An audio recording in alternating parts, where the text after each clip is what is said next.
Just when I thought I couldn't find my way out, yeah, I searched the God in me to find my way out. I know it can seem way out, but the Creator flows to and through me from way out. I'm talking way out, yeah. See if you believe in the God in you, it's a better place. Creating the force and the power to live a better life. Know that love and joy and peace is one in all of the same space. That you were chosen just like God.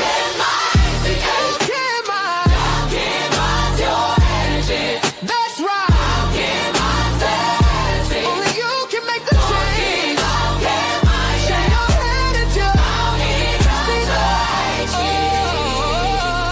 Shine so bright from darkness to light. From darkness to light. Yeah. And you'll find your way out. Yeah. Oh, it won't seem way out. Yeah. The power of God will flow through you from way out. You'll feel it from deep within, and from there you can begin.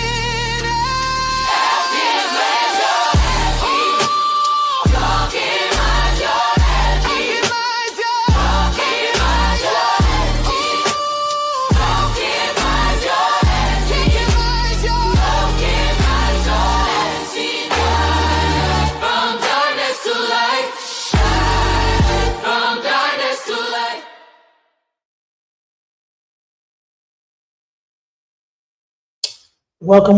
This is DJ Genesis Alchemizing Energy. And, it's interesting. The first thing I wanted to cover, you have the Buddhist monks. They have a walk for peace in America. And they are traveling all throughout America, for peace. And the interesting thing about this story is no matter where they've gone with this walk, they have encountered a lot of pushback from, the Christian community.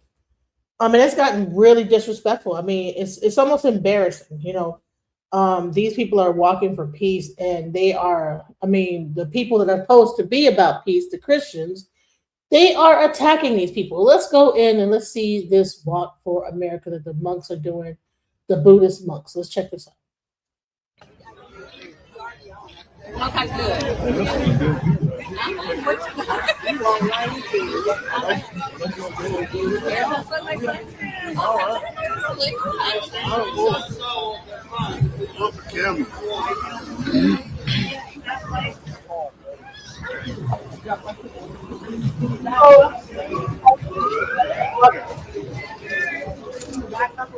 That Buddhist monks are walking, giving out flowers, about the dog,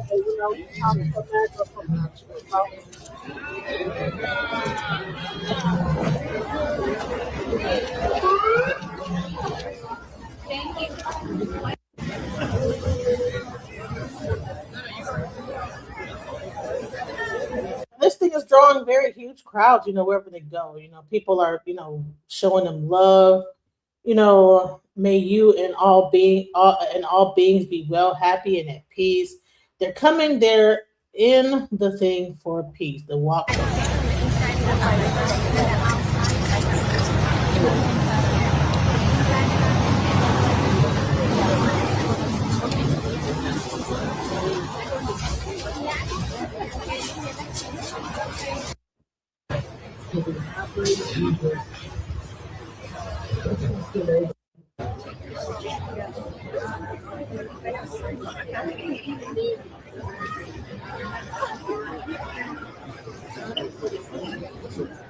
Hey, sir.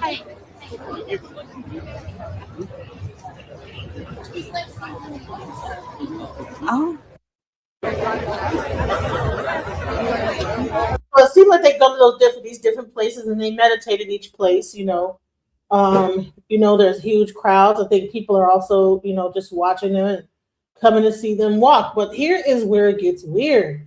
Why is it that you have people intercepting them in this walk, and it's becoming very, very, very negative? Like, people are coming up to them, saying that they're going to go to HE double hockey sticks. I mean, it's gotten very, very, very ridiculous. Let's go. Controversial topic, the walk for peace. The Buddhist monks that are walking throughout America, and I believe they are on day 74 now. They are walking for peace all through America by foot. And it's a wonderful thing. A lot of people are cheering them on, but there are also certain people that do not like it. And rarely enough, those are certain Christians. Now, let me tell you first, these people do not reflect real Christians. I don't think that. I also do not want to see hateful comments in my comment section towards Christians. I just want to bring a little bit awareness to it, and especially to the Christians, so they know that there are people that are not making you look really, really good. And let's just dive into it. That you thank me for preaching the gospel. Thank you. Now, don't just be a hearer of God's word, deceiving yourselves, but be a doer. Don't deceive yourself. Oh my God. Hearing the gospel. So being a doer, now, if there are Christians, correct me if I'm wrong, but I don't think that according to Christian teachings that being a doer means that you need to start harassing monks that are walking for peace. And by the way, these monks are not doing anything in the name of Buddhism. They just walk for peace. That's it. Crazy. You understand this?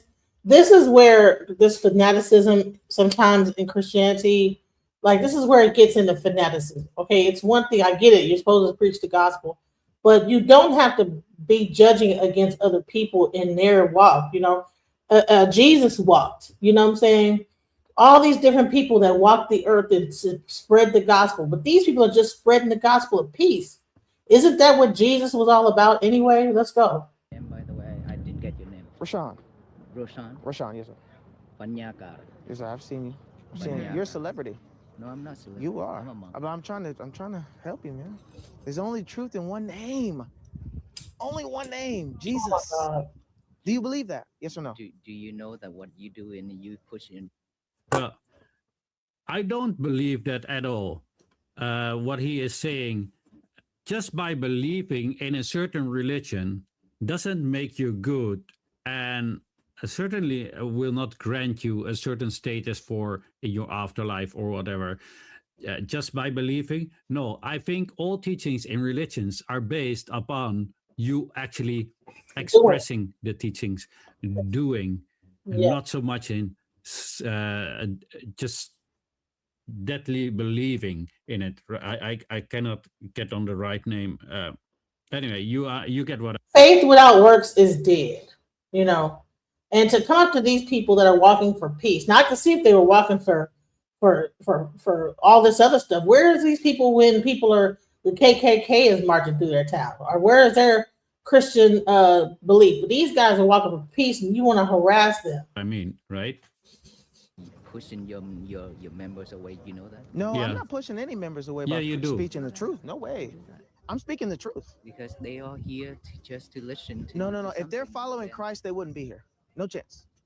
That's the weirdest comment, because the teaching of Jesus is to love everybody, also the people that do not believe or do not understand the teaching, right? I believe that Jesus did not teach to be discriminatory. He was extremely inclusive.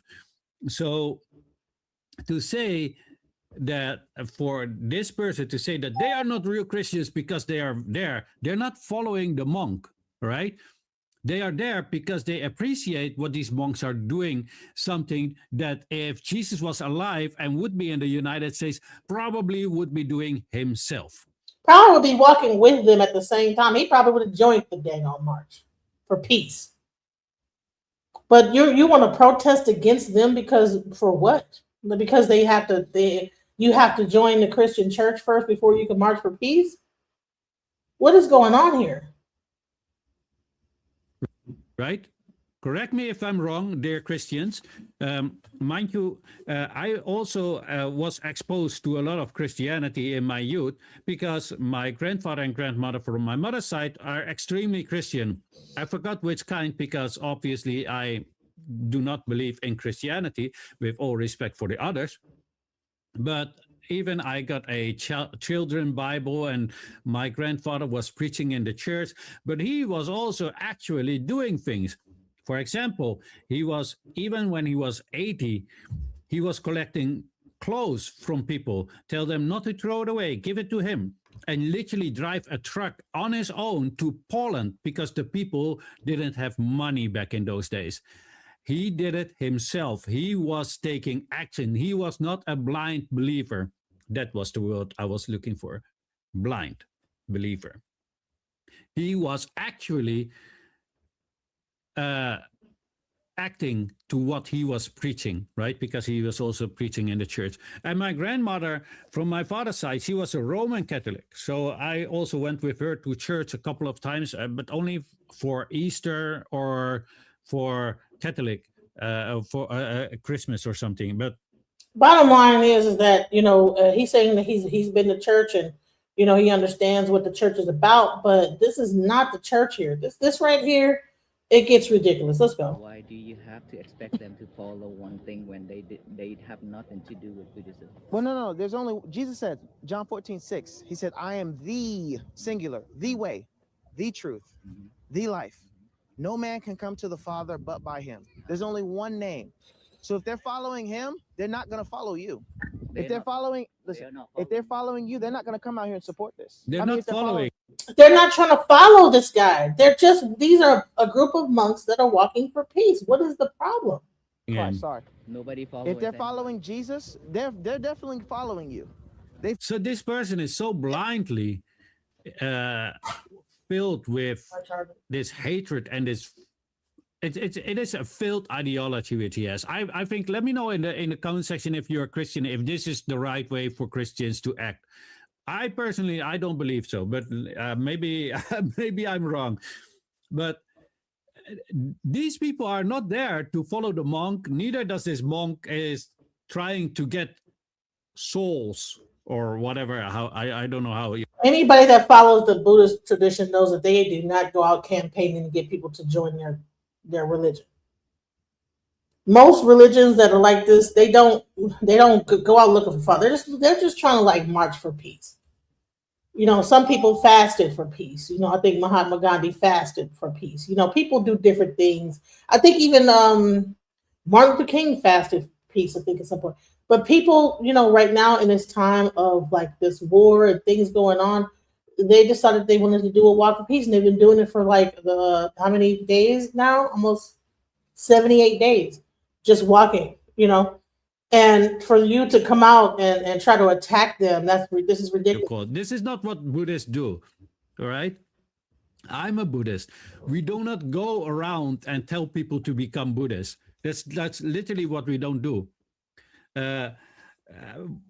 Anyway, let's just continue. If you want to know more about Buddhism, just let me know.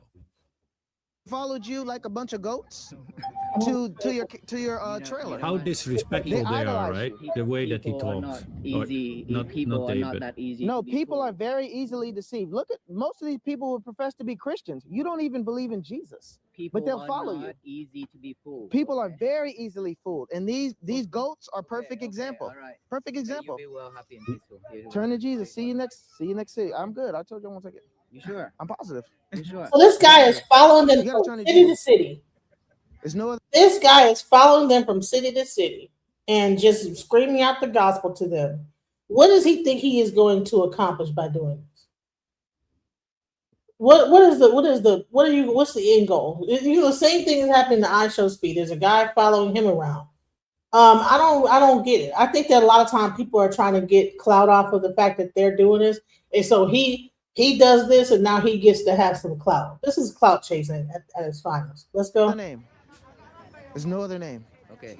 If I suffer in hell, I don't want. Once again, I told you yesterday. I don't want you to go to hell. Listen. I don't want you to go to hell. Let me talk first. Go ahead. Well, see, this is the thing. Now you see how he just said yesterday. This guy, just the day before that, had a whole entire meltdown towards them and was trying to say they were going to hell. Look at this, guys. This is crazy.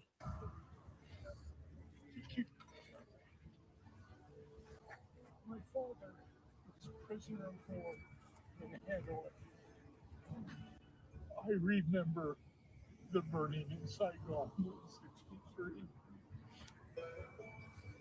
Oh, peace. The Buddhist monks have been walking for peace, as of this taping, for 73 days. The stories we have seen have been life-changing if one were to simply have a soul. Sadly, they would encounter this.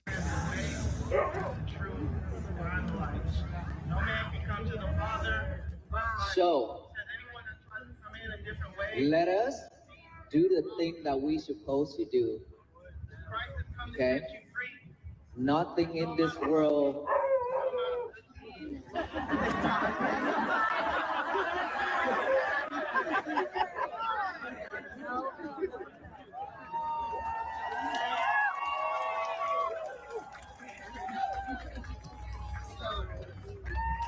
Everything will be fine. We are not here to fight anybody. Okay? We are here to fight ourselves. The biggest enemies in this world is not the people outside. The biggest enemy in this world is our inner self, our mind, our thought. So let everybody say whatever they want to say, because it's freedom. They want to say, because it's freedom, right? We just have to fight ourselves to purify our mind. We are not here trying to convert anybody or trying to persuade anybody to come with us. We are here for just one I mission agree. together. I agree. They should. To have peace for our own, to have peace. Near Good Hope, Georgia, the monks were met by Christian protesters, some of which were shared via Classic City News on Facebook. You gotta turn to Christ. He's the only way. He's true. You don't love him, you don't have Jesus. If you don't have Christ, it is. It's about Jesus. He's the only way. Is he the only way, the only truth, and the only life? It does matter. Your soul is on the line. Right? Your soul is on the line. We are walking. We are not talking about anything. Your soul, you are. When you do your chant, your little ritual, you're spreading it. And if your peace is not rooted in Christ, then it's false peace. And I love you enough to tell you that. I love you and your fellow monks to tell you that what you're doing is you're walking your way to hell, and I don't want that.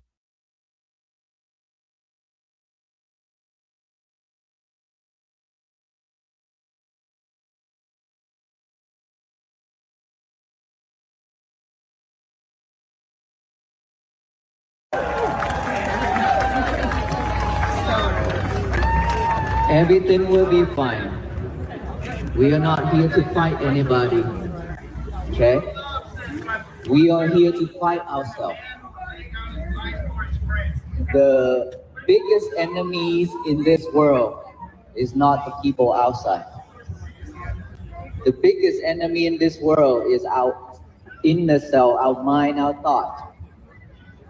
So let everybody say whatever they want to say, because it's freedom. They want to say, because it's freedom, right? We just have to fight ourselves to purify our mind. We are not here trying to convert anybody or trying to persuade anybody to come with us. We are here for just one mission together, to have peace for our own, to have peace. Near Good Hope, Georgia, the monks were met by Christian protesters, some of which were shared via Classic City News on Facebook. You gotta turn to Christ. He's the only way. He's true. You don't love him, you don't have Jesus. If you don't have Christ, it is. It's about Jesus. He's the only way. Is he the only way, the only truth, and the only life? It does matter. Your soul is on the line. Right? Your soul is on the line. We are walking. We are not talking about anything. Your soul, you are. When you do your chant, your little ritual, you're spreading it. And if your peace is not rooted in Christ, then it's false peace. And I love you enough to tell you that. Peace? I love you and your. He said, if your peace is not rooted in Christ, it's false peace. What? See, this is where religious fanaticism, where I believe, listen, there's some Christians that are not this fanatical about it, When it gets to this level where this guy is following these people from city to city, like trying to thwart their message of peace, to like then tell, look, listen to this sign, hell awaits. Don't go to hell. Like, come on, this is the type of stuff that got me away from the church. If you want to get people to leave the church, this is the type of stuff you do. Warning. This is the type of fire and brimstone, fear mongering, that goes on in the Christian church that I do not agree with. This is one of the reasons why I left the Christian church. This type of stuff, fire and brimstone, you're going to hell because you're marching for peace and you're not talking about Jesus Christ. You're just talking about peace in general. Like, come on. This is where it gets ridiculous at, But let's go. Fellow monks, to tell you that what you're doing is you're walking your way to hell, and I don't want that for you. No, it's not okay. If we have to go to hell, it's No, okay. no, God did, amen. Yeah, God didn't make you for hell. It's okay. Wow, what love is that? We would love if Exactly. We go to hell, we made that choice. That's not your way. I want you to get on the right. She said, hell, that's exactly what, we go to hell, we made that choice. Exactly. Like, you telling a person that they're walking their way to hell sounds ridiculous. You don't even know how ridiculous you sound. You're walking your way to hell, and you think you're going to get someone to convert by being this ridiculous? So you're going to say, oh, someone's going to be like, you know what, I thought about it, and your sign with all these bright letters and all this crazy stuff on it, that really changed my life and made me decide to switch, to change my way. This will make a person run the other way. It looks crazy. The sign itself looks insane. Let's go. We would love if Exactly. We go to hell, we made that choice. That's not your way. I want you to get on the right way. let us go the way we if are. I didn't say anything, it'd be like you were in a burning house and I didn't say anything. I love your message already. I love you, and I'm going to do it every step of the way. I'm telling you, I love you. I wish you well and happiness. I want you to walk. And I understand your message. I want you to walk. And we have our own journey. He is going to follow them city to city, every step of the way. Hell is a prison where they temporarily put angels, huh? Interesting. Just like there's prison for humans in our world. I don't know what hell is, but because we don't believe it in our religion, and I'm sure they don't believe it in Buddhism. But that's the thing. You're telling a person that doesn't even believe in that concept that they're going somewhere that they don't even believe that even is a place that exists. That's what's crazy about it. And he thinks by following them in every city, he's going to change their minds. It's like, well, no. This is a clout chase, or this guy is insane. And he has the money to go to each place, though. I'm like, how does he have the money to just be able to follow them? I mean, who was behind this guy? Let's go. You have your own journey.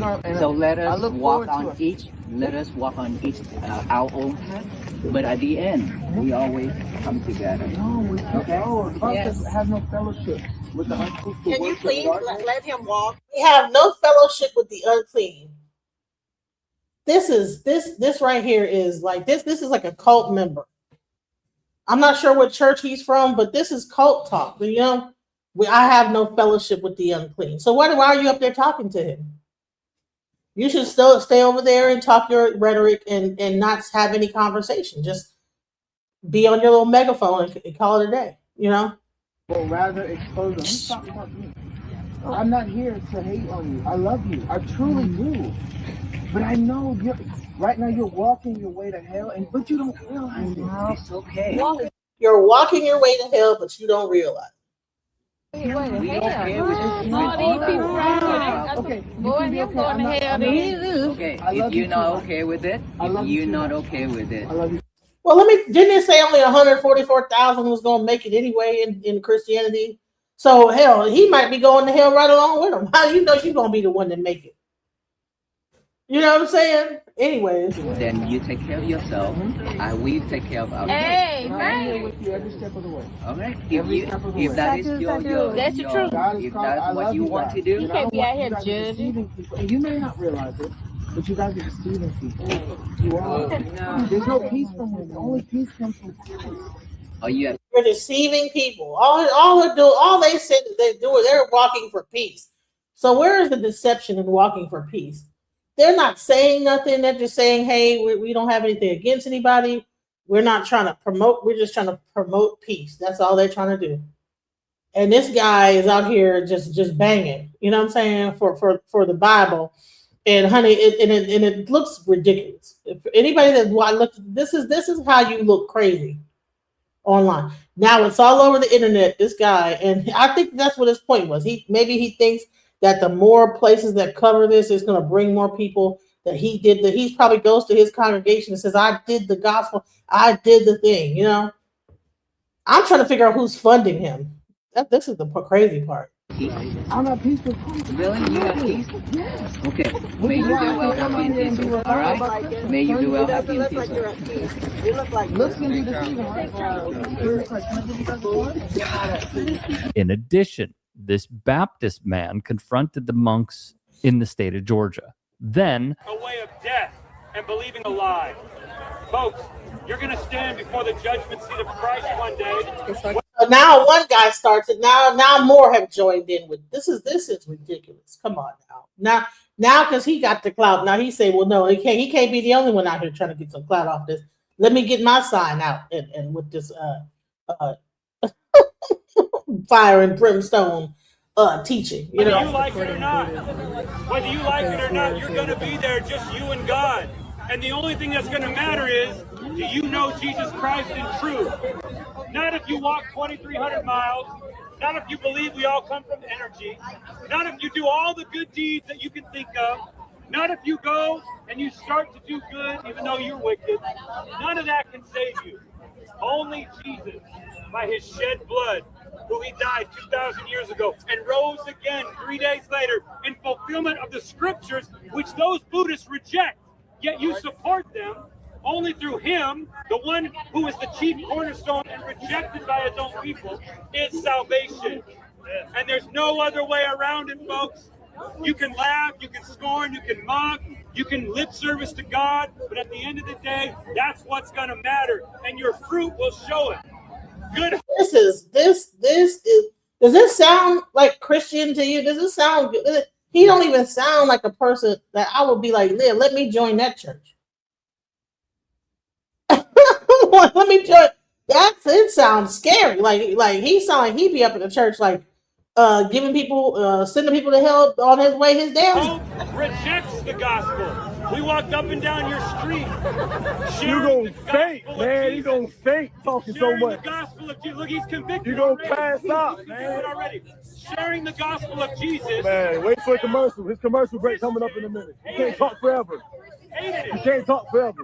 You need to be born again. You can't talk forever. I offered to have a conversation. more protesters heckled the monks. Jennifer Sandlin of Boing Boing would write the following: "It's almost like the protesters have completely missed the whole point of the Walk for Peace, which, as reported by the Asheville Citizen-Times, is to raise awareness for peace, loving kindness, and compassion across America and the world. According to many folks who were at the Good Hope event and witnessed the protest, it wasn't just hateful signs that the monks and the supporters had to deal with. Many commented on the Classic City News post with their eyewitness accounts, stating the protesters yelled, made noise, and were generally the very opposite of peaceful or respectful." Not surprising. She would add, one of the attendees who posted on Facebook revealed that the protesters had also recently showed up in nearby Monroe, Georgia, when the monks passed through, and that the ringleader of those protests was formerly an educator at a quite large local college that was fired for having inappropriate sexual relationships with a student and a TA who ended up filing a harassment complaint against him. They'd mention a thread that they came. See how karma gets you. You know, you up there Bible thumping, and you done did some. You up there got like all kind of things in your skeletons in the closet. Now they pulling them out, and now you looking crazy out here. You're trying to preach the gospel, but you go ahead and deal with them cases, sir. Deal with them cases you got on you, them sexual assault cases, instead of sitting out there trying to tell them when they trying to march for peace. Across on the matter as well. Now let me just posit for a moment. Are you surprised? You can't be, right? You can't be. I can't be. I know y'all can't be.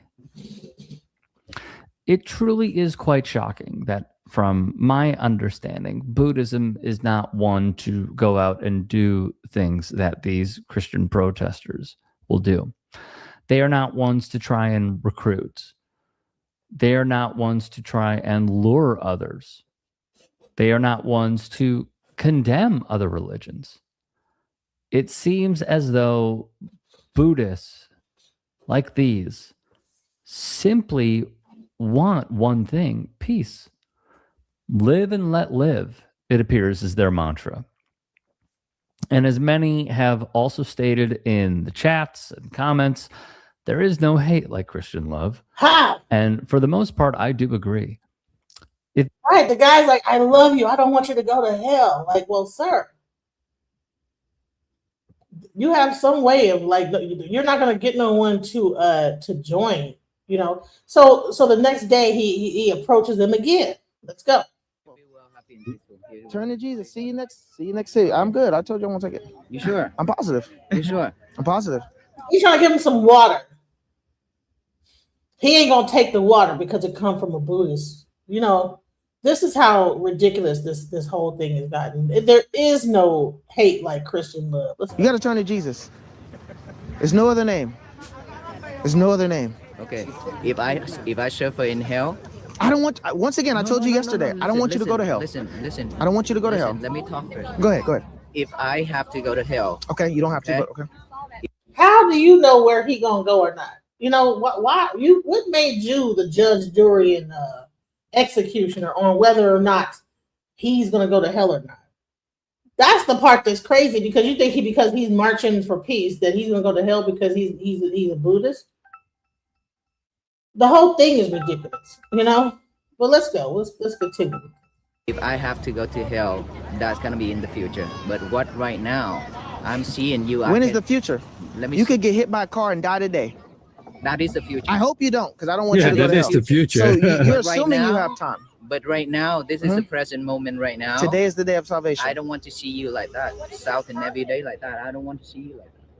What do you mean? Take some water. No, I told you I'm good. God has given me the strength. See, you get your strength and peace from you. I get it from God. My peace will last forever. Okay, you take care. Turn to Jesus. I love you. See you next city.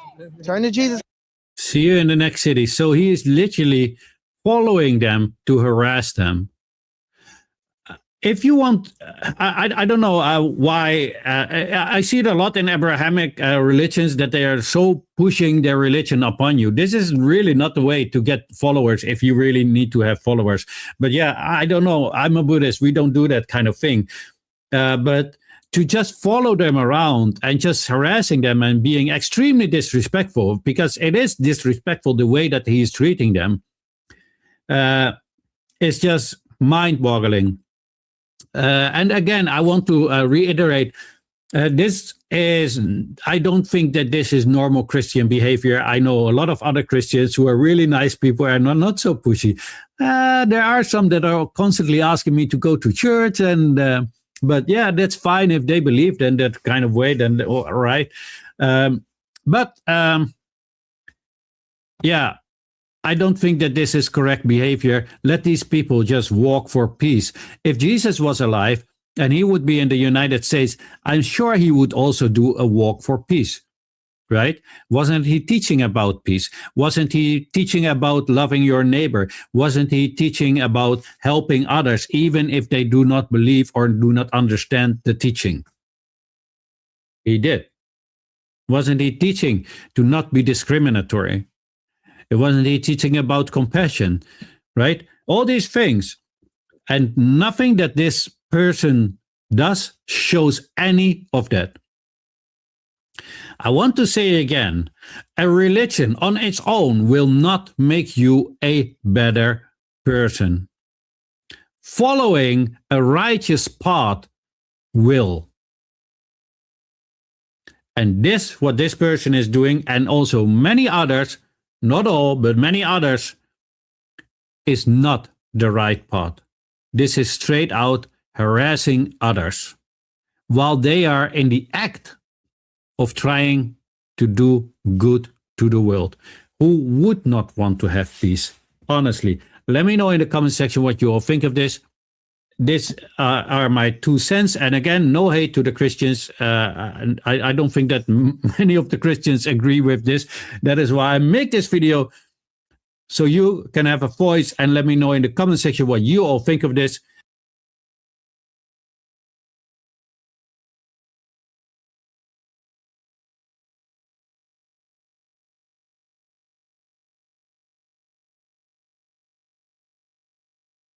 You know, I get it that people think that, you know, that this is right, but do you think that this is right, people in the comments? Do you think that this is the way to go to harass these monks on their walk of peace?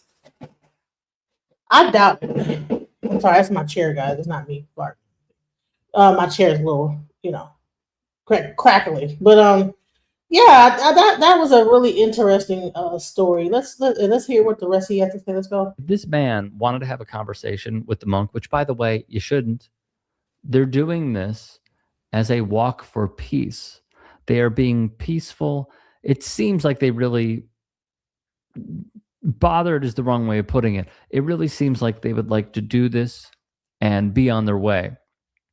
And I have seen such touching videos of people crying, sharing stories, sharing cards, sharing memories.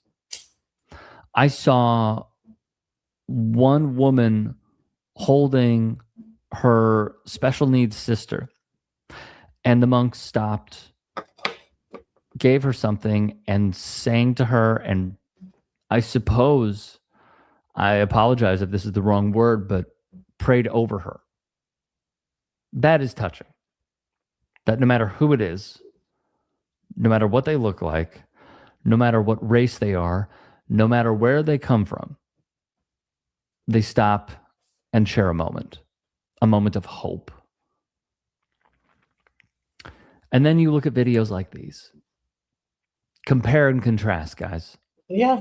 You look at videos of people saying that the monks are going to hell, that they are trying to convert the monks to their subset of religion. It is disgusting. It is gross. It is something that I will never be on board with. Because that is the difference between a religious person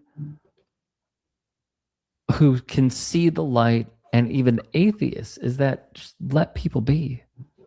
Let them do whatever they like in practicing whatever religion that they want to preach for. But don't, under any circumstance whatsoever, make me enslaved to what you want. Don't put in laws to enslave me to your subset of religion. Sadly, from what I have also seen, the monks are going on a different path now in the United States.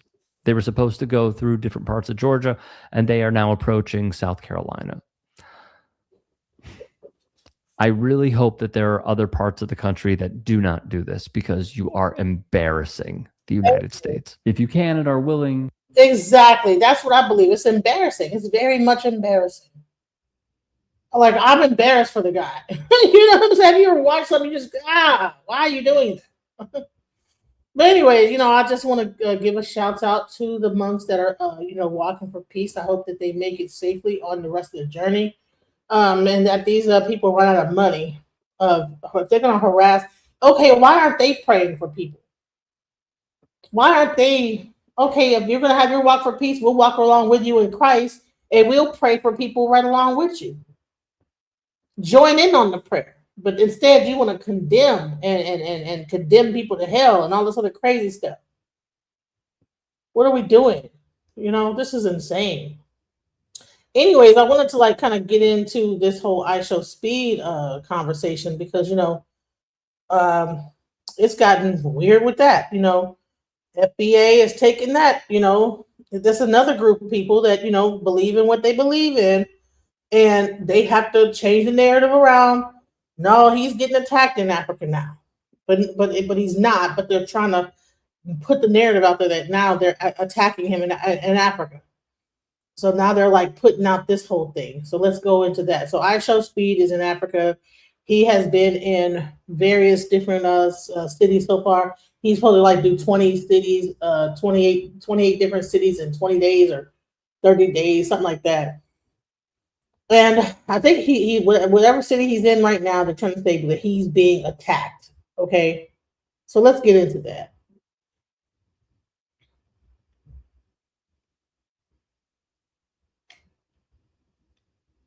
Has lost their mind because Ishowspeed is in Africa, showing Africa in a positive light and getting love. This goofball put up an edited video trying to claim that he is being attacked by people in Africa. Mind you, when Ishowspeed was actually being attacked by racially abused by people in China, they didn't do all this. When he has been attacked by white people and all other groups of people around the world, they didn't do this. But they feel the need to do this with Africans. And the funny part about this is not even real. This is fake. This is an edited video. We're going to watch it. You may go. Bro, who said that? Who said that? Why you say that, bro? Nah, bro. Nah, bro. Nah, that ain't cool, bro. Stop, bro. Nah, bro, you can't say that, bro. Stop saying that, bro. Stop saying that.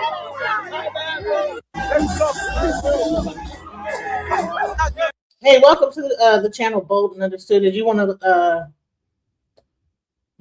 to make a statement about this or about the monks? I just came on. Thanks for having me on.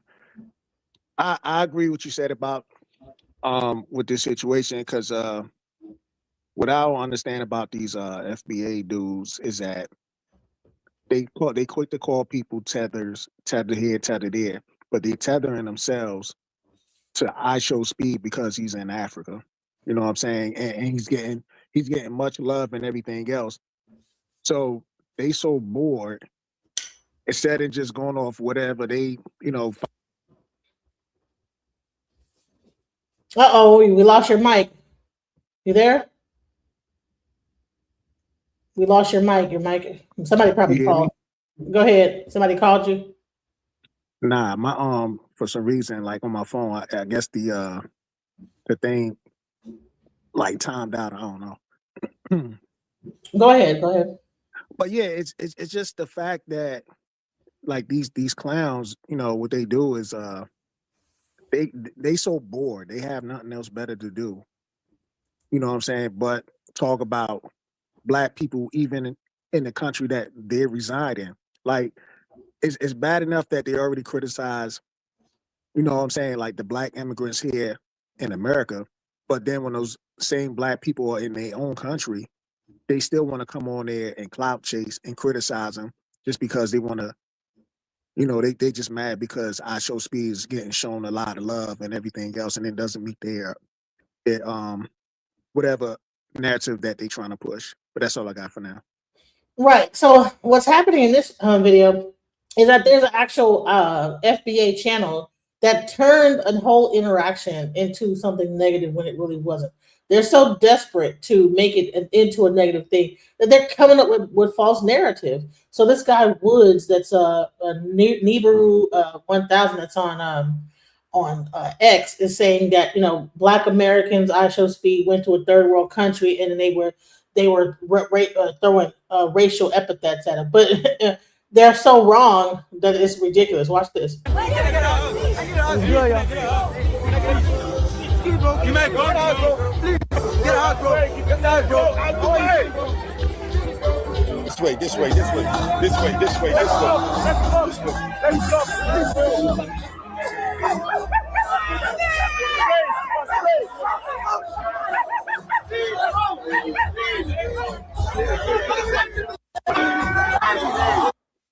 Okay, we watched his edited videos. Let's see what he said.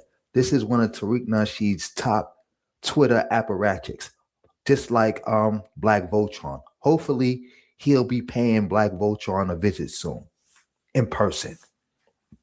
But anyway, Black American Ishowspeed went to a third world country in Africa, got called a derogatory name by the locals, and got kicked. I don't know why folks try so hard to connect with these people. I don't know why you try so hard to connect with white people, because you be up here meat riding white people till you can't meat ride them no more, and then you somehow find a way to meat ride them even more and be letting them use your mouth. Like, come on, dude. 500 plus years of white people with their foot on black people's neck, but you still got an American flag in your bio. You still come up here and co-sign racist white people and defend them. You still come up here and try to make alliances with white people like, oh, we've been in America together for so long. It's time we come together and work against the immigrants. And the white people still say, no, we not working with you, bozos. We gonna do what we gonna do. And you in the food chain too with the immigrants. But anyway, let's see something right here, because somebody posted this. This is the video right here. They said, found the other video. They're not saying anything derogatory. He's saying Messi, the soccer player, because Ishowspeed's favorite player is Ronaldo. Right. So what's happening is that they have a whole chant that happens called, they're saying Messi, Messi, Messi. And the guy that's the FBA guy is like, oh, see, they're calling him a racial slur. It's like, you don't even know what the heck is going on. You're watching clips. Watch the whole thing. And he probably doesn't even follow Ishowspeed. That's why he doesn't even know salute FBA Convo. He probably doesn't even know who Ishowspeed is. He's just looking at clips and then trying to find something wrong with it. You know. But I mean, they're saying he's not FBA, he's not Black American. I mean, okay. But his father said he wasn't African. Didn't his father have a whole video saying that he wasn't African? I mean, at the end of the day, it's best to like not even acknowledge these clowns, you know what I'm saying? Because all they do, you know, they just follow they guy Tariq Nasheed. Tariq Nasheed, to him, this is a hustle. To these guys that follow him, they think, you know what I'm saying, this is the real thing. Tariq don't really care. He using it as a hustle. You know what I'm saying? That man don't like the thing is that a lot of these dudes who claim, I guess, whatever FBA, you know how those dudes, you know, they talk about Black American. Most of those dudes you see on social media, them dudes ain't even with Black women. Them dudes are like with a white woman claiming a white woman is Mexican or Black or whatever. Or Native American or something like that. You know what I'm saying? Like these dudes are nothing but Black agents, you know what I'm saying? About, you know, federal bussy agents, basically. You know what I'm saying? I hate to like get on them like that. Didn't they reveal that a lot of his followers were from other countries as well, especially on X? Oh yeah, on X, because it tells you where they come from. So they just keep it going. You know what I'm saying? Like I said, this is nothing but a hustle to Tariq. As long as he get donations to a lot of these clowns, and some of these clowns, they using it as a hustle as well. I ain't saying all of them, but you got a lot of his followers. They just sit up here and they praise somebody that don't even give a damn about them in the first place.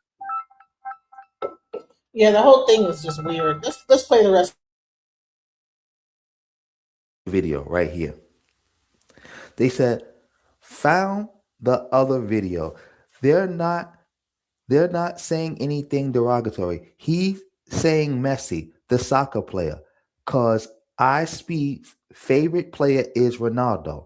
Y'all FBA are effing evil and hateful, editing the video to create a fake negative narrative of him in Africa. Let's watch the.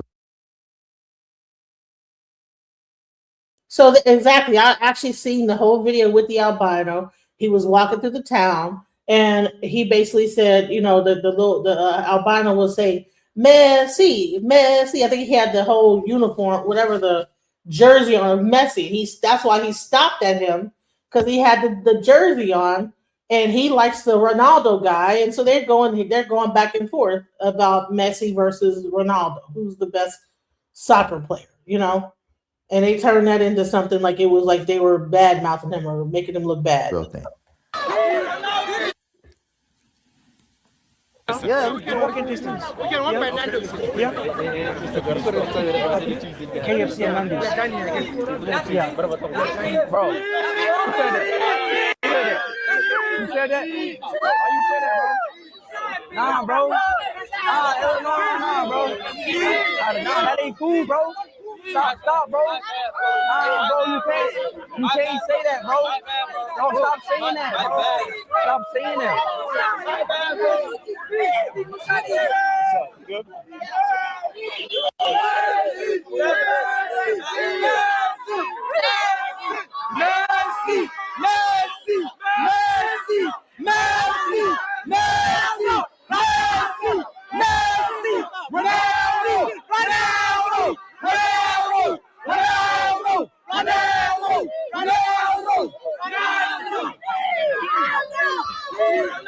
So he told the guy, don't say that, because the guy said Messi. And he likes Ronaldo. So they had a whole Ronaldo Messi off just now, right? But they try to turn that into, oh, see, he ain't getting received in Africa like that. Da, da, da, da. You know what I'm saying? They're on Twitter. They're looking stupid, just like the guy that was holding up the sign to the monks. You know what I'm saying? It's almost like they got their own sign up with its own line. If they could, they'd probably be following him around. You're not an FBA, you know.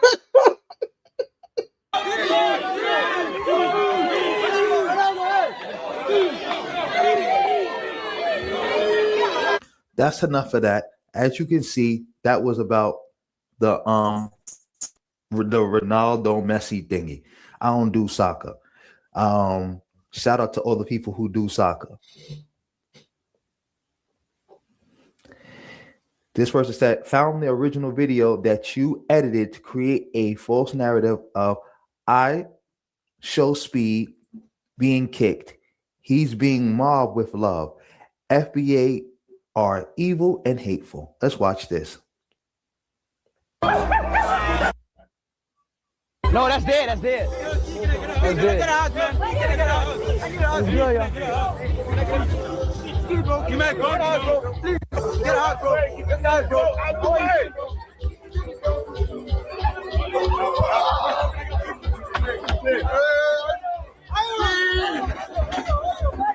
Holy. Right. This way. Let's go.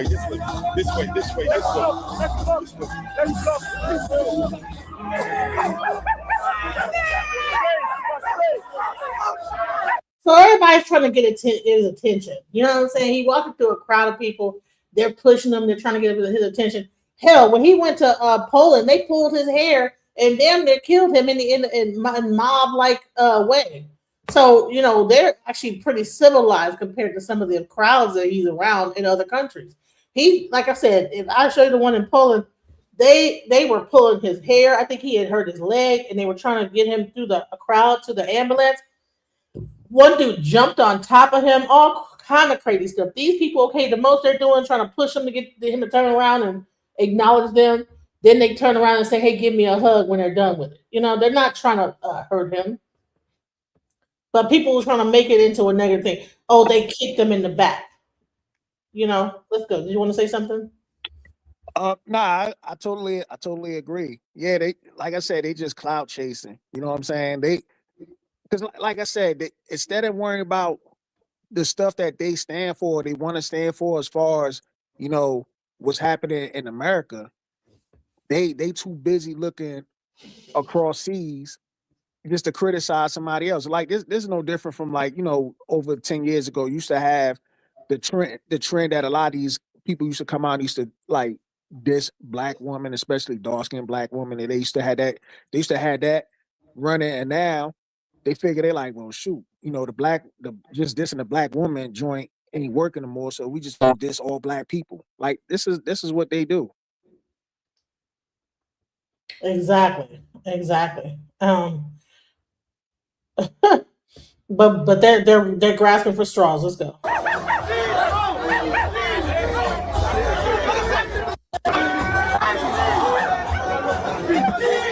Holy. Everybody should bet that like a sub button.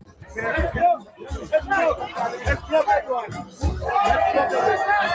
right.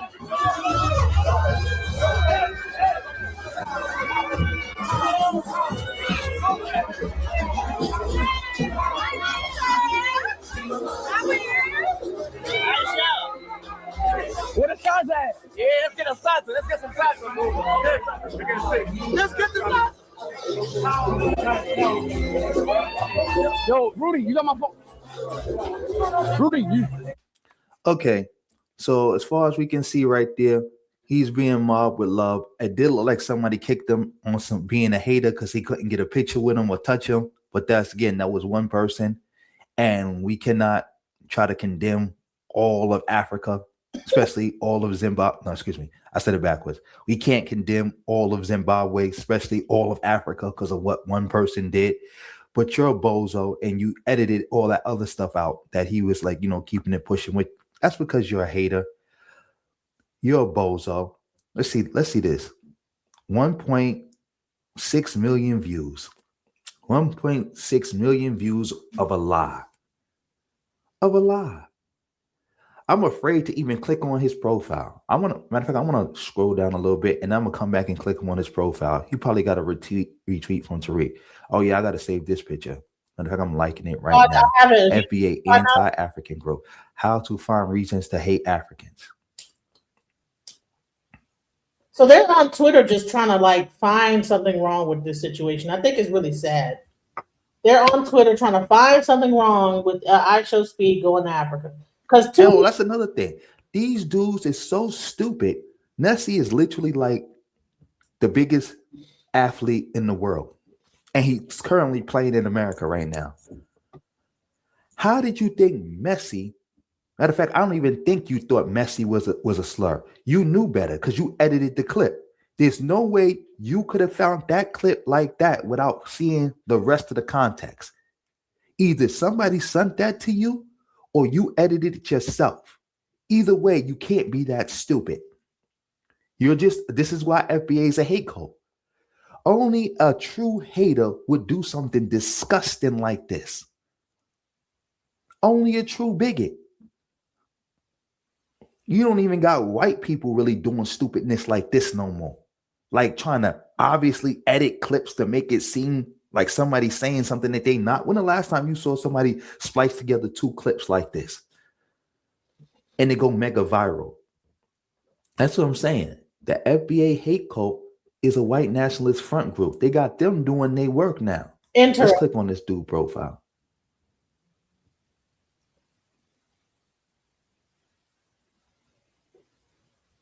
What does this even mean? Like you can't even stop meat eating Africans. Like I'm gonna start playing that clip from now on. And you're not really from Brooklyn too. Let's keep it a being. You're not really from Brooklyn. And if you are from Brooklyn, you're not outside talking this FBA stuff because you already.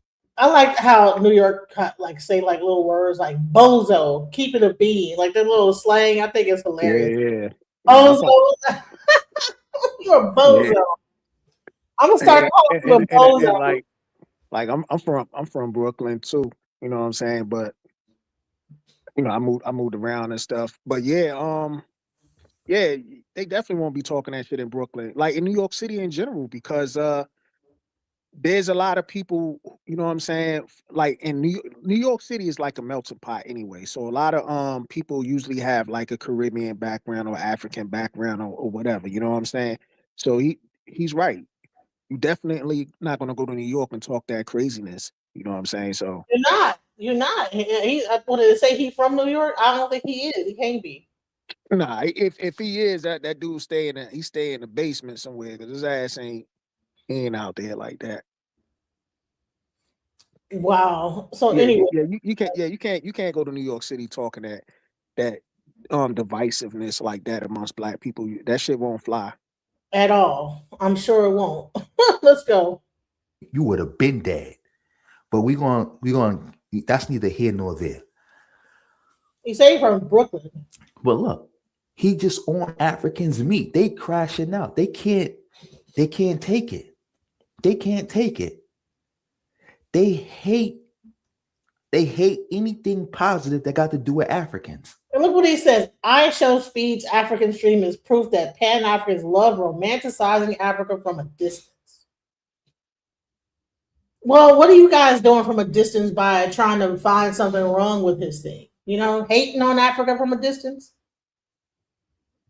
Anything.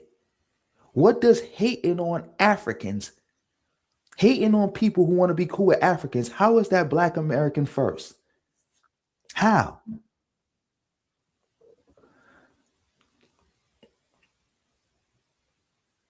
Man, he's obsessed with it. He just got nothing but negativity. The whole thing. This is crazy. Look, just on Somali meat. Like, you just can't get enough of meat, bro.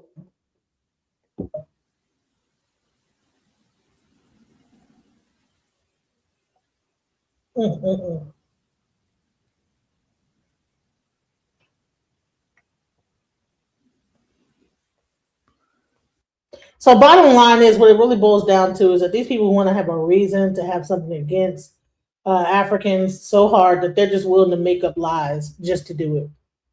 Look, on Tariq meat, just on meat.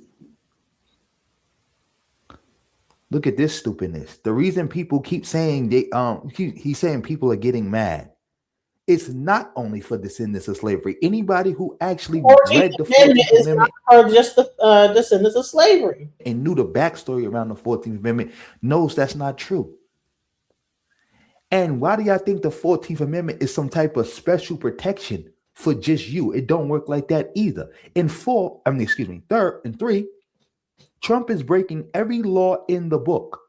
There's only one law. So if he can break immigration law to deport other people, there's no such thing as he can't break other laws to deport Black people out of America. He already made that clear that that's his plan. And he has already made it clear that he is only limited by his own personal morality on issues. But you guys are too stupid to understand that, and y'all gonna just keep acting like y'all don't understand that. Matter of fact, y'all not gonna keep acting like y'all don't understand. Y'all just gonna keep meat rotting.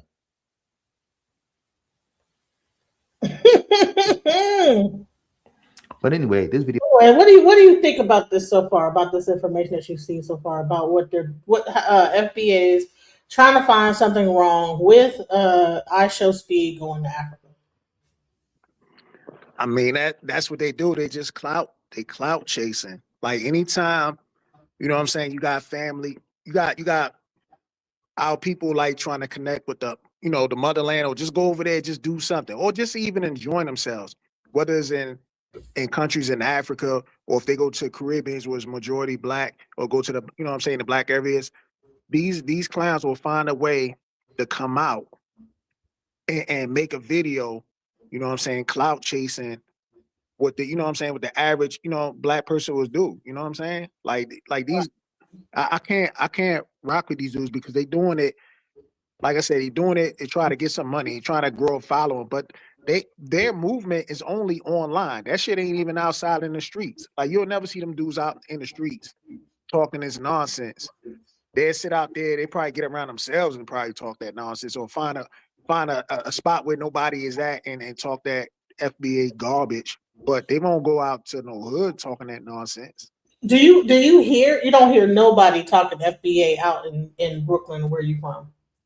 Hell no. I mean, I don't live in New York City, right? You know what I'm saying, anymore. But I still go back because my mom's, my family's out there and whatnot. But nah, they don't even talk that joint. No matter where I go at, I could go to any state, any city, and I won't see these clowns out in the street talking that nonsense. So I wanted to get into one more thing about Ishowspeed, but I wanted to also get into, because those are just the preliminary discussions I wanted to have. But we're gonna go get into this Minnesota situation, because more and more news is breaking out about this that is really telling. Because one thing the FBA do is that they will promote that we need to get all these immigrants up out of here and all this other stuff, and they're really for immigration and all this other stuff. But as you can see, ICE is getting out of hand with this shooting, right? With this Minnesota thing, this whole thing is beginning to blow up in MAGA, in the face of this whole immigration talk. You know what I'm saying? This ICE thing, them being able to grab shoot people and this, that, the other. Like, I don't even know who gave them guns. Since when did they have guns? It's a new thing that they just started doing. They didn't have guns before, did they? You talking about the ICE? Yeah, they had guns. They had like, I don't think they had live rounds loaded. They had probably like salt or some type of stuff up in there, or pepper, or whatever stuff, bullets or whatever. But now they got live rounds. They probably already had live rounds, but they just weren't using it on people. But that joint is wild. Yeah, this whole ICE situation. I'm gonna get into that. I'm trying to think. Should I go into this whole new thing, white speed? Well, because there's another Ishowspeed. A person is following Ishowspeed around as he tours Africa, and it's really interesting because while we're over here talking about how he's not getting this, here's the thing: the grift is heavy with white creators trying to pretty much take over black. When a black person does it, you'll have a white creator that'll come along and copy what they're doing and try to take the theme away. And I don't know, it seems like this guy might even be an agent, because I'm trying to figure out how is he getting the money to like do this when he said that he was homeless and didn't, he was living out of his car. Like, the whole thing seems really strange to me. Check this out, guys. This is a really interesting thing I found. Oh man, so if you guys don't know, streamer speed is in Africa, all right? So what's going on right now is TikTokers are pissed off. They pissed off again. They always pissed off about some things, but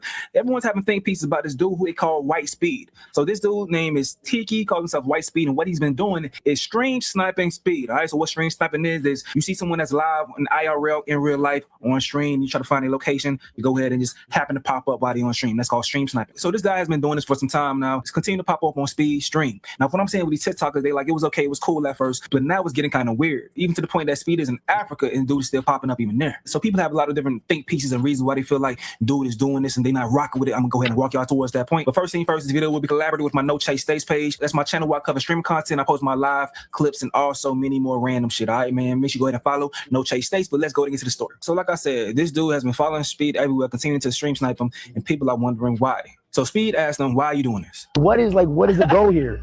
I don't know, bro. I'm just trying to like I said, bro, like I graduated college and I don't want to work in like the corporate world, bro. Like I want to like, I'm a hard worker, bro. So I'm gonna make it happen. I pursue my dreams of like doing something similar to what you're doing. Like I look up to you in that way. So What kind of car do you sleep in? it's like an OD Escalade. I'm literally so worried it's gonna break down. I actually don't know. Do you think that he was trying to hope that Ishowspeed would have said, you know what, come along with me, What do you think is going on here? It's really strange. This guy comes out of nowhere. I think he's been following Speed around for quite some time, even before he made the tour in Africa. I mean, obviously, I think this guy's just a super fan. And I'm not sure what his full agenda is, but it does seem kind of, it brings like weird behavior. You know what I'm saying? Like, you following somebody around.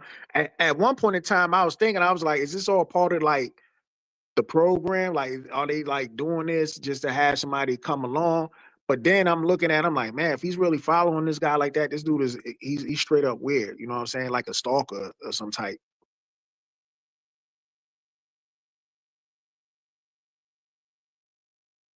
Sorry, I had to grab the door. Yes, it seemed like it was a stalker, but also it seemed like he's just trying to get some of his steam to get to benefit himself. Let's watch. How it has to get. I can show you at one of these days. I'll pull up again. I'll show you guys. I duct tape the back window of back brake light because it keeps falling off. All right, so he got this car that's broke down, this, that, the other, but the car is not there. He can show it to him one day. Something is weird about this. I just duct tape it on. My car doesn't have AC. Only in the back it has AC. So like in order to get AC, I like put my hand back and like I just roll down the windows. And it's like I sleep in there. So I've been like documenting it on my phone. So I like wake up and like drenched with sweat and like just keep going, bro. I texted my mom this morning. I'm like, give me till December. Like I'm gonna try to make it happen, but just gotta keep pushing, bro. So. Now, post in the comment section, like, trying to make a name off someone else's name is wild. I want a free ride in life. Back in my day, this was called stalking and so on and so forth, man. Now, as I said, Speed is now in Africa. So this dude right here who's been on white. He don't want to work a 9 to 5. He don't want to do this. So he feel like, okay, if I follow Speed around, maybe I will get some steam off of his steam. And this is a common thread. We created country music and then they, took it over. It just seemed really interesting. cars can only blow AC from the front vents. He's lying, right? It's like he's lying, don't it? What is going on? This guy's lying. So, he might be an agent that's following him around. There's something to this. Whitespeed's case. It ain't only just black people lie, but this dude name is Denny K3 says this right here about Whitespeed following Speed to Africa. Bro, didn't I say this white Ishowspeed thing was weird as shit? I'm glad that Speed's team is on it now. So basically this dude Tiki that is known as the Whitespeed that tries to always stream snipe Ishowspeed while he's streaming is a little upset right now. Long story short, Speed was supposed to be in Eswatini in Africa and he ended up having to change his location due to complications that we don't know. And the white Ishowspeed tried to stream snipe him and things didn't go in his favor after he was doing this. Whitespeed's up top, don't look up there. You see that? You hear me? Bro, you can just see in Speed's face he was so upset. Like, if we're not going to address something, why would you come up to my microphone and say that live on stream? Also, elephant in the room, the only white guy that's dangling off a rail right now in the middle of Africa, I'm pretty sure he's seen that and that's why he also didn't address it. The funniest part about all this is the Whitespeed being upset that nobody on Ishowspeed's team wants to acknowledge him and he says he has to go back to the chalkboard. Unfortunately, it seems like I didn't want to be recognized by the team, so gotta kind of figure this out. Bro, what is there to figure out? Just stop stream sniping Speed. Like, it's the most weirdest thing ever. Like, this is influencing other people to want to do this. Like, this dude can make any other content than stream sniping Speed and dangling off rails and putting him at jeopardy to get him in trouble. Maybe start off with that. Don't do this. Okay, so let me show y'all some of the clips of Speed seeing dude and reacting to him and starting to get frustrated, visibly frustrated with dude, but I don't know if this shit is all act though. Okay. Right here? Make to the middle. Yeah, right here at the middle. Oh! What the? What the hell is that, bro? You didn't think I'd make it to Africa. But Tiki made it.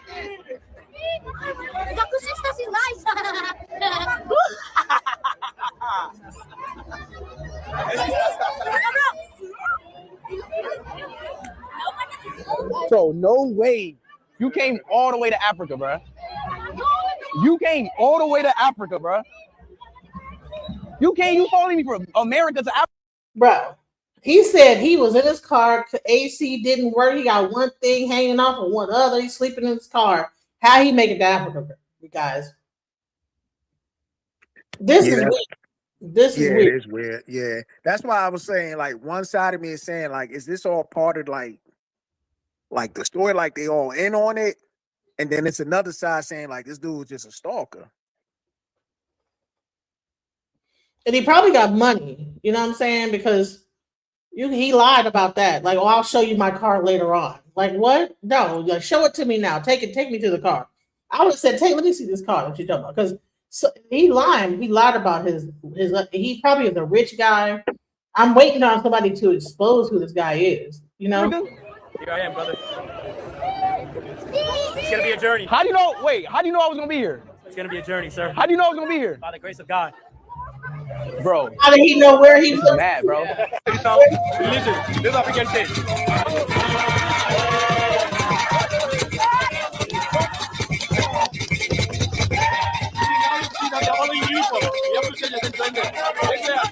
Did I just see who I thought I saw?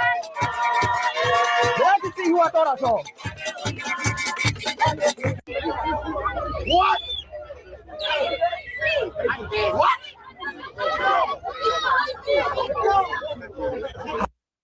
For the fifth time. So how does he know his schedule? He's with him on the road, like, and nobody's filming him. Like, how does he know? Like, every time, like something. Maybe this is like a skit that they're doing. I don't know. Yeah, and that's what I was thinking at first, because I'm like, you gotta really have money, because a lot of people. It's not cheap to travel in Africa, to Africa and through Africa. Come on now. Yeah, and the thing is that it's not cheap in these African countries, despite what the media puts out. They say, "Oh, third world country." It's not cheap when you go to these countries. You know what I'm saying? When you travel from, like, I've been to a lot of countries and whatnot, just because I was in the military and whatnot. But these joints ain't cheap. That's what I'm saying. They ain't cheap. Something is strange about this. Something is weird going on. I don't know. I don't know whether this is like scripted or what. How did he keep finding it? Back door. What?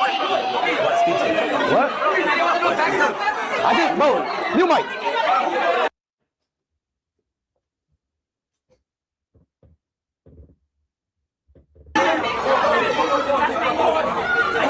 You want anything to drink? Nah, water. So dude speak on and says why he's going in or how he gets the money. That's what I'm wondering. If he's trying to make it, how you even got the money to even travel over there. So peek this real quick. Chat, this is my story. For y'all that are new in here. Basically, I was gambling with Dana White. I went to Vegas with $100. Just $100. Yeah. I was gambling with you know Dana White, guys? You probably don't know Dana White. I was gambling with Dana White. I had $100. Dana White was at the table. I screamed to him. I said, "Let me come play with you." He said, "Bet." He threw me a $5,000 chip. What? Steve will do it. Walks up. Why? Why did he throw him a $5,000 chip? I don't know. Hey, I'm about to enter for my desktop. I'm gonna get off for my phone because it keeps. Yeah, something is weird about the. Yeah. Come on in because we gonna wear this coat. This is weird. What is going on? This is weird. I think this guy's an agent. I'm sorry, you can't tell me he's not. He's probably a CIA or trying to he's tracking him, making sure that whatever he's not doing anything more than whatever. Something is weird. Let's go. He's like, "Bro, bet all that money," because I was only gonna bet the 100 and just keep the 5,000 because that's what Dana told me to do. Yeah. And they were like, "No, bro, play it." We played it all the way up to 35 racks. So I'm using that money right now and I'm risking it all in Africa, traveling from country to country to make this happen. So here we are. Let's go. Yeah. So how come he didn't film that interaction? Why can he only talk about it? Well, maybe this Dana White can verify, but something sounds strange about this, Googie. All right. Boy, if you make it, they can call your ass an energy plant, man. That's what they're going to do. So dude, I guess, started to realize that Speed was getting frustrated with his presence. So he posted this right here in reaction. We've reached a point where, like, it's just abundantly clear to me, like, his team and probably, like, him don't want me around. To the point where, like, even if I show up to, like, where they are, like, the whole team looks at me. And be honest with you guys, like, sometimes I see, like, what's the goal of this? I don't know if I know, but I'm following my gut and I'm trying to chase some variation of my dreams. And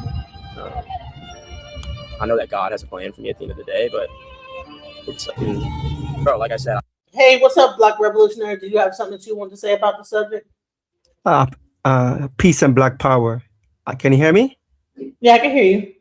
Yeah. I just wanted to say, man, I mean, we know the history of these people already. And for this dude to show up everywhere in Africa and... Wait. Dana White is the owner of UFC? Yeah, he's the UFC guy. No, he's not. He's a CEO. The guys them who actually own the UFC is guys remember? It's Endeavor, but Dana White is the face of the UFC. He's the guy for the UFC. If you say Dana White, UFC is synonymous. Yeah. No. And supposedly Dana White threw him a $5,000 chip. Why did he do that? But the people in them who actually own it, Ron, that dude from Chicago who was mayor, Ron Emanuel. So his brother is the one. So we have the money people, and of course we have Dana White. Dana White, of course, yeah, he's the face. I mean, so once you mention UFC, yeah, he's gonna show up. But he is not the money man actually behind it. So there's two brothers, I think, who bought it like way back in like 1993, and they bought it for like a few million and turning to like $1 billion company now. Yeah, but Dana White, I mean, like he's just a face. The UFC is owned by the TKO Group, a parent company formed by the merger of UFC. Okay, but it's under the Endeavor umbrella, which owns WWE along with the UFC. How many people put a one in the chat if you believe that Dana White just chucked him a $5,000? That either this guy is a guy that has money in his family, or there's something else going on. And I'm sure Dana White's not gonna, admit or deny that he probably did that. I don't know. Something is really strange about this story that the UFC owner chunked him a $5,000 thing, and then they told him, "Hey, play the whole thing," and all this other stuff, and like something is strange about this story, And he's at every country that Ishowspeed is going to, and now he wants sympathy, and it's really strange. It's like, what? Yeah. Well, I mean, it was gonna say, you know, I've been to Africa like many times, and I mean, the last time when I went to Ghana, it was at least $2,000 at least, like for the flight, and living or just being there like for a month, whatever. You got to spend all kind of stuff. Yeah, there's certain stuff with the dollar. The exchange is much cheaper, but your accommodation for you to is very expensive. So for this cracker just to show up and keep showing up, whatever, he have to have like accommodation or whatever. And I don't think this dude was just homeless, whatever. And of course, we have to know the history of these white people. We know what they have done to our people when they infiltrate and all kind of stuff. They come across all innocent and they smile and all kind of stuff, but we should know better by now. Like, I mean, we should know these people can be trusted on no level. Straight up. 100%. Yeah. And if we do, you're a goddamn fool, because I mean, we should know. You have these crackers in France and United Snakes of America who just tried to assassinate Ibrahim Traoré, you know what I mean, on the 3rd of this month, whatever. And they didn't spend all kind of money, right? Mm-hmm. And these to the same. Your phone is breaking up. Your phone is breaking up.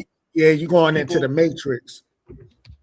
Want to come on, your phone smile in our face. I mean, and think they have our best all for this. Oh yeah, I mean, white people come all innocent, whatever. No, we don't trust them, yo. I don't trust no white man. None of them. All right. Yeah. And in a word, Jim Garvey, he say the only white man I trust is a dead white man. Straight up. Right. So that's how I feel. He didn't give him no money. He won't even let dude get close to him, and not to talk about being on the table with him, maybe at a family gathering. Sound like this guy must be known. There's something going on where he is a person of affluence, and his family is like giving him the money to follow Ishowspeed around. Let's go. I literally tried to talk, and they're like, "Oh, it's like, really, bro?" Like one of the security guards tells you to off, don't touch him. Like, bro. All right, so like I told y'all, everybody got some think pieces about the situation. If you want to follow any of these creators on TikTok, their @ names will be on the screen. Peep this real quick. White Speed, if you watching this shit, leave speed alone, bro. The last video I did about you did 500,000. I don't even care if this shit doing. You got the cutoff speed already, bro. Now it's time to do your own thing. Because now you're looking like the dude that's trying to come up off of speed, bro. It's like no longer like, oh, he just streams like it's coming off as weird, bro. I think you got what it takes to build your own fan base. You don't need speed, bro. You use them for anchor. Now you got a name. Now do your own streams, bro. Following speed is not gonna get you nowhere, bro. At first I thought you was a part of production, and I think you were a part of production. But now since the fans, TikTok is looking at you as a person that's just trying to come up off of, you should have seen that shit coming. It's time to do your own thing, bro. You have your name now. You don't want to be the dude that's trying to follow somebody else around. Before people bring your name, they got to bring up somebody else's name. Make your own name, gang. It's 2026, bro. You can do it, bro. Leave that boy Speed alone, bro. If he was gonna bring you on the team, he would have been. Let it go, gang. Let it go. Do you think he's trying to get on Ishowspeed's team, like just be a part of his team, like try to infiltrate, getting in that way, and then like somehow rule or get involved with Ishowspeed's team in his inner circle? That's the intent, right? It seemed like that. And remember, white people could say whatever. That don't mean we have to know by now.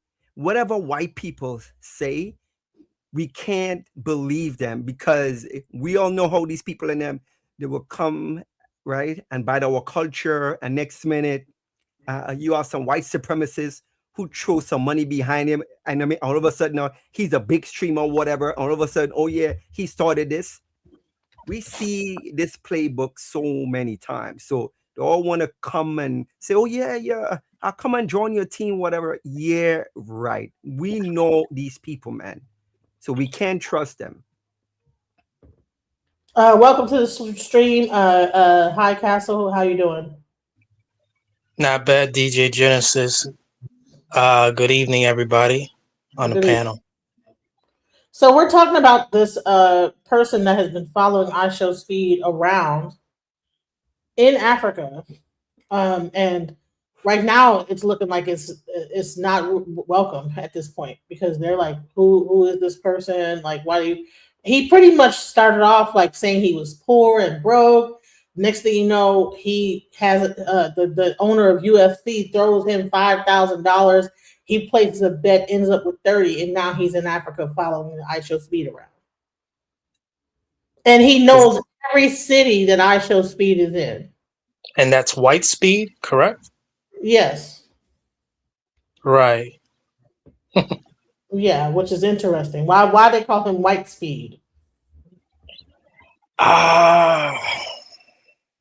I was told about this by a young teenager, and all I know is that he's made appearances before. White speed. And they are friends, but they're not. But do you think that at any level that he might be that they might just have a whole thing going on where he just looks like he's frustrated, but really he's like, cool with it? Yeah, I think there's some type of tension. Oh, so you think that it's not like that? It's not welcome. Like he's like, no, who's this guy? I mean, but do you also think this could be like a person that's like probably an agent that's like got the, or do you think it's a person of affluence that has the money in a family and just able to like just follow him around in that way? I think it's just like in the movie Black Panther with that FBI agent who was able to come to Wakanda and go wherever T'Challa was going. And yep. Sound like that to me. Let's go. Now think about this. Ishowspeed is doing a Speed Does Africa tour, which is breaking down the negative stereotypes that Americans and possibly the world have about Africa. And it's for his culture. And then we got a guy named White Speed, who is white from the United States, stream sniped him here in the United States during his Speed Does America tour, goes over to Africa to Ishowspeed's Speed Does Africa tour, which yet again is about his culture and is also breaking down negative stereotypes, to stream snipe Ishowspeed in Africa. So yeah, when the internet says, hey, it's like colonizing the Speed Does Africa tour, kinda is. Personally, I think this is highly disrespectful to Speed, to Africa, to the production, AIM, Slips, the security. And I think you should just leave them alone. What do you guys think about this? W Speed. So people watch my video of the Ishowspeed tour and reflecting on the fact that white speed is a problem that extends past Speed himself. He is symbolic of the Black experience in America.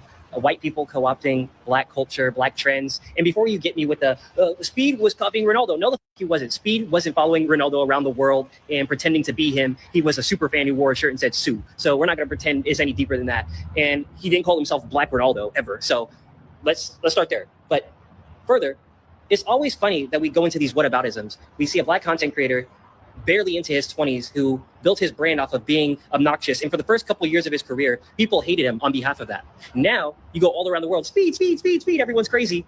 White people see that and they're like, I want in. So you have boy named White Boy M, who was the first White Speed. And then you have this person named Tiki, who is, mind you, they have real names. So we're using these bullshit ass names, White Speed, and like, can you be yourself? Can you pick a character? Like one that's not already chosen? This is the thing. It's like, it's tiresome because sometimes Black people just want things for ourselves. Now, I know Americans think like, and by Americans, I mean white people think like, well, the West was made from white people, blue eyes, blonde hair, blue jeans, and, my genes are good. It's like, if they're so good, show that with character and like reflecting on the truth of your experience, which isn't, I'm Speed, but I'm white. It's, I'm a dude who likes Speed and wants to be like him, who's following him around the world because I can't find myself. It's that deep. And as a, you know what, this also sounds like, let's take some attention off of like what he's trying to do in Africa and make it about this situation. This guy made a good point. He says, to some degree, White Speed, doesn't he win because people are talking about him nonetheless? Yes. That is what and more people are talking about this on TikTok and all over. And it's kind of like, it diverts the attention to, from the Ishowspeed, what he's trying to do. Black man, I can only speak that. I can't implore you to think deeper about it, because if you truly think it's not that deep, it's not that deep. That's as deep as it goes. I think what it is Speed is in Africa, and it's like a deeper thing for him, right? And White Speed is just there to steal off the clout, you know, to make some money. Like, he's just there as a gimmick, you know what I mean? So it's a bit disrespectful, like cringy. Like, what are you doing? You know what I mean? Like, why are you here? This White Speed shit is getting aggravated. Y'all don't know a gimmick when you see one? Y'all don't think that this young man is hired by Speed's team to follow him to fuck around and make appearances so Speed can be like this is a play. This is something like within the Speed is extremely smart. Do you understand what I'm saying? If he wanted that white boy to get the fuck away from him, he has the measures to make sure that it happens. You know what I'm saying? He tells him where he at. How do you think this young man just pops up wherever he at? Exactly. Speed, he's on his team, guys. This is see, that's what I was saying. You know what I'm saying? I think that this guy has a stream sniper, and then Speed was like, let's incorporate him because it's funny. It's a good bit. It's a bit.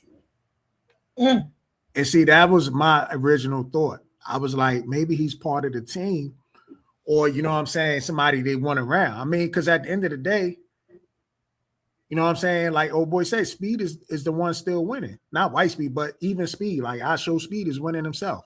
Because now you could create multiple stories off of it, and they got other people talking about it. So I think Ishowspeed is still winning regardless. So, you know, I just wanted to like just show that before we get into this other story. Like I said, I didn't get to put, I didn't have enough room to go into what I was about to go into next. So let's go into ICE. You know, we talked about FBA, we talked about this whole thing with Africa. I really wanted to go into this ICE situation. So there is a 3D preliminary analysis of this. Shout out to Mr. Let Go and who breaks this whole thing down. Let's go. Watch this video all the way to the end because I have unprecedented proof that I'm going to show you that this man unalived this woman on purpose. All right, new footage and new context has just gotten released that shows or proves that this ICE agent most likely will be going to prison. Check this out. Jonathan Ross has been identified as the ICE agent who fatally shot Renee Nicole Good in Minneapolis earlier this week. This is the same officer that was dragged and injured during an arrest that also involved a car last year. That means a lot right there. Something happened then, and something happened here. Here's what we know about him. Court documents show the first incident happened on June 17, 2025, during the apprehension of Roberto Carlos Munoz, a convicted sex offender originally from Guatemala. Ross got his arm stuck in Munoz's window as the driver tried to flee and was dragged more than 100 yards before breaking free. In court, Ross testified, quote, "He just took off at a rapid speed. At this point, I feared for my life." Ross ended up in the hospital with significant cuts to his right arm that required 20 stitches, along with another wound on his left hand that needed 13 stitches. So let's stop right there.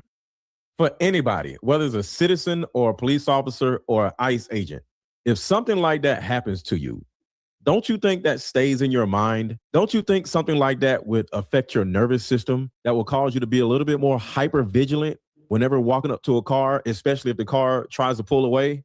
You see where I'm going here, right?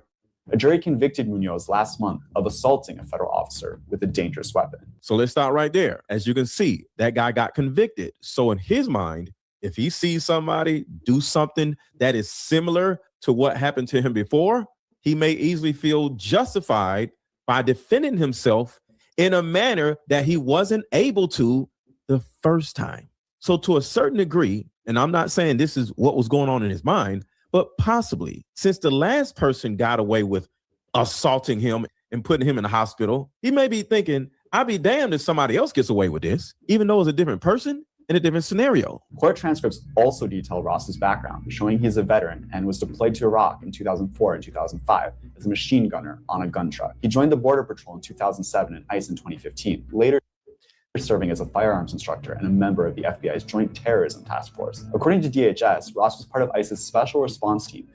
Wait, he's military. That means he has control of his weapon. If he was military, that means he has control of his weapon. And anybody that knows law enforcement, they get taught, like, listen, there's a reason for justifiable when a car is moving. If they're trying to flee, an FBI agent had a whole thing where he talked about that he teaches people that if a car is fleeing, that is not justifiable to then pull the trigger. Okay, so that's if he was a veteran at that level of veteranness, He knows how to control his weapon. Sorry. Which requires a 30-hour tryout and additional training. Now, just 6 months later, Ross faced another driver who hit the gas as he tried to stop their car. This time, he fired his service weapon, fatally killing Good, who was a mother to a 6-year-old child. Ross's father, Ed Ross, told the Daily Mail, quote, "She hit him. He will not be charged with anything." That right there, she hit him. He would not be charged with anything. Let's just keep going. I got so much to say. I'm trying to wait. Both Vice President J.D. Vance and Homeland Security Secretary Kristi Noem have defended Ross's actions. That woman was there to interfere with a legitimate law enforcement operation. This was an act of domestic terrorism. But state and local officials dispute claims of self-defense. They are already trying to spin this as an action of self-defense. Having seen the video of myself, I want to tell everybody directly, that is bull. He had his life ended, dragged by a car 6 months ago, 33 stitches in his leg. So you think maybe he's a little bit sensitive about somebody ramming him with an automobile? What? Let's stop it right there. Let's get started. Oh man. If you're that sensitive, you shouldn't be you need to take a break. Right. Yeah, if you see how they trying to set it up where as though this guy could get away with it. The thing is that he will. Like you said, if you so much worried about what happened 6 months ago, then the last thing you want to do is position yourself in front of a car anyway. And not to mention, even when she was backing up, he already drew his weapon the minute she backed up. So he could have easily got out the way just as fast as he drew his weapon. And she wasn't even going at him anyway. That's the crazy part. Right. She started off being nice to him, like saying, "Hey, I'm not mad. I'm not angry. Listen, da da da." Her girlfriend was like, "Listen, I'm a veteran. This, that, the other." Next thing you know, pop. The whole situation goes down. So let's go. Let's watch the rest of this. I mean, does anybody else have something to say before I go forward? I believe it was justified, and that Becca Good, the wife, she's going to be indicted and charged on aggravated manslaughter, 2 counts, one for Renee Good and the other for the Black Shepherd dog. R.I.P.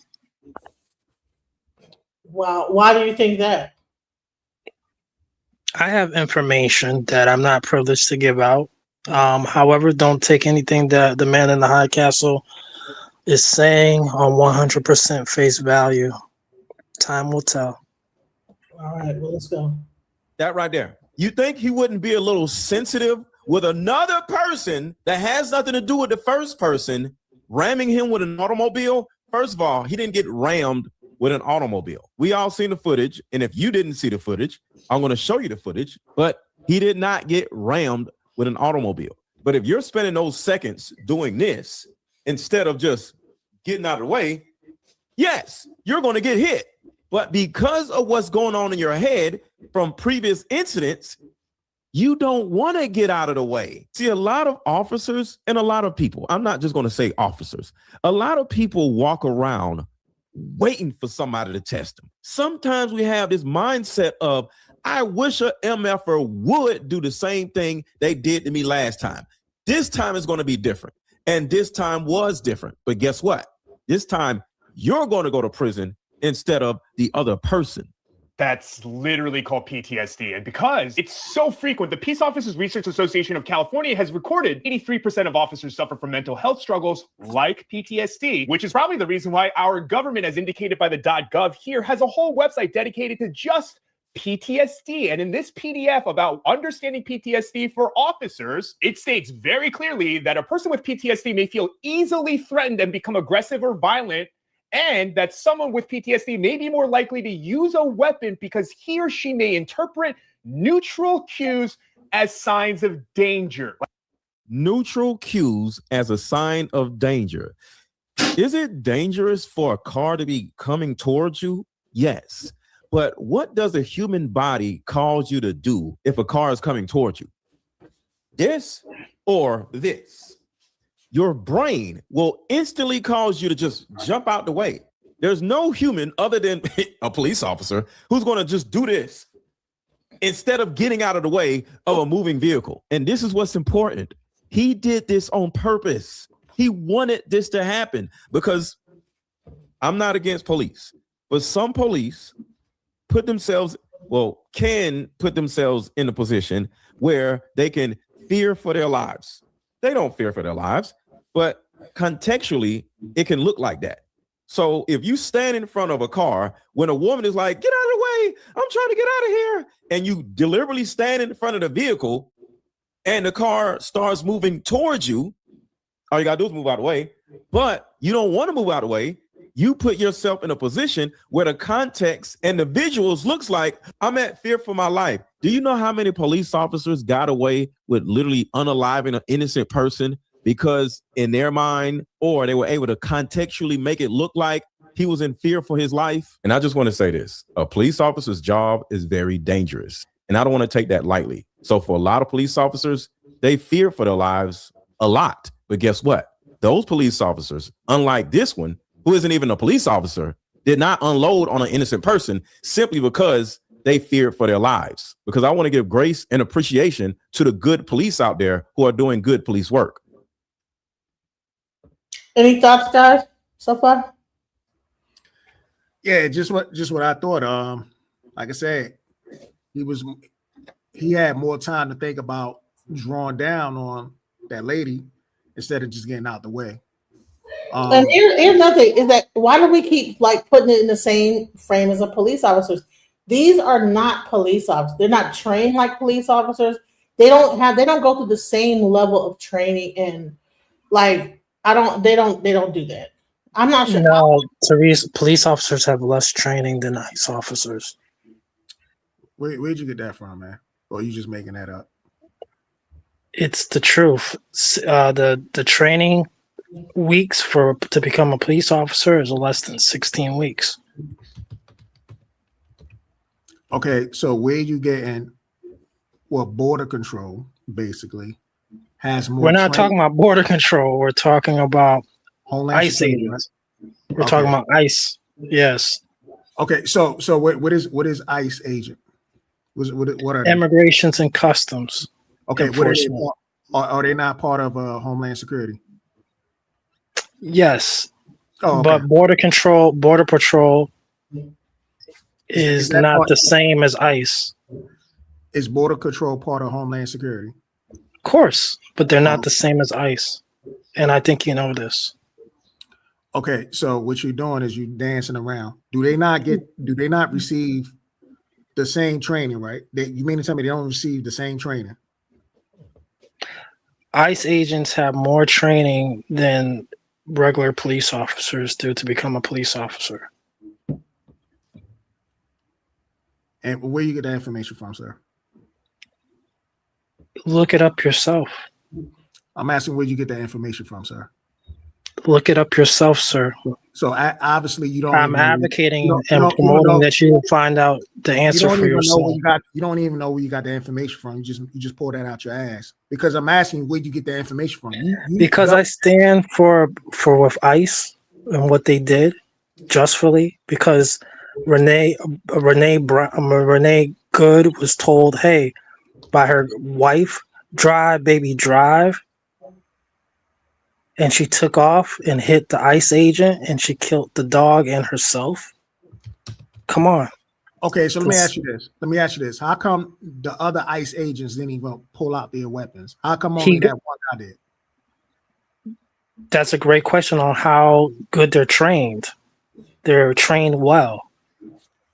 So obviously you agree with this woman getting shot. Yes, I said that time and time again. So you agree with the woman getting shot, even though you just sat here when I asked you the question, I said, how come the other ones didn't pull out the weapon? You say, oh, they trained well. So they were trained well. They're all trained well. He had her. He neutralized the situation.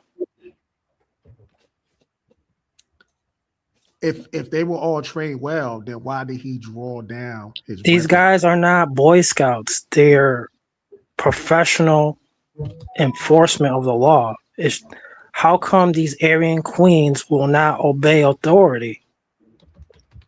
The ones that y'all be yapping about saying they're the gold standard. So How obviously, come these Aryan he queens supported- are not obeying authority? These are the same gold standards that y'all bedbugs be yapping about how great they are. This man just shifted the goalpost, Genesis. He shifted the goalpost big time. So, like I said, he doesn't even know where he get the information from. He's just saying that they better trained than police officers, not even knowing their training. You basing the training based off of how many weeks. You don't even know what their training is about. So it says the entity with more extensive and standardized training is generally by a local or state police officer. U.S. Immigration and Customs Enforcement, ICE, training standards and duration have recently reduced. Exactly. Because they're trying to like how many weeks of training does a police officer have to become a police officer? It's not about weeks. It's about what they're training in. What they're training, exactly. That's like saying training covers a broad spectrum of situations: firearms, physical fitness, emergency driving, constitutional law. The core focuses general policing with broad police powers within specific jurisdiction.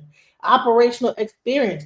ICE training is a federal law enforcement agency with two primary operational branches: enforcement and removal, ERO, and Homeland Security investigations. Their training is specialized and conducted at the federal law enforcement training centers. All right. So 16 weeks. So 16 versus what? Now let's look at police. How much training? 21 weeks. 16 verse 21. So it was recently reduced to get more people to become ICE agents. I got you. Recent changes in an effort to rapidly hire more officers to meet new mandates. The training period for ERO officers has been significantly reduced, in some cases down to as little as 6 weeks. That's great. Also cut the streamlined training time. That's great. So when you're saying, when he asks you, well, where'd you get the information from? Like, well, that quickly, that easily, we could like go on, do a search and be like, okay. No problem with that. Right here. It says right here on the training issue. We all know that God dang it. Threw you out by accident. Hold on, all right. On the training issue, we all know, and we knew before ICE as an agency that is satisfying a massive mandate by this White House. And so training to get all those bodies into ICE, all of the right law enforcement folks into ICE, training has been reduced from about 16 weeks to about 6 and a half weeks. Awesome. And you're starting from a pool of people who are not getting the training, don't have the time to have judgment, who are being launched in missions. They're hard a political overlay. And that's a generic mix that you're getting. This specific case may be different, but that's what's happening throughout the United States. Here's the thing. Now, this particular guy who shot this woman had way more training. He was in the military and doing operations in the military. So he way more training than the average ICE person. So you think he did something unjustified? I think that he did something not unjustified. I would say that he did it. He wasn't fit to be even working. If he had some type of a level of PTSD, he should have been taken off and did some kind of mental evaluation before bringing him back on. But they need ICE agents, so they were hasty in bringing him back into the force after that situation happened. After that, should have been training, like clarity, PTSD, like some mental evaluations. Maybe, bringing him in a certain situation to see how he will react, make sure that he's going to be good, then bring him out there, not just throw him back out there after he's had a traumatic situation like that. Lastly, was this officer, in your opinion, do you think he got hit by the vehicle or not? Well, we're about to see right now, because this Action Live has a full breakdown of what happened in the situation. We're gonna see it, but let's go. But this man, who isn't even a police officer, is actually using the "I feared for my life" to get away with unaliving somebody. So I just wanted to give that clarity. I'm fully aware that fearing for your life can be extremely scary. And I'm not dismissing or ignoring a police officer's actual real-time experience that I've never felt before. So my heart goes out to all of you. But this man did not fear for his life. I just needed to say that. Just imagine at your job, no matter what you do, if somebody tells you or is written somewhere, if this happened and this happened, you'll be able to get away with unaliving a person. All you got to do is put this together and put this together. And now, to a certain degree, you can do the hell you want to do. There's no way in this world, I don't care what happened, because we're going to look at what happened. The human body is not going to allow themselves to get hit by a car. So yes, a car coming at you, you can say, I fear for my life. So instead of jumping out of the way, since this is a scenario, 1 + 1 = I fear for my life, 1 + 1 = I fear for my life, you then can turn around and be like, bow, bow, bow, bow, bow. And all you really got to do is jump out of the way. Do you see how dysfunctional this fear for your life type of rule that the police have is? Like when an innocent bystander lets a car go through, waves other people to go around, and then puts their car into reverse to make a 3-point turn, aka neutral cues that they misinterpret as signs of danger. In fact, if we go even further, in my opinion, he didn't misinterpret it. He made it look like it so he can get away with doing it. I personally don't think he's seen that this woman is coming at him and he feared for his life. No, he just made it look like, hey, this is the reason why I did it, because he wanted to do it.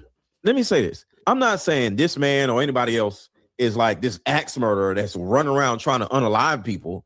But when somebody is not complying and the first thing the police turns around and says is, oh, you think I'm playing? I'll just say this. There are police out there that like to show people, whether it's you, me, or whoever, who's boss. And getting away with this in their minds is a win for police. And here's the thing, we gotta stop calling them police. They are not the police. That is where we're making a mistake, because they're dressed up like police. We think that they are the police. They're not the police. They don't have the same jurisdiction as police. They can't even like go in the houses without a cert. So what's happening, even when we go down into the situation I'm about to bring up with the Uber, with the DoorDash driver that ran into the house, they have to have a judicial warrant. They can't just run up into a house just with their ICE warrant. They have to get you have to have a judicial warrant in order to bust into somebody's house. And that is something you have to go to a judge to get. You can't use the ICE warrant to bust in people's house, but I'm sure they're probably going to want to change that law coming up pretty soon too.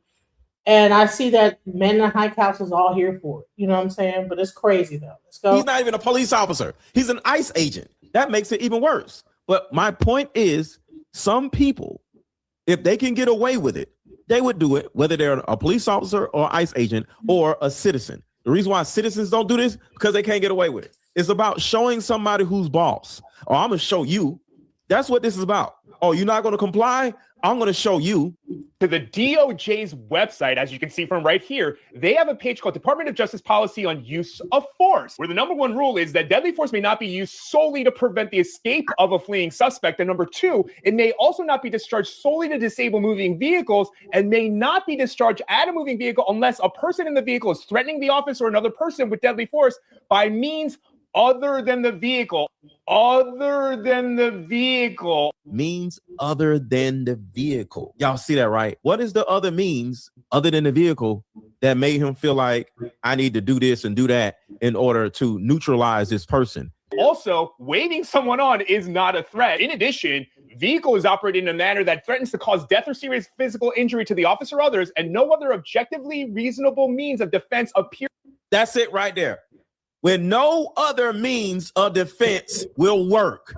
Jumping out of the way is an easy means of defense. This man wanted to do this. He's seen something and he's like, oh, I'm going to show her instead of just jumping out of the damn way. Are we just not forgetting that the fact that he's also a trained military person that has been in wars? He knows how to control his rifle, his gun, people in the military are taught very extensively. So I will talk about ICE not being able to control, but this guy was ex-military. He knows how to control himself. That's why he didn't shoot the first person that ran him over. And that person actually ran him over. He had to get stitches and everything. So why, in this instance, no, this sounds very much like a Because she thing. ran him over. She hit him. You're gonna show a clip, but there's clips from his body cam, and you hear and you see that it's out there already. I mean, hey, Oh, I'm she gonna hit show him. that too. I'm gonna show, yeah, I'm gonna show that too. She definitely hit him. Okay, all right, let's go. Death or serious physical injury to the officer or others, and no other objectively reasonable means of defense appear to exist. Death or serious injury. He was on. She didn't hit him square on. She wasn't backing up and revving up her engine and then going. She was trying to leave the situation, trying to flee. He was in front of the vehicle, sideways. He could have easily, but why did he pull his gun? He also had a phone in his hand. That's another thing. Why didn't she just come out the vehicle? Why should she? He's not a police officer. He asked her to get out the vehicle. So if I ask you to get out your vehicle, you gonna get out your vehicle? He's not a he is not a police. No, I'm a person, right? He's not a police officer. He's dressed up as a police officer. He's ICE. He's not there to do law enforcement of regular human. He's law enforcement. That's the law. Pull ICE. He's ICE.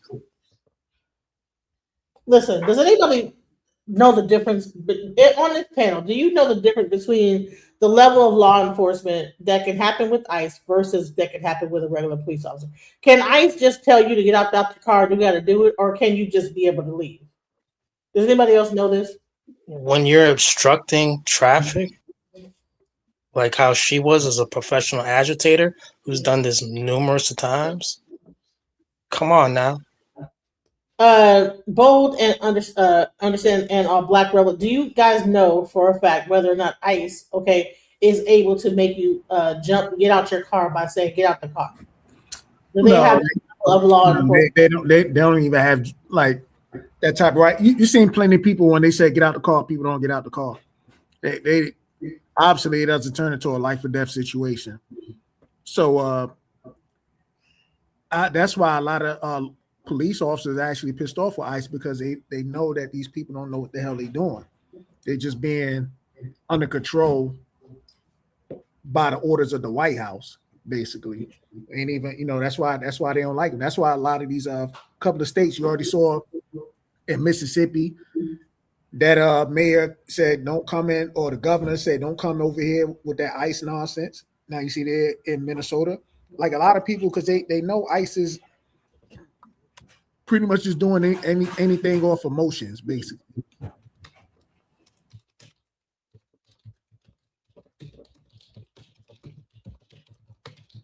Let me ask. Let's ask this. Okay. So it says yes, ICE agents have the authority to order passengers out of a vehicle during a stop for officer safety, a power established by the Supreme Court rulings, but they must have reasonable suspicion to stop the car in the first place and generally cannot use traffic stops for collateral arrest of citizens. Thanks to a settlement, and you can refuse searches and remain silent, though you must comply with lawful orders to exit the vehicle. All right, so what in that situation when I hear it is like, oh, because I think that she said, and by the way, I'm a veteran, this, that, the other. And then after she said what she said, okay, well, get out the vehicle. I'm trying to understand. Okay, let's go forward. She was definitely not a veteran, and I never heard any of that, but I would love to if I'm wrong. She did say that she was a veteran. Let's go. I would love to hear it. Moving out of the path of the vehicle, which they both were able to step backwards and stop putting their hands on a moving vehicle at all times. See, like I said, it's two things you can do: get out of the way, or and do all this. There's no reason to just get out of the way. He doesn't want to get out of the way. This police officer is despicable. This was a choice. So yeah, the blatant lying from our president and vice president both need to stop immediately, because the rules of how to discharge their weapons is literally written explicitly on government websites. Fuck Jonathan Ross, because this mother, Renee Nicole Good, deserves justice. You people in the media, not everybody in this room, but many people in this room have been lying about this attack. No, you're lying about this attack. And the attack is the officer, not the woman. Trying to ram this guy with her car. He shot back. He defended himself. He shot back, as in returning fire? She didn't shoot, sir. What are you talking about? You sound like an idiot. He's already been seriously wounded in law enforcement operations before.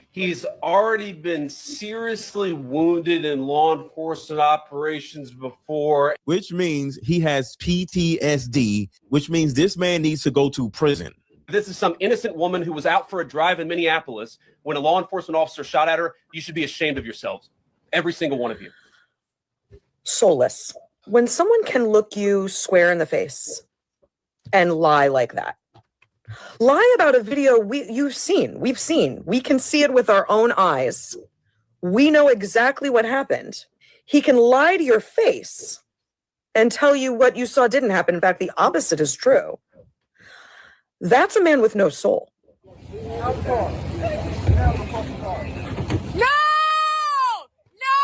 So right here, you see the gun is already drawn.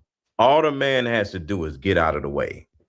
Look at how the tire is pointing away from the officer. Away. This stupid idiot is still shooting. And how was he hurt or injured? Look at him.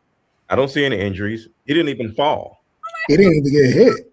I need every last one of you to send this part of the video to Homeland Security to make sure this man goes under the prison. Watch this. This is all the proof we need to get this man sent to jail and sent to hell.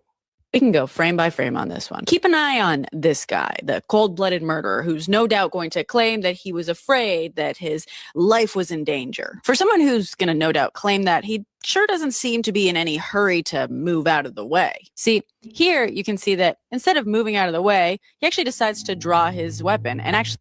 And that's what I'm saying. It just makes more sense to just move out of the way. He's saying drawing your weapon actually takes more time and more effort instead of just doing this. But no, like I said, he wants to draw his weapon because he wants to show this woman who's boss. It's not even a real police officer. plant himself more firmly. In fact, he's leaning over the hood of the car right now on purpose. If you go frame by frame, you can see his feet are actually beside the... So right now you can see 4 feet. The first officer's feet and the second officer's feet. Nobody is in front of the car. So for anybody saying, oh, she hit that man. No, she... Look, his feet are right here. This guy Right. there. So You said he got, I wonder where he got ran over at. That's what right. It makes like he just got like pummeled, like he damn near The one in the front is the one who got hit. We showing his feet. His feet is right there, right in front Not of the one at the door. Look Not at the one. feet. The one Look at at the. look at the legs. You see 4 legs. 1, 2, 3, Right. 4 in this It's picture. the one in front of the car. right, but if okay, listen, let's go The back. same one who shot at her. The one in front of the car. So at first You he's in guys are front. confusing the cell phone carrying an ICE agent right there. You're confusing him with the other one. No, The no, one no, with Listen, the other listen. one shot her. You just gonna have to go frame by frame because obviously he doesn't want to see it. I wish you just showed the body cam footage and We looking at the whole body footage. the of his body whole cam We- footage. We looking at the Because you whole- guys are the body. confusing. The one at the car is not the one who shot her. It's the one in front of the car. We know that. We can see. Listen, we can see the him guy right right here. here. You see him right here. I'm telling So Right. rather than jump out the way or whatever, he's pulling his weapon out. And Do you then he see- still got out. He still got out the way just to shoot the woman. He got out the He way. hit. She hit him. But he's standing in front of the car. He's trying to turn. He didn't shoot. He didn't let it off yet. He didn't start dumping off on her yet until she hit him. Hey, they want to see what they want to see. Ain't no use. You see. So for the people in They want to see what they want to see. They you know they that make are themselves believe. it's like a bloodlust. People like to see. It's not going to bring her back. Like I said, they want to see what they want to see. And y'all not going to finna slide for her either. It's not about the bloodlust, about Mr. Bloodlust. It's not about bringing her back. It's about this could happen to anybody. Right. It can be prevented. Correct. Well, it can be prevented by professional people that know how to deal with situations like this. She was a professional agitator. She's done Not this even before. a real police officer. Look at this. They want to see what they want to see. So he's pulling it out. He pulls his gun out. Pulls it. Shoots. Look. He steps. This She guy hits her right there. No. She hits the one in front. Yes.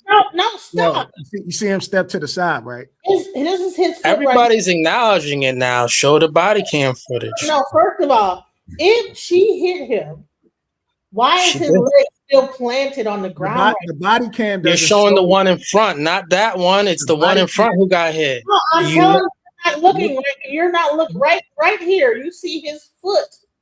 That's not the one who shot her. It's the one in front of the vehicle, in the very front.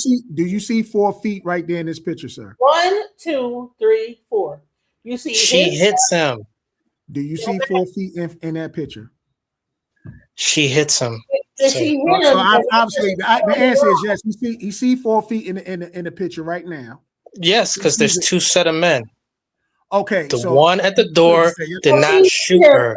It's the one in front of him. You know that. Listen, stop. He just calls it distraction. That's all he's doing. It's ridiculous. Okay. For the people that are watching this, listen, sir. Listen. This is the guy. Okay, let me take it back a little bit because we're gonna really break this down. Okay. So the police officer is right here. He's in the front. The car is facing him. Her wheel is turned to the right. The cop is right here. He's pulling out his gun.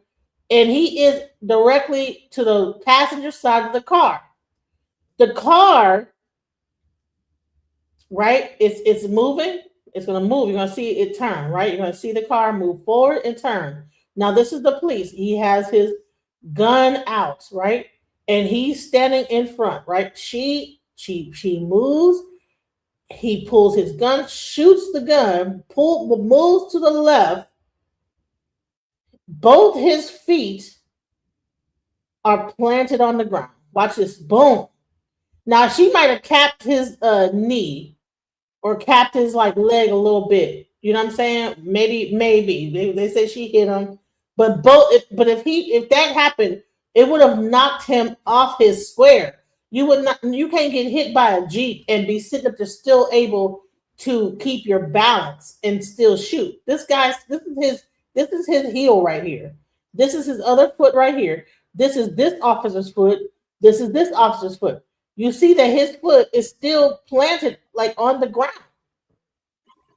Let it go to court then. He's going to win. Listen, why wouldn't he be hit and lose his balance?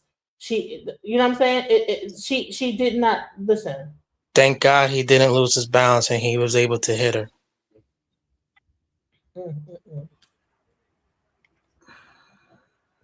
Whew.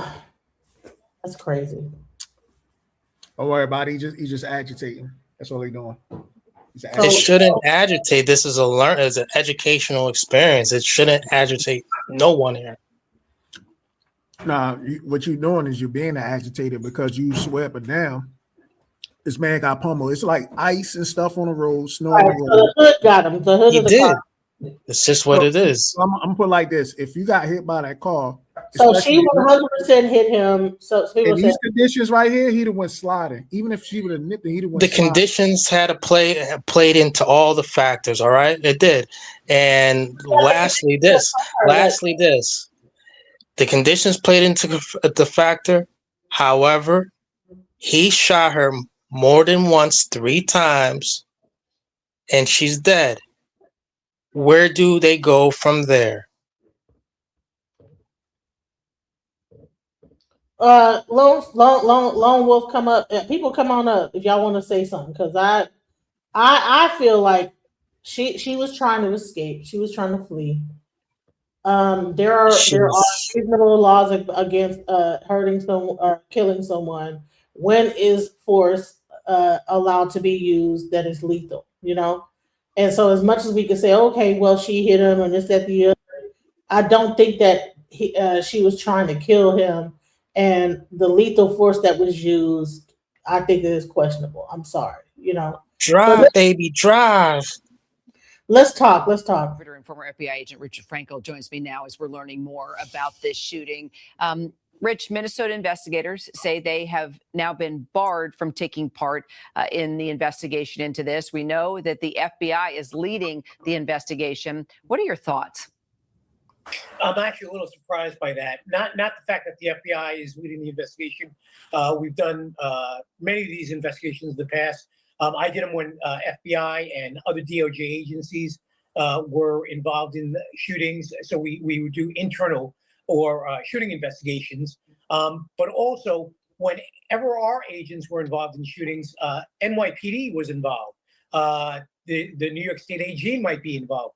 The fact that the FBI and the feds are investigating this does not bar a local state agency or prosecutor's office from doing their own investigation. They may not have the same access to the ICE agent to interview and to get some of the forensic information, but they can definitely, using videos, using witnesses, through subpoena power, they can do an investigation. So again, I'm a little bit surprised how the local authorities have stepped off this investigation. So investigators they're going to go through all the video evidence that is now coming out, including all the different angles that we've seen of this shooting. I do want to show some viewpoints here and get your reaction, but I also want to warn viewers that this can be a bit disturbing. So let's go ahead and start with the first video. No!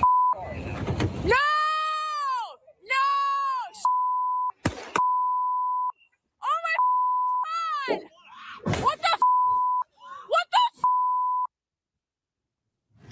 Okay, now I want to show you a different angle, which the administration says clearly shows that the woman was hitting the agent.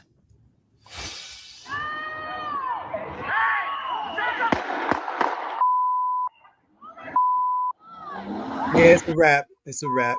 That was justifiable. Now, here's some of that video slowed down. Richard, what do you see? Show the body cam footage. Damn. So I see that actually there's a first agent who That's goes enough. up to the car and puts his hand on the vehicle. And he's telling her either to stop or to get out. And I forget what he actually says. But you can see he's touching the vehicle, and then the vehicle starts moving while he's touching it. And then the second agent is the one that pulls his weapon out. He's standing a little bit in front of the vehicle, and the vehicle is coming at him and then veers off a little to the right once the shooting begins. So that the agent who is involved in the shooting, he actually pulls his gun out when she starts to move the vehicle, and that other agent is holding on. Now, there's going to be a lot of review of what we've just seen and a lot of discussions with the ICE agents.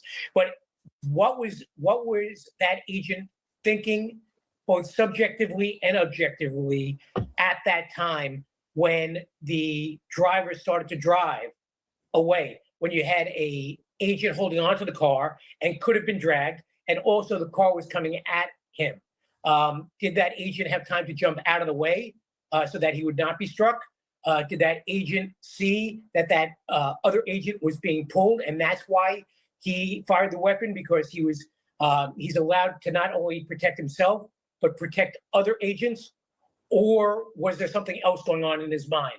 And it's really going to come down to those milliseconds or seconds of what happened immediately before the shooting and what happened during the shooting.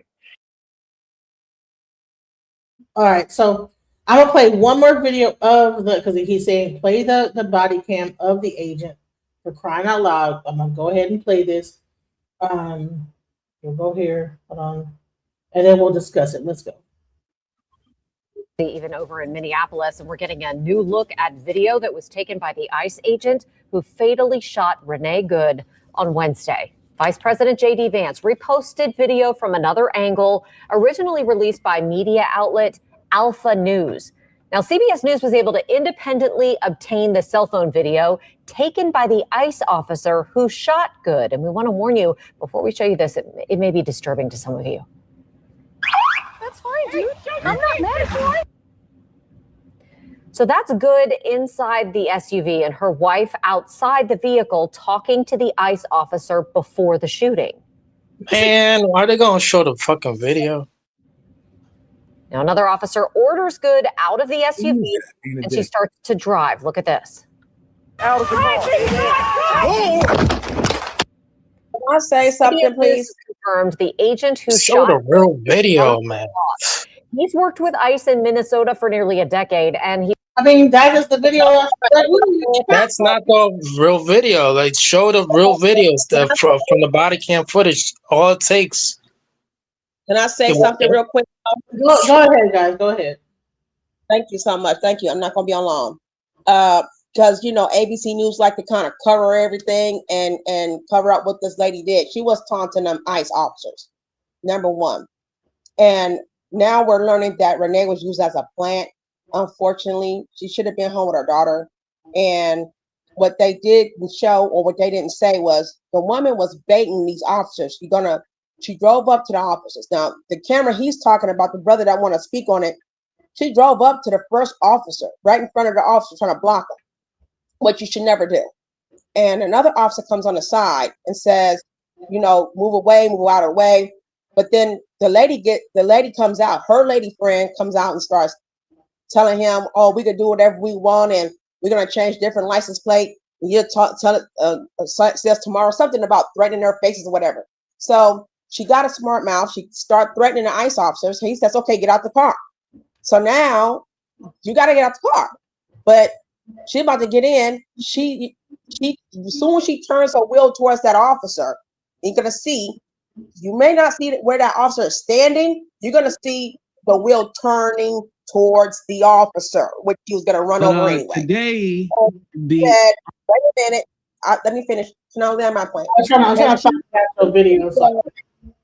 Yeah, and then she said, drive, baby, drive. So she's trying to get her to drive. But see, when he hit, the gun went off 2 times, 2 shots. We heard it. We kept listening. We kept watching it a bunch of times. The gun went off 2 times. One hit in the window, which got her. So that's when we were saying, okay, so then this is justified because number one, you just used your vehicle as a weapon. It doesn't matter the situation. When ICE is conducting something, you just stand back. You can protest. I may not like ICE, but guess what? I'm not going to put myself in those vulnerable situations. Can you imagine if these were Black women doing that? This wouldn't even be a thing to talk about. It'd be, oh, she put herself in that situation. She should have did this. Well, this woman put herself in that situation. Doesn't have none of her kids except for that one. And she dropped this one in school to go stress and mess with ICE. And they're coming to get fraudulent people out of Minnesota, which most people, including Black folks, want them out. So it's mostly white liberals that's doing all this anger. Just like, no, we want to be free from all that. Y'all stole from us. Y'all and you're threatening America and all this stuff. And you mean to tell me they don't even like white people? They over here talking about white man this and the white man that and the white man. Yet you got white liberals who are part of the KKK shit coming out there, starting some mess with ICE agent to bait Black people in it. Now let me tell you the trick of the enemy. Then I'm flying my plane. I'm out. The trick of the enemy is, you notice how a bunch of these liberals from the Democrat KKK radical party are out here trying to incite and try to mess with Black folks in the psychotic way by saying, oh, we're being the officers are harassing us. Oh, we're victims, and they're yelling and they're singing "We shall overcome" and all this stuff. It's like, we're not moving. You guys deal with it yourself because you want us to be a part of your thing. Yet you're getting benefits off of stuff we're not getting. So they can stop using us for these political gains all they want to. They're using Renee for political gains. That which woman of hers is done made so much money from GoFundMe is ridiculous, and she over here on camera smiling with her teeth, so she didn't really care about Renee in the first place. I feel like this. This is just all for us. We should just eat our popcorn and just sit in our seats. Let them figure it out. Exactly. Thank you, sis. Thank you for having common sense. I'm gonna say this before you leave, and I know there's so many sisters who just like you who think like that and know this. There's a small segment though who get a lot of airtime and are saying the exact opposite. But I know better. The majority of the sisters know what's going on. Yep. Thank you. You're welcome, sisters. Wow. Okay, I think I found a channel that has the actual video. Did anybody else want to say something before I play the actual footage based on this other channel? Yeah, no, I'm in full agreement. I'm in full agreement. It's justifiable. There's a case law. I believe it's hold on, let me see here. It's Tennessee versus Garner. You know what I'm saying? 471 U.S. 1 1985, and this is what you know what I'm saying constitutes when it is a legal right for law enforcement to defend themselves against a motor vehicle with deadly force. You know what I'm saying? And it does not require him to have his entire life necessarily freaking threatened, but the threat of imminent danger, okay, or physical harm, even in of itself can make lethal force. Like that's it. Yeah, you know what I'm saying? So yeah, he had every right, you know what I'm saying, to pull that trigger. Unfortunately, you know what I'm saying, she was stupid enough to do what most black folks would not have done. You know what I'm saying? Like for real. Yeah, I'm gonna mind my business and eat my popcorn. Hey, thank you for saying that last part, sir, as well. I mean, I wish you could repeat it again, that very last part about what we would never be doing. We would have never done that. You know what I'm saying? We know daggone for sure that door would have been, that whole car would have been turned into Swiss cheese. You understand what I'm saying? So that was absolutely absurd. A motor vehicle is a deadly weapon if it is directed towards somebody, even if it's just at the angle she's turning and just enough for it to clip that guy. It could have broke his hip, or it could have caused some other form of danger. What if he fell, it ran over his leg or something? Like at that moment, you know what I'm saying, there is a thin line between, you know what I'm saying, when it's necessary to use deadly force. I myself, you know what I'm saying, have been hit by a car twice. And I'm telling you, it is not fun. Okay? Not the same car. But, you know what I'm saying, it's a deadly situation. And you know, I carry, you know what I'm saying, now, I would have probably done the same thing. So yeah, the adrenaline doesn't, it's not like, hey, this car was coming from 20 feet away, speeding, and you can see it where the adrenaline's just shielding us. No, that it's yeah. He it's was right crazy, there in man. front of that car when she started making that turn and hit that gas, it clipped him. I saw that video, that you know what I'm saying, the front, that angle that was right there. It was enough. It was enough. You know what I'm saying? You know, for him. And now if he was standing behind the car and the car was fleeing, then that would have been dangerous and he would have not been legally afforded that right to shoot. Because at that point, it actually becomes a threat to the public and the person is fleeing, it could probably cause more harm than good. Like if it does hit the car, you know what I'm saying, and the person is still on the gas, you know what I'm saying, it could cause the car to go into, you know what I'm saying, to pedestrians or what have. In that case, they would say, no, you don't shoot, right? But he's in front of the daggone car, yo. She should have just stopped and shut the F up and did what they told her to do. Also, before the original clip gets shown, the body cam, I want to point out what someone in the audience, she was just up here. She had said this, and I'm going to interpret what she was saying. Renee Green, of the mother who just lost her life. She was a mother of 3, and she had 2 baby daddies, 2 different baby daddies. Oh, you know what? I want to point out I was She gonna had, say they also. I want to point out she had two of those children were not with her. Her spouse has been arrested before for putting out cigarettes on children's arms. They had one child living with them, and I hope to God that that child has been sent to the real father or into someone else's who can really love this child, because this woman gaslighted her Renee Good to take off like Thelma and Louise and kill herself and that dog that was in the back seat. When you see the body cam footage, you will see that the black dog is in the back seat and he is passed too.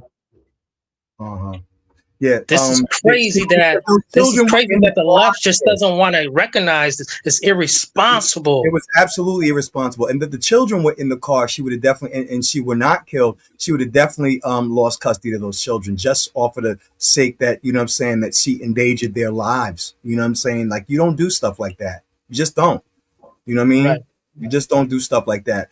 Yeah, I agree with you. I hope that those children are in the care of a family member who can give, you know, the proper care and make you know, proper decisions, because that was absolutely absurd. That was absurd. All right, so I don't know where else I can get this video from, but I know that this channel was talking about it. I mean, so let's go into what. It's right there on the internet. Makes him guilty. I don't care what you say. It still makes this man guilty. Let's go ahead and play the video for you guys. Here we go.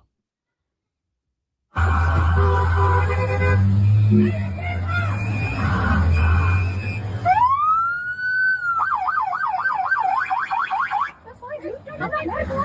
your face. That's okay. We don't change our plates every morning, just so you know. It'll be the same plate when you come talk to us later. That's fine. U.S. citizen. You want to come at us? You want to come at us? I say go get yourself some lunch, big boy. Okay. Out the car. Get out of the fucking car. Get out of the car.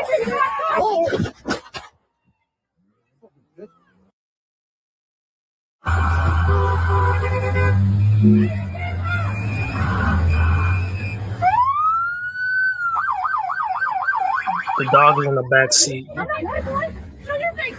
That's okay. We don't change our plates every morning, just so you know. It'll be the same plate when you come talk to us later. That's fine. U.S. citizen. You want to come at us? You want to come at us? I say go get yourself some lunch, big boy. Okay. Out the car.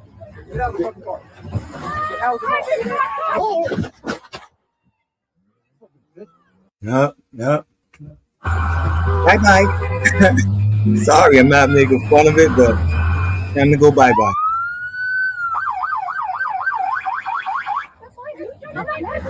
Show your face.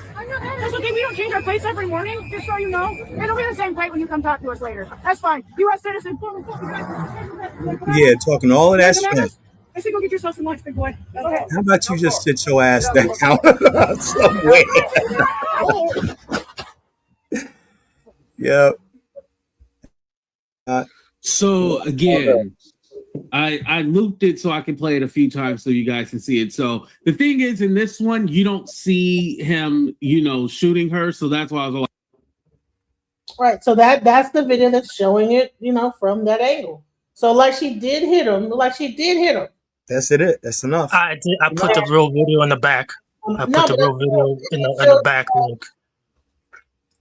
Okay, so I don't know if it's going to be any different than the one I just It's showed. going to be much different.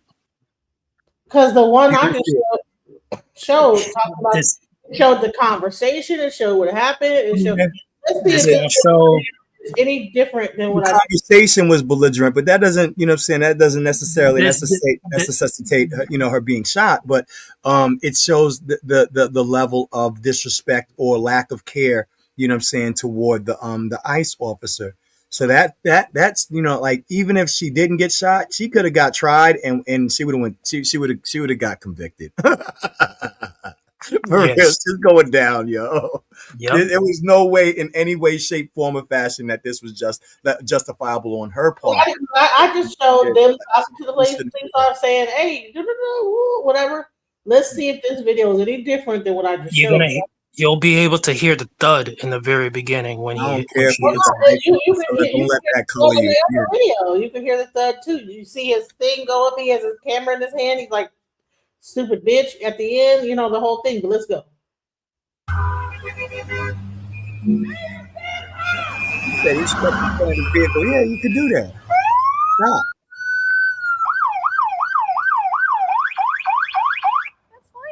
I'm not mad at you.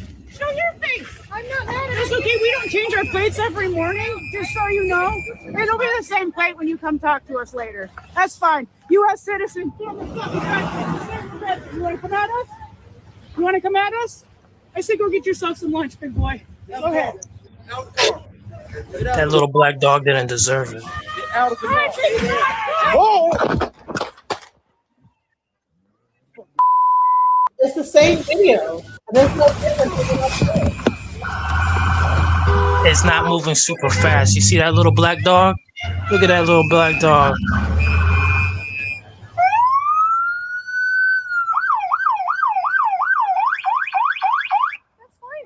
I'm not mad at you. Show your face. I'm not mad at you. It's okay. We don't change our plates every morning, just so you know. It'll be the same plate when you come talk to us later. That's fine. U.S. citizen. Try, baby, try. You want to come at us? I say go get yourself some lunch, big boy. Go ahead. Out of the car. Look at her Timbo. Get out of the car. That's it. Now you're Yeah, thug life. How'd that work out? Yep. Sorry, guys. You come at me with a car, I'm opening your whole freaking front windshield up and your face. He should have dumped more. She He should have dumped on her more. The car, and I think that she was trying to turn off, and then the girl was trying to get in, and then I guess she hit him in the meantime, and foul. You know, that was it.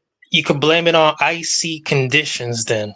How about that? The moment he gave her a direct order, I mean, she, you know what I'm saying? Like, what part? I don't think that people really think that ICE can tell you get out the car. I think that she, you know what I'm saying? I'm getting out either the way, car. she should have sat there. You know what I'm saying? Like any one of us would have probably sat there and said, "Well, go get you know what I'm saying, a police chief. I'm not getting out the car. I'm sitting here, but I'm not going to I'm turning the car off.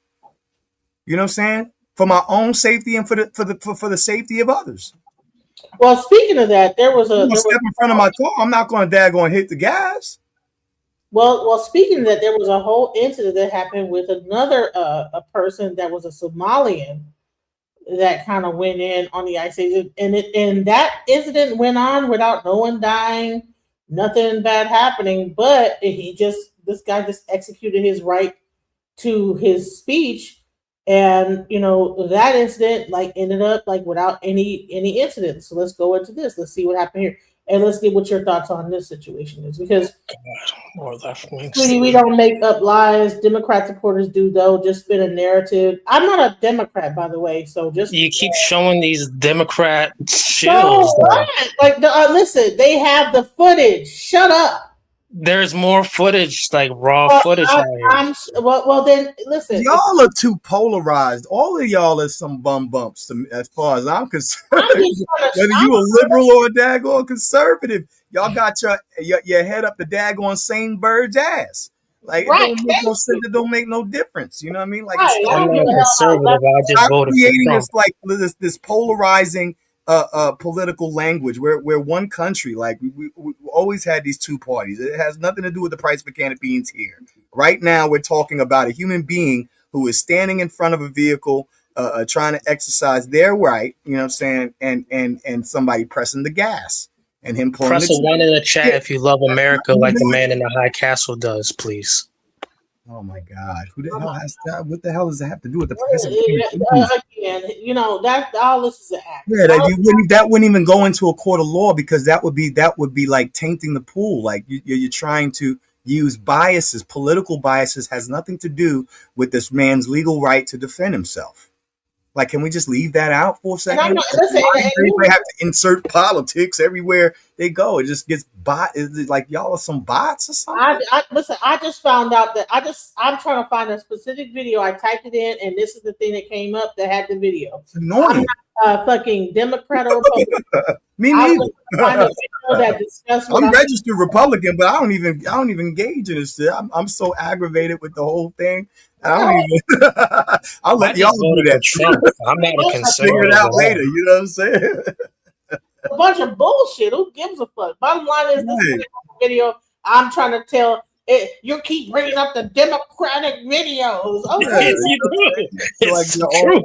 y'all are some freaking daggone.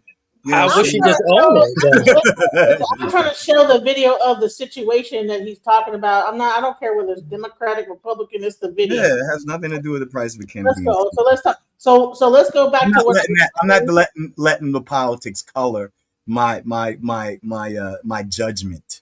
You know what I'm saying? It's called integrity, y'all. You know what I'm saying? Yeah. Use it, exercise it as much as you can. Stop being such dick riders for Democrat versus Right, Republican. lasers and you know So, what I'm saying? so, sir, how were you able to differentiate what's really going on? You Use voted, my you're a basic. registered Use my Republican, basic. but I how use were you able to come to Sir, conclusion? that is absurd. That is the most ridiculous question. Objection, relevance, bro. No, I want to know how were you able to come to conclusion The that this conclusion. ICE agent I'm a was in the college right? student. I've learned critical thinking skills in a collegiate you know saying arena. I understand how to make a decision based on critical thinking. In this circumstance, politics has nothing to do with this man defending his life from a crazed lady who wanted to press the gas. Well, and here's another thing. I'm gonna say, no, It has nothing to do with it. so I'm moving on to the next subject. I'm going to talk about this other guy. I said I was trying to show, okay, there are one way to deal with ICE, and there's another way to deal with ICE. This guy's an immigrant, right? And how he dealt with it. This is how he dealt with it. Now it just happens to be on Roland Martin's channel. He's like, "Oh, you're the Democratic channel, Democratic." Who gives a fuck, bro? I'm just trying to tell the story and move on with the next subject. Okay. Now, you know, if you got a better video of what I'm trying to show, well, you should have hit me up before because I'm just trying to like go into the story about this. So let's go. What's up, officer? How's it going? Where we at? Where what? Where are we at? Where are we at? Yeah, can you tell them this location? What are we doing here? You can feel free. I'm just chilling at my job in the Uber, and this lady just pulls over, and she's like, "Are you a U.S. citizen?" In a parking lot at work. That's the officer lady, and they just shot somebody right now in Minnesota. Imagine that. Are we in Germany? Why are you guys doing this? You tell me, sir. Why are you guys going around just asking people like at work whether they're U.S. citizens or not? Are you guys not supposed to be patrolling the border? Do you want to answer the question or not? Why would I answer you? Where's your You warrant? have to. We're running your plate. Run your plates. You do whatever you want. You can record. Feel free. Yeah. That's kind of crazy though, right? Like you guys leave the border and go harass people based on their skin color? Ain't that a shame? Are you doing this to everybody or it's just black people? Come on now, you know what it is. And you got a GoPro. Yes. That's recording. I'm recording. Is that work issued? Yes. Are you sure? Yes. They're giving you guys GoPros? What happened to the police body cameras? I don't have a body camera. This way you can delete the video and make your own stuff. You know that, right? How do you know? Because it's not going to a server, it's going to a little SD card or something. You guys just murdered somebody in cold blood in this city today, and God brought you guys to me at work. I'm literally working here, and you guys are literally impeding my income, asking me retarded questions. You know, I've been sitting here since 10 a.m. waiting for a ride, and right now I'm getting rides. And if I leave, I'm afraid you motherfuckers might just shoot me. Are you a U.S. citizen, sir? Why would I answer you? Because if you're not a citizen of this country, you have to have your immigration. Why would I not be a citizen of this country, man? What a ridiculous question. Why would I have an immigration? Are you? Because these Uber drivers have gray ball software. Listen, They I'm here can't working. tell. You're working too, right? So go. It says U.S. Border Patrol. This is not the border. Go to the Canada border or the Mexico border. I'm working, dude. What do you mean? What do you mean if I'm from this country? I can hear you don't have the same accent What? as me. That's why I'm. Oh, so you're going by accents now? Is that what it is? Where were you born? Wait, he does have a Border Patrol tag on his shirt. Right. So how is that okay that a person with a border patrol is doing ICE business in Minnesota? Is there a border that goes into Canada from Minnesota? Not necessarily. Yeah. Yes, I don't know. I Yeah. think there's a way. But at the end of the day, Uber drivers have this software called Grayball, and it's able to mask exactly their insurance and a bunch of things.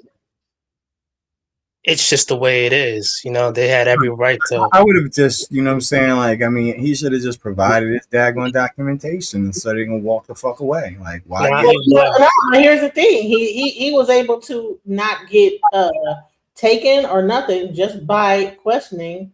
So here's the thing: is that just like they say, like, hey, don't answer no questions. This, that, the other two people that get pulled over by the police. He was able to thwart getting arrested. That's why. Yeah, but I'm saying, like, if you have the documentation, and then that's what the documentation is for.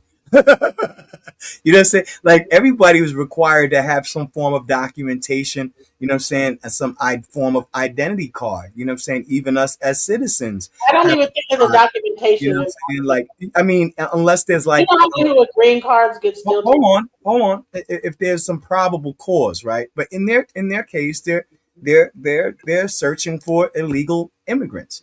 So And I that- mean, why sit there and argue? You know what I'm saying? If he's saying, why wouldn't I be?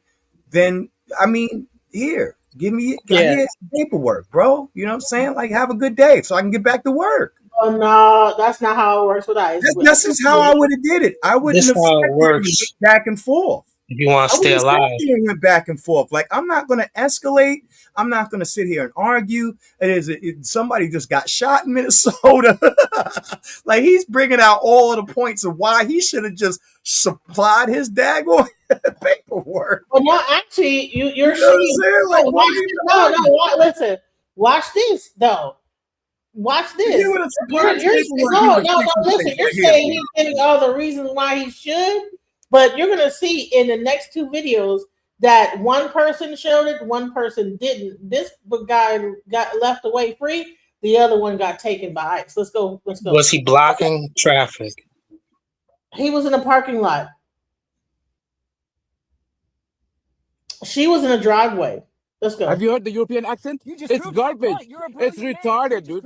You going by accent? Mr. Mills, Mr. Mills. Where are you from, Mr. Mills, with your big ass body? Where you from? Yeah, all of these other motherfuckers small, man. Look at your offices. Hey, the famous guy. I've seen this guy on TikTok. Look at it. You got gas canisters and shit. What's up, officer? How you doing? I have better than I deserve. Man, let me step out, man.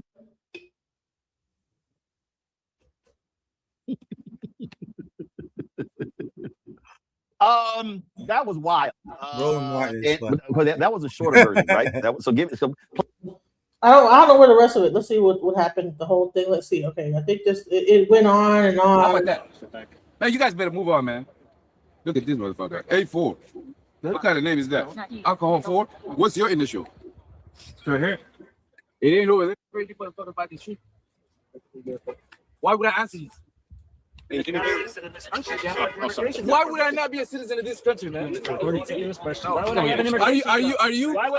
a citizen? Why are you getting close? I can hear you. You can stand there. I'm not close. How come she got a GoPro and you got a police issued body cam? What's going on with you guys? Why do I have it? What kind of shit is this? Dude, listen. I'm here working. You're working too, right? So go. It says U.S. Border Patrol. This is not the border. Go to the Canada border or the Mexico border. But if you were from this country, if you were from this country, you know I'm an immigration officer. What do you mean if I'm from this country? I can hear you don't have the same accent as me. That's why I'm. Oh, so you're going by accents now? I want to know Is that where what you were it born. is? Where were you born? Is that accents? Have you heard the Israeli accent? Have you heard the European accent? You just it's proved garbage. my point. You're a brilliant It's man. retarded. You just proved my point. You You're go a by brilliant accents? man. You just proved other countries. You guys want to argue? I got time. I got time today. You're not arguing. You're proving my point. Today, man. Thank you, sir. You guys do whatever you want to do. Where's your ID, sir? I'm not going to show you. I don't have to show you anything. If a police officer comes here, I'll comply with it. But U.S. Border Patrol, I don't even know if you're a real police officer. Where's your ID? But you just said it. Where's your ID? That's true. And I'm not going to go by C20. C20. That's a periodic chemical. That's a periodic element. C20? What are you, carbon 20? I'm wearing my. I mean, so far, y'all felt fine. He's wrong, or is he? There's still. No, he has a point. He has a point. He doesn't necessarily. He doesn't know whether they have jurisdiction in order to. That's the whole thing. He's just not explaining it properly. It's a jurisdictional thing here. You know what I'm saying? Now, if it was a law enforcement officer who came, you know what I'm saying, which they should have the ability to contact law enforcement, you know what I'm saying, if necessary. If he says, well, can I have a law enforcement officer present? I think that should be, that's a rational and very legitimate request. You know what I mean? Okay, yeah, let's get a police officer over here since you won't supply us with the documentation. Well, why didn't they? Why didn't? Yeah, because I don't know who these people are. I mean, Why it could be some white dudes just freaking daggone dressed up, because we've seen some of these cats dressed up like ICE officers and they weren't even daggone.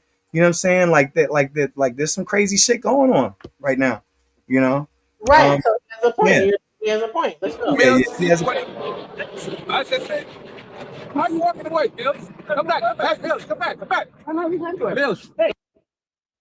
And can I also make the statement that all of these border patrol, they don't have their name, their last name is AT20, A2, A1, 21B. You know what I'm saying? Right. 21 Savage, whatever it is on a little. So how can you take that seriously and think that this is a real officer? They don't even have their real. He's like saying like, who 8 till 8? I don't know you. Yeah, I don't. Yeah, you know what I'm He's saying. before, like, what is this? Like, you know what I'm saying? So he's making some good. Like, what are we? Who are you? Come back. No, hell no. Why would I come there? You come here. Hey, shut You up. came to my car. I'm chilling on my social Hey, media. shut This up. lady comes knocking. Sir, there's no Mexican. And he's a shame. You ain't even got a camera on. You got the police camera. Yeah, you got it. You guys just shot somebody now.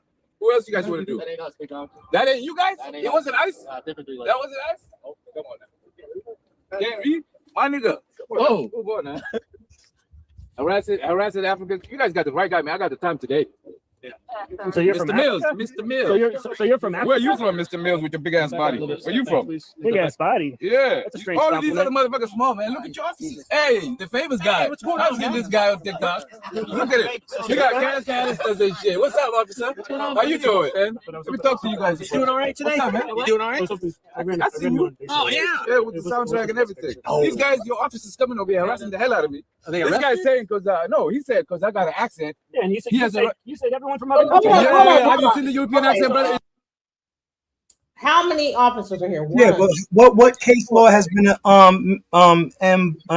join, whatever your name is, what case law was established for this? Like, I would like to know if you have some case law. Please, I'll definitely. We say I'm a paralegal, so you know what I mean. I read case law. And you're jumping through mental gymnastics. This is all I established. don't understand what he means. What case law are you talking What about? case law are you talking about? Because I don't remember there being any legal precedent supporting this. Yeah. And here's the thing. Why is it so many officers surrounding his vehicle like this? Like, if this was like, it shouldn't need all this. You know how officers deal?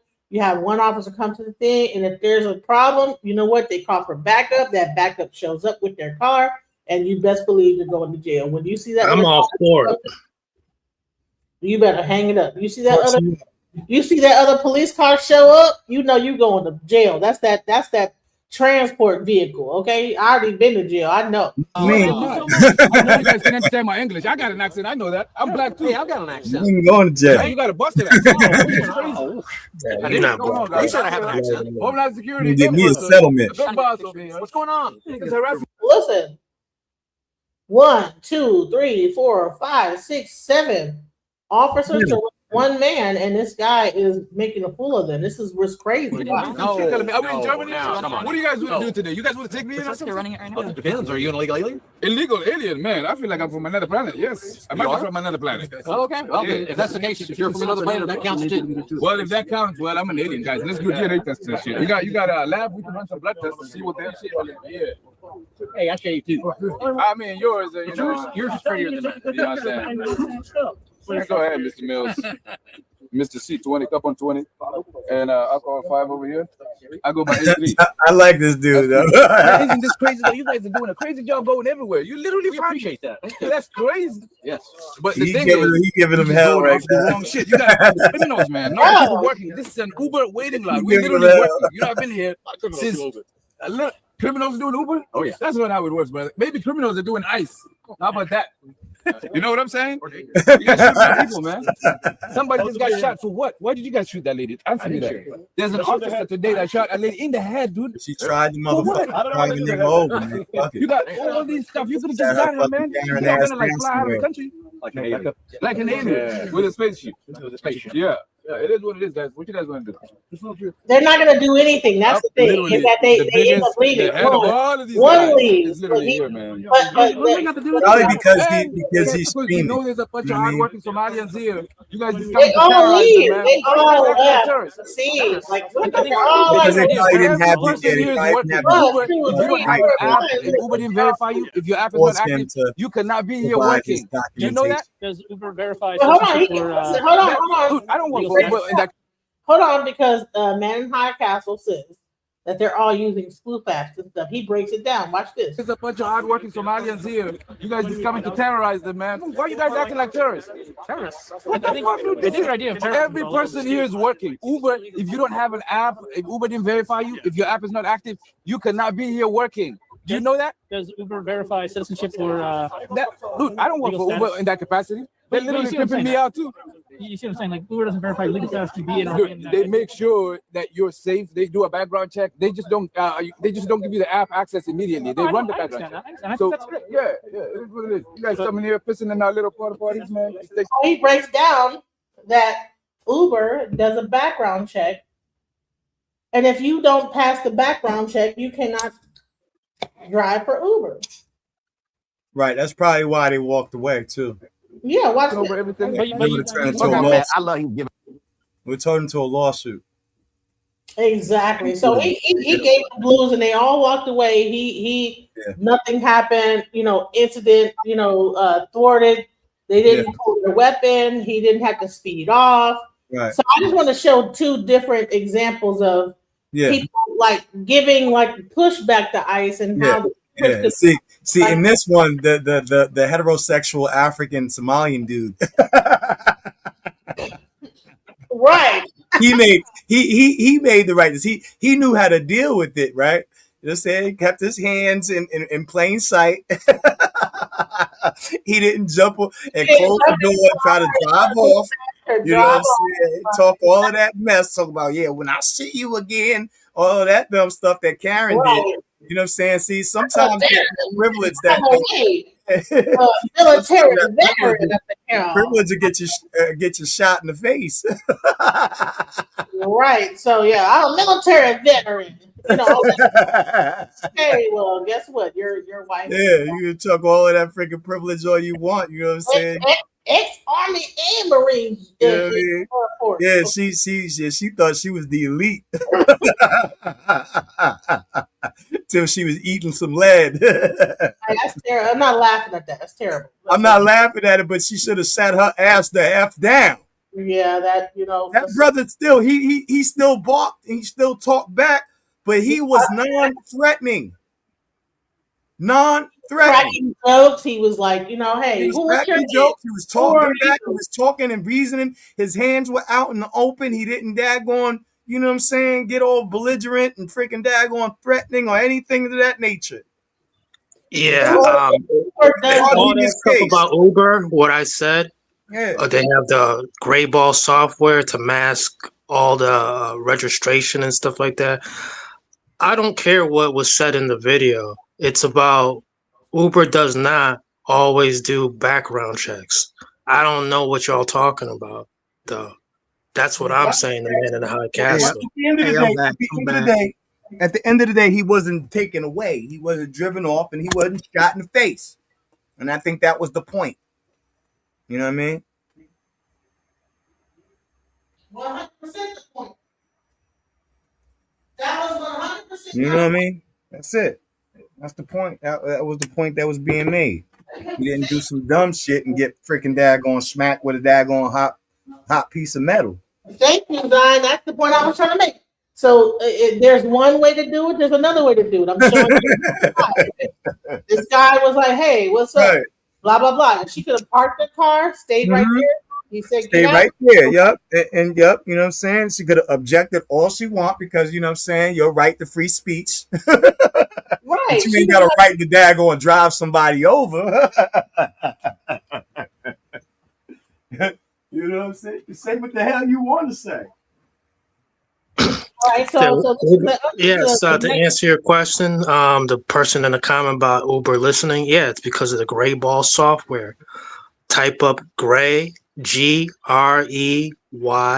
Ball software and Uber, and it will tell you about what they're using to eavesdrop on politicians, what does that have to do with anybody. people signing into Uber and that are illegal and they're not they're not passing the background check but still driving? Yeah, because people are renting out Uber accounts and selling them on black markets and everything like that.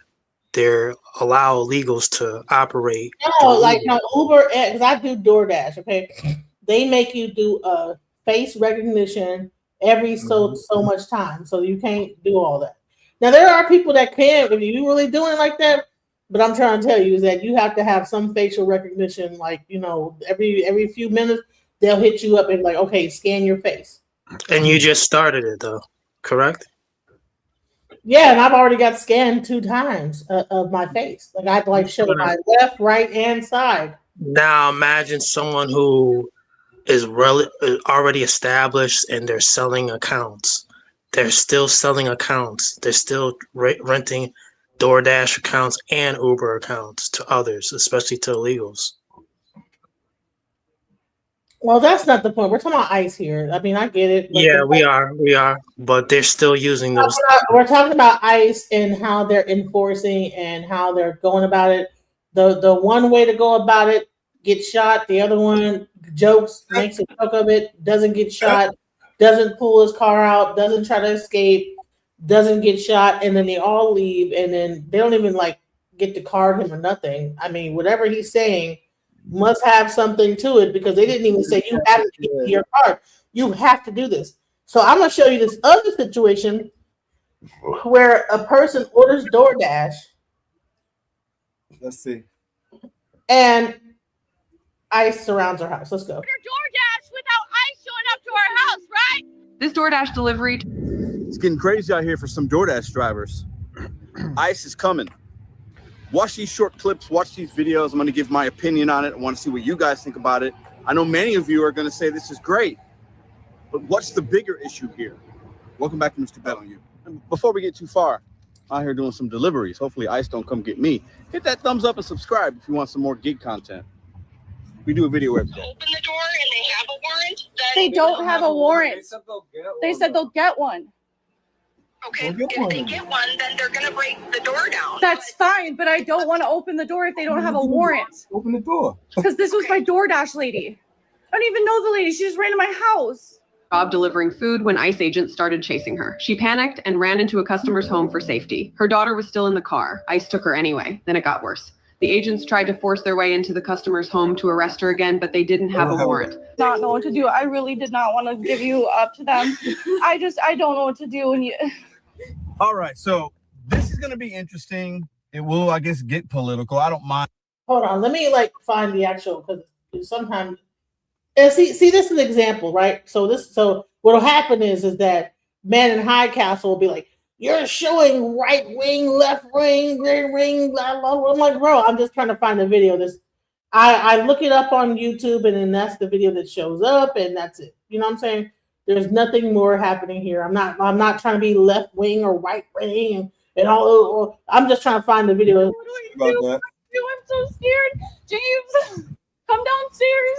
Yeah, welcome to America, where we have masked thugs roaming the streets, harassing anyone and everyone, regardless of if you're a citizen or not. And as we watch Minnesota this week get murdered by ICE after dropping her now orphaned child off at school, we have this new video going viral today that shows a truly disturbing scene. See, I just like I just went on YouTube trying to find the story. So this is not me being a Democrat. It's me trying to find the actual footage of the whole thing. Yeah, I don't coon like that. Yeah, I'm not. Yeah, so thank you for not, because I'm like, bro, I'm just trying to find the footage. So. This couple of citizens opened their door for their DoorDash delivery driver. ICE then swarms the front of their house, and the driver runs into their home and hides in the basement. What unfolds next is both scary and ultimately empowering as these innocent bystanders stand up for a woman that they know as ICE agents, and neighbors come out to lend their voice, all while the police offer no help other than to capitulate. You've got to see this to believe it, because this is America in 2026. Hold on. So hit subscribe to Really American Media right here on YouTube. And please go find our Substack page as well. I literally ordered DoorDash, and now there's ICE agents around my house because the lady ran in my house. All right, so listen, I want to hear really from Zion, because you are into the law, right? I want you to tell me if the police are right when they tell. I hope this shows the whole video. Okay, so let's go. And I don't know what to do because I don't know. They have no warrant. They have no warrant. They said that they were going to get one.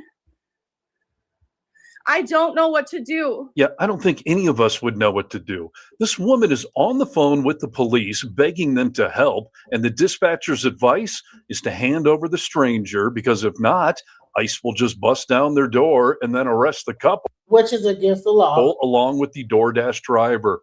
The couple is simply telling them that they want to see a warrant to enter their home and are in fear that they can, get shot. Because as we all know, that can happen if you're in between ICE and their target.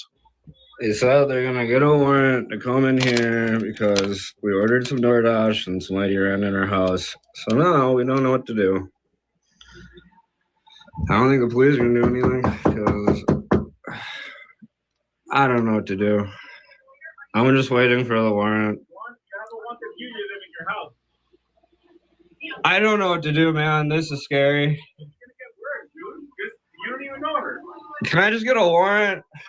I just want a warrant, man. I got my child in here. This shit happened yesterday, and nothing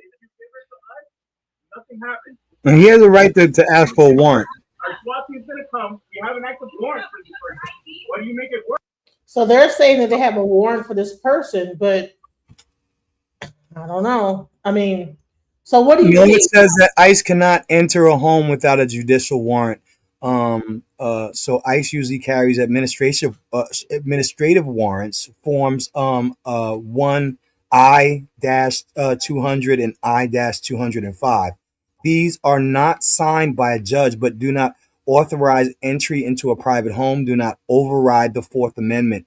So if ICE enters a home without consent or judicial warrant, it is unlawful. Right. So what happens is that when she talks to the police, they lied to her, and they say that police. But they're allowed to lie. Yeah, the police are allowed to lie. They're allowed to. It's a part of. So let's go. Yep, they're allowed to lie. Just everybody know that they're allowed to lie. Once you know that they're allowed to lie, then that's when you know when the. Go ahead and look it up online. Friday, yeah, you know it's time to shut the F up Friday. But yes, you have a right to ask for a warrant. They have to provide one. Listen, I would just told them, like, listen, when you provide a warrant, I'll be happy to open the door for you. Until then, I'm not comfortable yielding my my constitutional Fourth Amendment rights. And so they're surrounding her house. Let's go. I just want a warrant, man. I got my child in here. This shit happened yesterday, and Nothing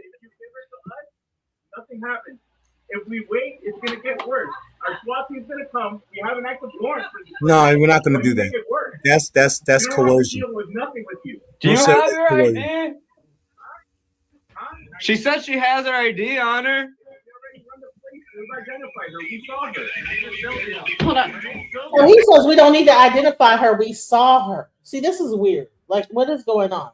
So my question, I'm sorry, I'm back. So my question is this: if they followed her to the house, why they didn't stop her before she even got to the house to begin with? Like, why they wait till she does the delivery and all of a sudden they want to pull up out of nowhere? Right, she trying to deliver the pull somebody else into the situation. That's bad. Yeah, I agree. Well, of course, she see them come up, and you know what I'm saying. Like, if they know that she's doing deliveries, like, why pull somebody else into the situation? And at what point is ICE? I thought they were trying to get all the illegal immigrants that were doing crime. She's just delivering DoorDash. Well, being illegal is a crime. Yeah, I guess. But okay, so all right, harboring a fugitive. All right, let's go. All right, okay. Right. Here we go. You make it work. We don't want to deal with nothing with you. Do you have your ID? Huh? She said she has her ID on her. We've identified her. We saw her. We've already read her plates and identified her. We saw her. Hold on. We're looking for her. Okay. If I So he says we're looking for her, and then now she's saying, put your hand off, take your fucking hand. Stop. Okay. If I open this door, one, you're not coming in my house. I will give you her. This is her ID. They said She is a U.S. They citizen. said they ran her place. This was my fucking DoorDash. They The said- fact that you guys are torment. I'm Native American. My fucking family already died for y'all to work here. Hung by Abraham motherfucking Lincoln. 38 plus 2. So the fact that y'all are on a Native American's fucking house is pissing me the fuck off. I will open this fucking door when I have the fucking decency to open this door since you guys have pointed fucking guns at me. so what do you think about the argument of being a Native American? Do you think that's like what do you think that's about? Listen. I think there's the hypocrisy of this whole situation, because technically, you know what I'm saying, who really is the illegal aliens? You know what I'm saying? You know, the people who came over here, violated and took over, you know what I'm saying, and forced their will on this land. And then, you know, but you know, I mean, that's subjective. That wouldn't be something that would be argued in court, though. That would be in the weeds. And so that wouldn't be something that would be argued in a legal action if there was some form of legal action that would take place from this circumstance. So, I feel her as a person who has Native American roots as well. So, yeah, like, who the fuck are you? Fuck out of here. Jim Joins Raff says Native American house isn't Native American property. Well, Yeah. That's she's not on yet. This is true, man. He's actually on it. He's been on it in the chat room for a while. Shout out to that patriot right there. Get out of here. What are you doing? Good talk. Oh my God, we have mental health disorders going on here. I will fucking open it. Holy But shit. you guys are not coming in my house. You guys will not shoot anybody. You did yesterday. And you had your hand on your gun this whole time you've been here, You had dude. your hand on your gun the entire time. Her outrage and fear is completely They got understandable. paid. Why did they family even lives on a involve this reservation, couple? sir. Why didn't they just wait down the My street? family got paid, sir. My family got paid, bro. Who the hell is this dude talking to? Hey, you just gotta like. My family live in the Hamptons, nigga. I'm Shinnecock, nigga. That's one of the most. That's like the daggone Hollywood of New York. We got paid, bro. Shut up. Right. Now, lots of people have Native American roots. Right. Good point. All right. So let's go. Driver to leave and then simply pull her over? Is it a lack of training or just a disregard for any collateral damage that they can do? He made a good point. He says, why didn't they just pull her over before she got to the house? To leave and then simply pull her over? Is it a lack of training or just a disregard for any collateral damage that they can do to Americans? Or is cruelty just the point as always? And now a supervisor from the local sheriff's office gets on the phone with the woman and says that the cops will not be showing up to help. So they better just capitulate or face the consequences of this DoorDash order gone horribly wrong. Hello? Hey, Cheyenne, this is Commander Yankee with the Sheriff's Office calling you. Yeah? So I understand that you're fighting right now. I'm gonna So- move out. I'm going to, but move. Please. You have two options, right? Hi, bring up So either let the ventilators come in and take care of the business, or let them over your options. But nobody from the sheriff's office is gonna show up there, because that's all I can tell you. I would just be able to tell you the same thing in person. Okay, but what do I do? Well, I think that choice is up to you. You have those. I mean, those are your two options. Just saying those charges. You need to come with me. Come on. I have family. Come on. I'm Come sorry. on. You need to come with me, ma'am. Come There's on. nothing we can do. Come on. There's nothing Come on. we can do. Come on. Just come on. Ma'am, I am so sorry. I don't want to do this. Now she want to act like you don't speak English. And right there is the human side of this. That terrified woman is apparently part of the worst that Trump has promised us ICE is going after. And this poor couple are now forced to be part of this atrocity by handing her over to ICE. And as they do, the reality settles in that all of them could get killed. No guns. No shooting guns. Anybody. No shooting anybody. It's okay. No guns. No guns. No nothing. Hold on. She should have minded her business. Absolutely. Now, so what happened is she ordered DoorDash. This is the problem, you know. ICE We have pulls a up. lack of empathy on certain ends, you know. Thank you. Oh my God. We have a Yes. lack of basic human dignity and human. No, start all over. And this is despicable. This is absolutely fucking despicable. And why, you know what I'm saying, our country is where it is and so polarized right now, because you have a bunch of assholes who don't give a fuck about people. You know what I'm saying? And they want to interject that, you know what I'm saying, and make it seem like as if, you know what I'm saying, this is how you're a patriot. No, you're a cock-sucking. I'm sorry. I don't want to do that. Thank you, America. God bless America. Go ahead, do it. Tom Holman. Yeah, you're cock-sucking, you know what I'm saying, remedial, you know what I mean? If you have that kind of mindset.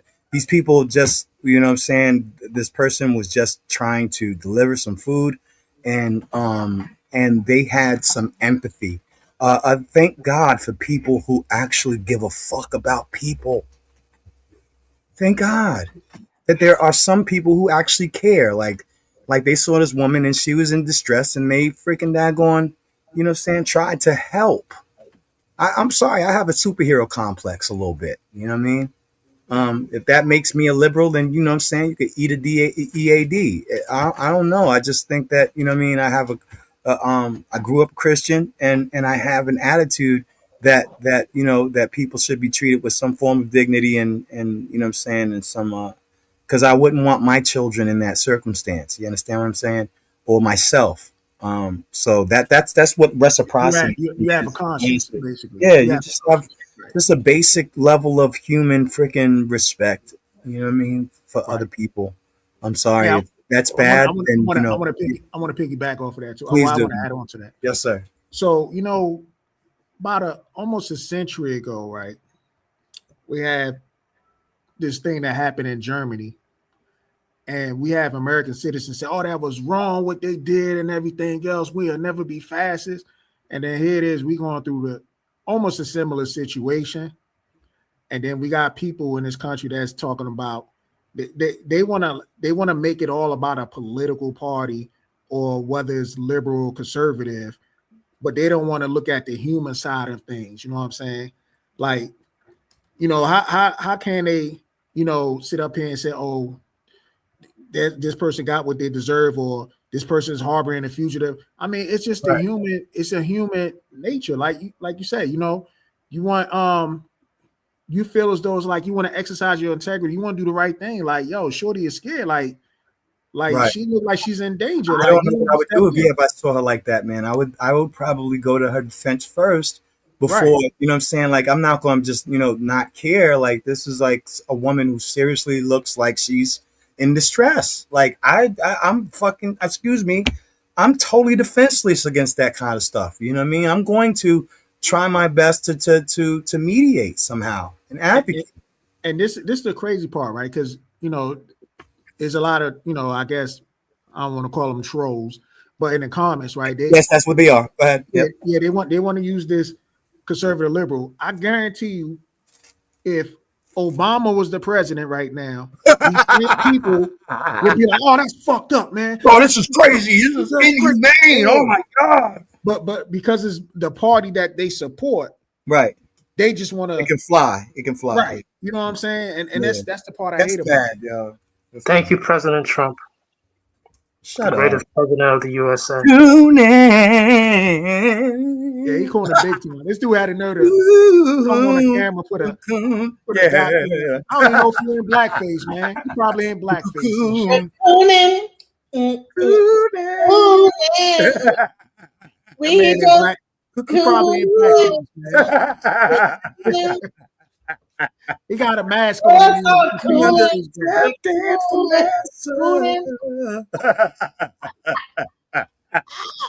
We support President Trump.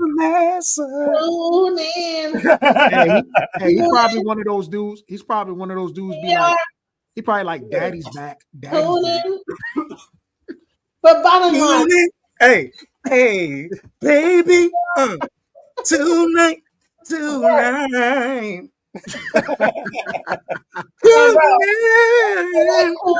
We are cooling. We are cooling. Baby. Yeah, cooling. What was that song that was like, we are cooling? It was like, instead of cooling, it should be cooling. I'm going to remake that song because I get it that you. Yo, Halloween passed like 3 months ago, man. Why you wearing a mask, bro? But I'm trying to understand, like, why. Thank you, ICE, and the brave men and women in uniform for protecting our borders and protecting this country. Right, Gerald Levert, cooling. We are. This man got a Black Panther face off talking about thanks Trump. Thank you, Trump.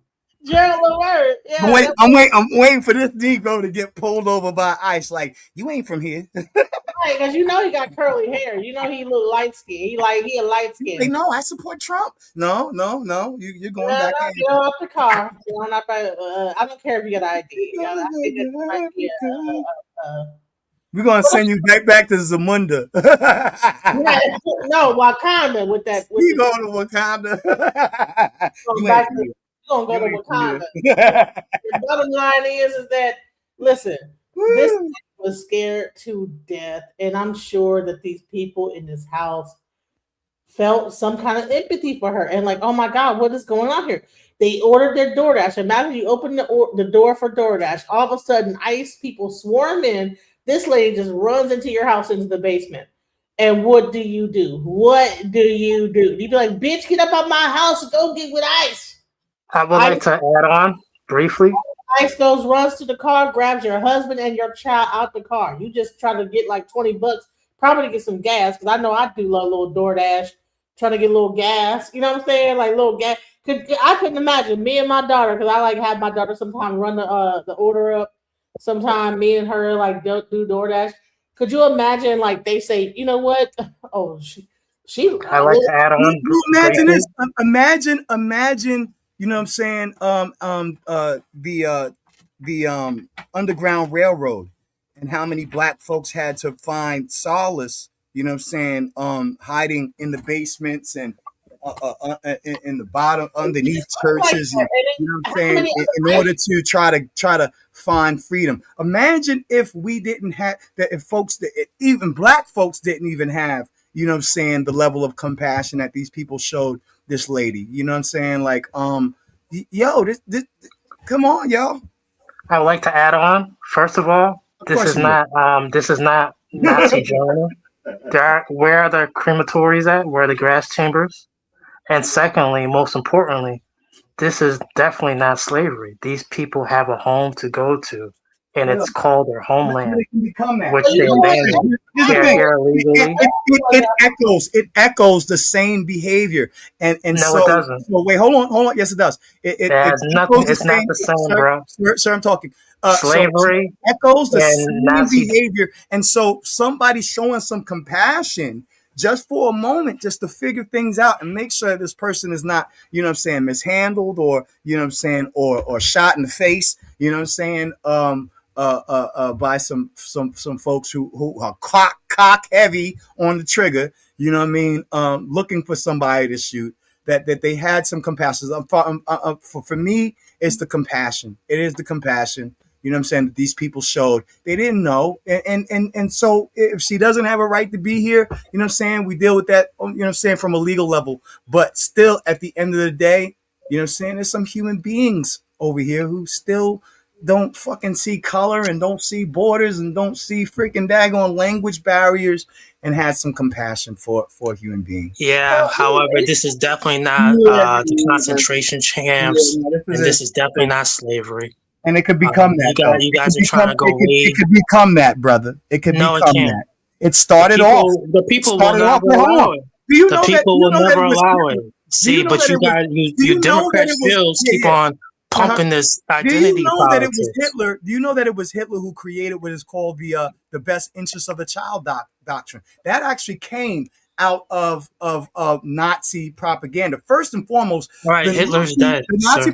I'm talking though, but the Nazi propaganda machine didn't start off with them talking about just throwing people in concentration camps. It started off with people looking them using a positive propaganda, things that seemed humane, the best interest of the child, all of those doctrines that we still use today, even in our legal system and our family courts and stuff. That stuff actually came out of the earlier movement that then in turn led to the fascist regime. So we have to still be mindful. Do not think that in any way, shape, or form or fashion, because something might have a so-called a righteous cause, that it cannot turn into something ugly. We knew this through history. If you study history, I'm an avid studier of history and social politics. You know what I mean? And what we see oftentimes, even with some of the darkest times in human history, you know what I'm saying? We see a good thing lead to something bad. Like This is a good time in human history, bro. Cut it out, man. They say the road to hell is paved with good intention. Our elders used to say things like that. They love these immigrants so much. Y'all love illegals so damn much. Shut up, man. You objection. You hate Americans. Objection, speculation. That's all rhetoric. Y'all hear the rhetorical You hate speech. the police. He doesn't know You me hate from a the price of a can government. of beans, but he's over here making an assertion based on the fact that I disagree with one thing that he might necessarily agree with. And that's what we have to be careful of. People who think they can blow smoke in your asshole. You're virtual signaling revolutionary violence toward the government. You're supposed to fall for their rhetorical speech, their rhetoric, right? And this is what we don't want to be. We don't want to be These illegals were in the wrong. Who spit rhetoric, and who and none of your rhetoric's gonna change nothing. You're not sliding out here for these illegal immigrants. Reckless abandon for human. What you gonna do to change it? How about you eat a? Yeah, because you homo, brother, and I'm straight. No, you're wrong. I love women. You got your head up someone's ass, and this man is about to give white folks goddamn reparations. For what? This dude is a freaking coon. More identity politics. You're a freaking coon with a Black Panther mask on. You need to change that to a Captain America. And wait till Kamala. What Kamala gonna give illegal immigrants reparations? My dude, just put a white hood on, bro. You know what I'm saying? Uncle Ruckus over here, bro. Clayton Bigsby. For real, man. That's all you have? Straight tap dancing. Yo, the thing is, man, is that how much you getting paid by Kamala Harris regime? Kamala Harris is of no fucking consequence right now. I don't give a fuck about no Kamala Harris. You do. That bitch is in your ass. Hey, and you even have to bring her up. Like, who the fuck brought up Kamala Harris? Check this out. Check this out. Vote, nigga. All they do is move I the refuse to vote. goalposts. It's against my religion.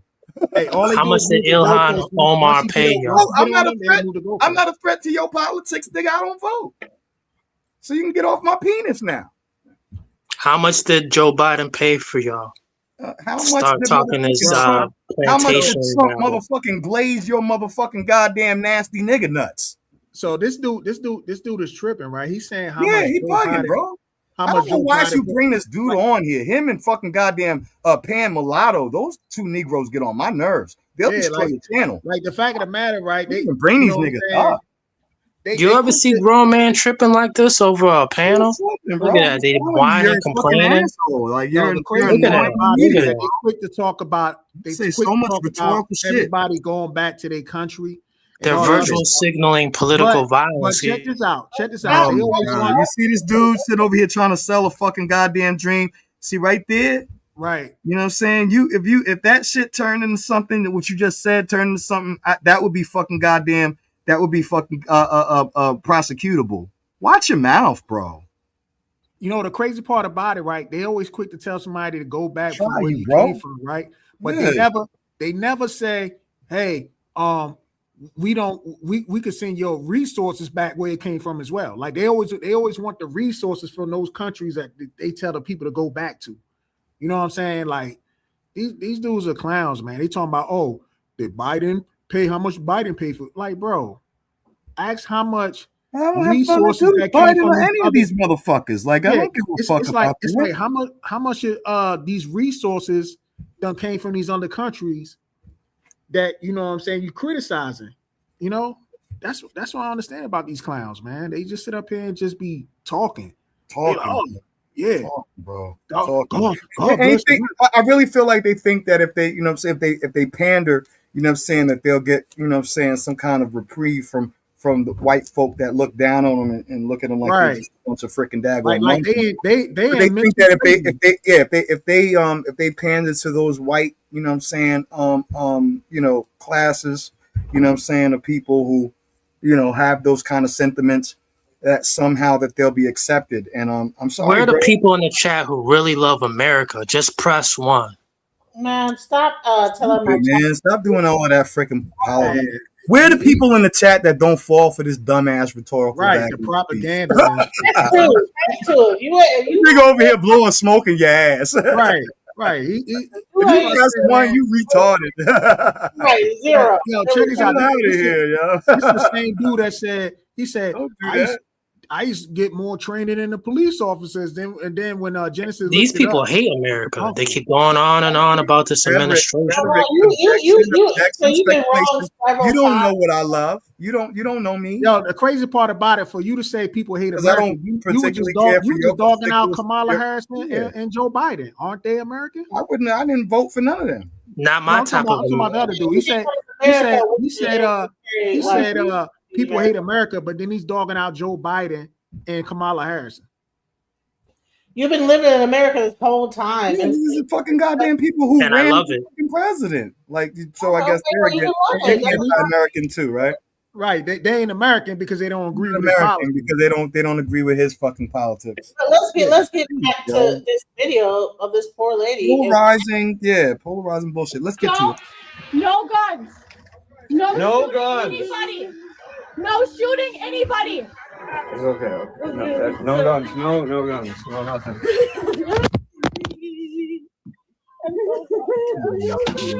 so sorry. I don't know what to do. I'm so sorry. Lib tears. Liberal tears. I have TikTok followers. I have this going on my TikTok. I have 11,000 Conservative followers. sociopathic behavior. I will let everybody. What is your name? What is your name? What is your name? Sociopathy. Let me see. What's your name? Okay, ma'am. I voted for this. Police said I have to let you go. Ma'am. I don't know what to do. No, They won't hurt you. They won't hurt you. Yeah, now he says they won't hurt you, but he knows damn well that may not be the reality. So they try their best to de-escalate the situation, which is what law enforcement could have shown up and done. But no, this couple is on their own. And again, reality is not. Wait a minute. They called the police. Where's the police? They're not coming. The police didn't come. They just on the phone telling her that she need to be careful or whatever. Maybe it was a fake call. Like they were really cool with it. And they just, psychology just to get her out. Maybe you're just a fucking nut basket. Making a whole bunch of speculations. Maybe that. Why wouldn't the police come if there's a situation with a standoff with ICE? Who said they really called? We sat here and heard the call. We heard her on the phone call. And you heard the police said they were on their way? They told her she was a great actress, and she should have fucking won an Emmy if that's the case, bro. People do that, man. Yes, yeah, but sometimes they don't. Right. But people do that. But that's not what happened. People like you do that. No, I wouldn't even had her in my house. This, man. Stop it. These white folks got this dude in line, bro. Now settling in that they're throwing the sobbing woman to the wolves. Just give her some time. Just give her some fucking time. Y'all just shot someone in Minnesota. I ordered DoorDash. My fucking DoorDash. Are you fucking kidding me? I'm Native American. Get the fuck off my yard until she comes that way. You don't even have a fucking warrant. But I'm not gonna go to fucking jail because y'all pieces of shit ain't got nothing better to do because your wife still wanna suck your fucking dick. Oh shit. Wow. So that is the verbal Like we're equivalent of talking points standing in again. front of God the police damn. in Tiananmen Square. You have to go for there. her. And it's starting to work. The ICE agents seem to be standing down as neighbors are now showing up. And this poor woman keeps sobbing and speaking in Spanish about her family and her children. No, eso es mentira, eso es mentira. Ustedes lo separan de las familias. Digo, mis dos niñas solas. They already took her kid. I don't know what to do. I have a baby. They were literally telling me that if I don't, the cops are even telling me that if I don't open the door, they'll literally charge me with harboring. I don't know what to do. Come here, ma'am.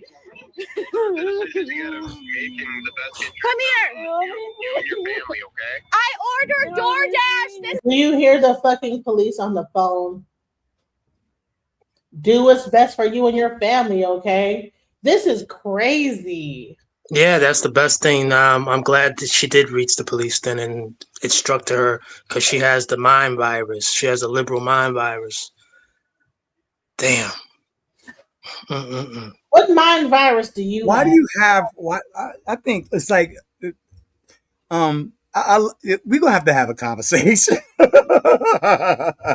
Yo, it's no use, man. He's doing this Genesis, we're gonna have to talk, yo. he's doing this shit on purpose, man. That's all I he's know doing. he is. He's doing it on purpose. It's so He obvious. don't even believe half the shit. What's he wrong with saying. what I've said? On purpose. You don't even believe half of the shit you've been talking, man. You guys outnumber me, and your No. opinions are No, solidified, so correct? we have persecutorial delusions now. All right, so those white why folks in would the one comment section person's don't give a sentiment fuck about you, man. irritate you? The white people in the comment section don't give a damn about you, bro. All that cooning you doing. I'm not cooning for nobody. They're not paying me. They're not tap dancing for me. I'm not tap dancing for them. You talk about, the comments agree with me. The comments. I never said that. I just said press a 1 in the chat if you love I'm America. talking about earlier than like that. You was talking about, look at the people in the comments. They agree with me. Yeah.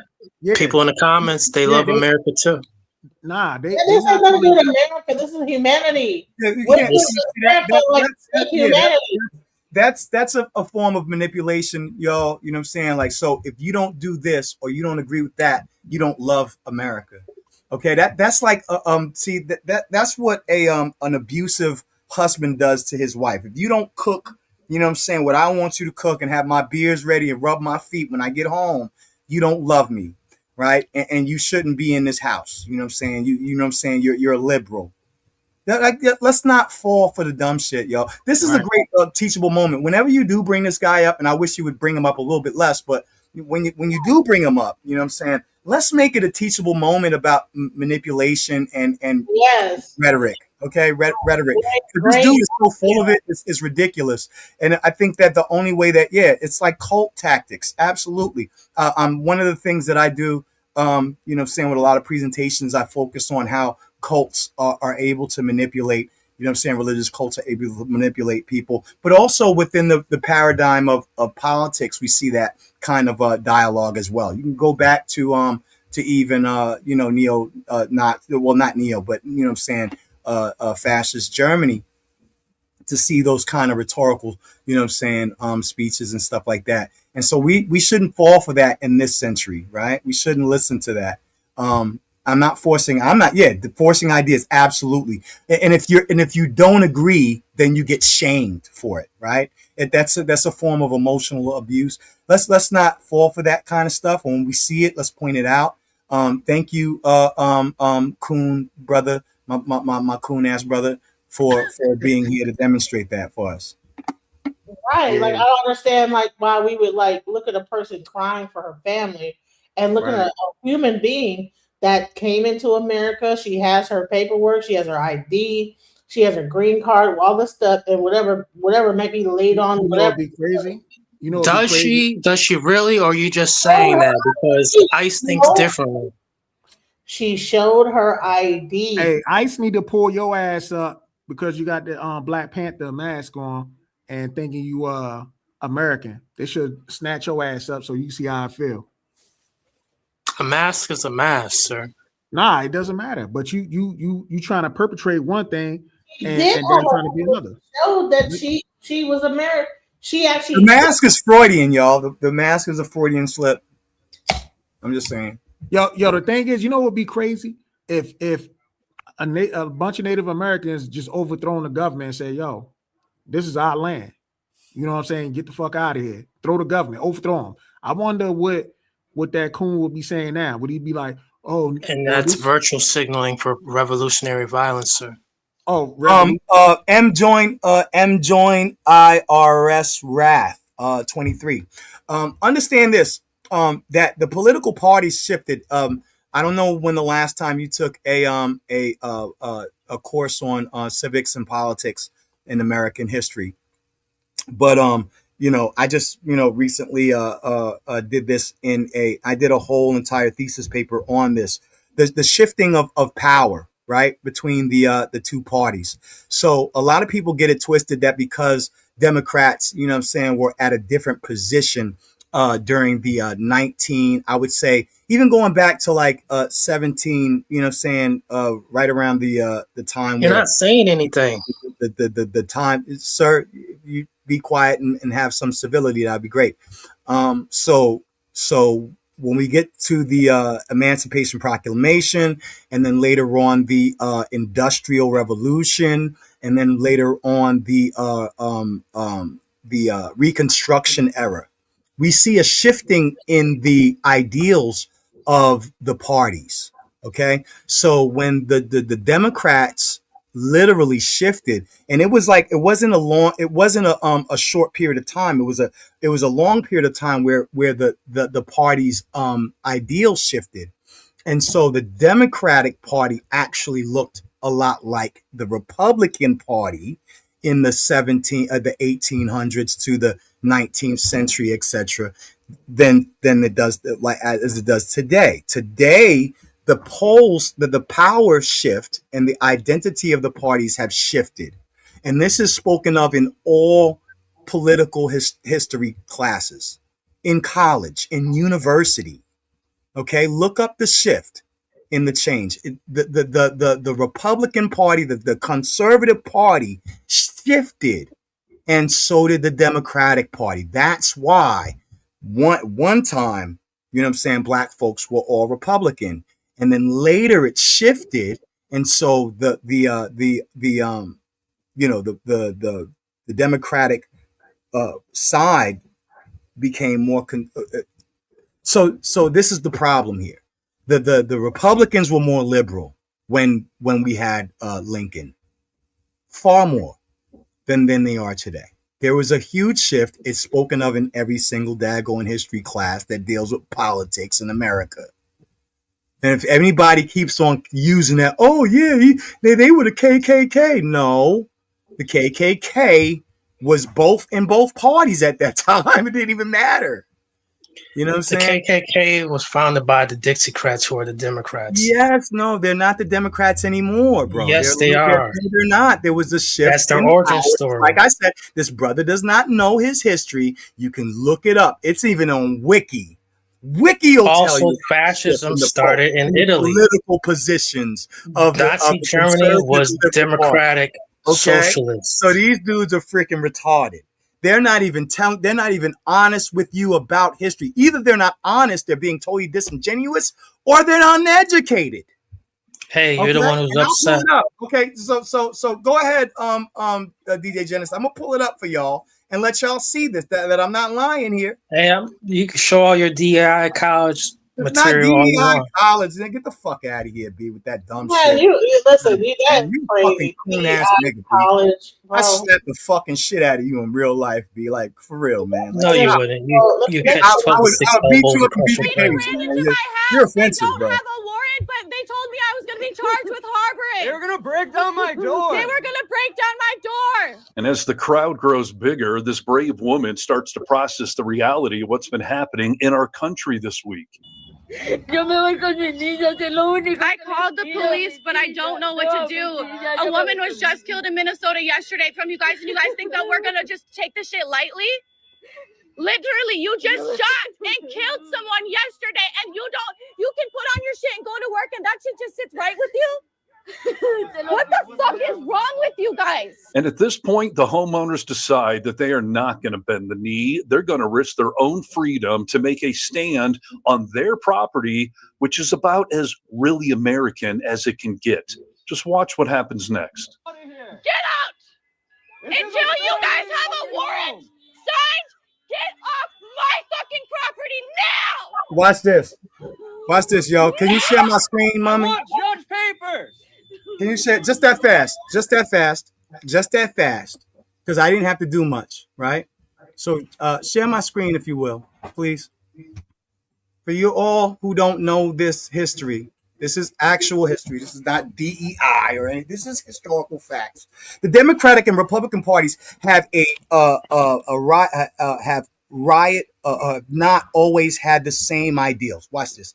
The Democratic and Republican parties have not always had the same ideals that they have today. In fact, America's two dominant political parties have essentially flipped ideologies. Wait, hold on. What is this here? Right? They flipped ideologies, right? The Democratic Party was founded in 1828, while the Republican Party dates back to 1854. In its early years, the Republican Party was considered quite liberal. So, didn't I just say that? Didn't I just fucking say that? And he sat here, tried to blow smoke up your ass like this has no fact, right? But I just found this just randomly, right? The Democrats were known for staunch conservatism. In this is the exact opposite of how each party would be described today. The change did not happen overnight, however. Like I said, it did not just happen in one instance. It took time. Instead, it was a slow set of changes and policies that caused the great switch. It's called the great switch, y'all. Please, next time somebody tries to talk to you about Democrats and Republicans of old time, please remember the great switch. The great switch is a historical fact. At the outbreaking of the Civil War, Republicans control the majority of northern states. The party sought to expand the United States, encourage settlement of the West, which helped to fund the Transcontinental Railroad and state universities additionally. Because of that growing tension over slavery, many Republicans became abolitionists who argued against slavery. Here's where the shift happens, y'all, right? Democrats represented a range of views, but shared a commitment to Thomas Jefferson's concept of an agrarian a farming society. So they needed slaves, right? And the view of central government as the enemy of the individual liberty. Because most Democrats were in southern states, they fought to keep slavery legal. What's this? Post-Civil War policy. As the war became in a close, Republican parties controlled the government and used their power to protect formerly enslaved people and guarantee them civil rights. This is history, y'all. And who wants to dye their hair blue after this? Shut up. Let me read. Reconstruction. I don't want to hear your mouth. I want to hear sources. Reconstruction amendments, which won Republicans' loyalty in the vote of American Black populations. Usurpingly, most Democrats disapproved of these measures, right? A new century, almost 60 years later, the Great Depression became a catalyst for massive political shakeup. The Republican Party had continued to be a dominant, wealthy businessman, which meant that they had come to favor laissez-faire policies that supported big business. The policies, this is the industrial era and the whole nine. Economy was booming, but there was disastrous when it wasn't. All right. So when the economy crashed in 1929, the Republican president Herbert Hoover opted not to intervene, earning him his party the ire of American public. Frank D. Roosevelt, a Democrat, sensed to the need of change. This is where the shift happened. Civil rights movement. It shifted. Right. So the Republicans no longer gave two shits about Negroes. You know what I'm saying? Like they did back here. Things changed and they became more conservative. It's called the Great Shift. This dude, if he doesn't know it, then he's retarded and you shouldn't listen to him. If he knows it, then he's just being disingenuous and spewing Throw some American flags in the live Mike, chat if you drop don't off believe this and guy. You don't stop telling Show people me to the damn beanie, bro. bro. Stop Eat it. a whole beanie, bro.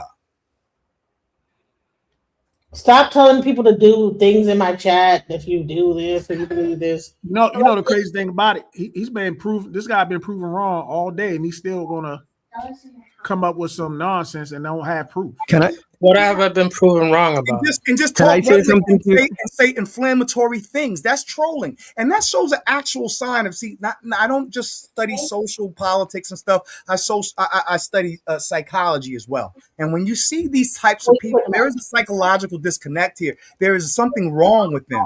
You know what I'm saying? On a Freudian level. You understand what I'm saying? America voted. There's a Deal with lot of it. people who are going to listen to what he's saying. You know, he just said something that really has nothing to do. You know, what I'm saying, that does not supply any evidence that counters what I just brought out. You know what I'm saying? I can bring out 1,000 daggone, and he's still going to blow smoke in your ass. America. You know what I'm saying? You don't love America. You know what I'm saying? Type shit. You know what I'm saying? That's weirdo stuff. And only a fucking retarded person would fall for that dumb shit. The Democrat parties are a bunch of eugenicists. Genesis. Yeah, so are you. Eugenicists. They practice eugenics. Hold on. Someone just said my name. Is that Black Revolutionary? Go ahead. I just want to say something. So this cancer boy, he's probably one of two things. I mean, he's probably a coon, which I think he's not. Absolutely. But he's definitely like a white supremacist. Google the name Man in a High Castle. He have a Nazi ideology, because when you bring up that name, it actually comes from Germany, and all you see is Nazism. I mean, so when you hear him speak whatever, you know he got two agendas. Yeah. And what I should say to you, Genesis, you have to guard your channel. When you bring people up, make sure you let them show their face so you could see it. I mean, if they want to go off camera, okay, that's fine. So we know once people is speaking certain things, we could put their face out there and we could put them on blast. Don't make no one come up unless if you see their face. Straight up. Oh, wait. Okay, so it's an American dystopian alternate history television series created for the streaming service Amazon Prime, depicting a parallel universe where the axis of powers of Nazi Germany and the Empire of Japan ruled the world. In World War II, it was created by Frank Spotnitz. Wow. Produced by Amazon. You see? Yeah. So you understand. Based on Philip K. Dick's 1962 novel, and look at all the imagery. Get out of here. Yeah.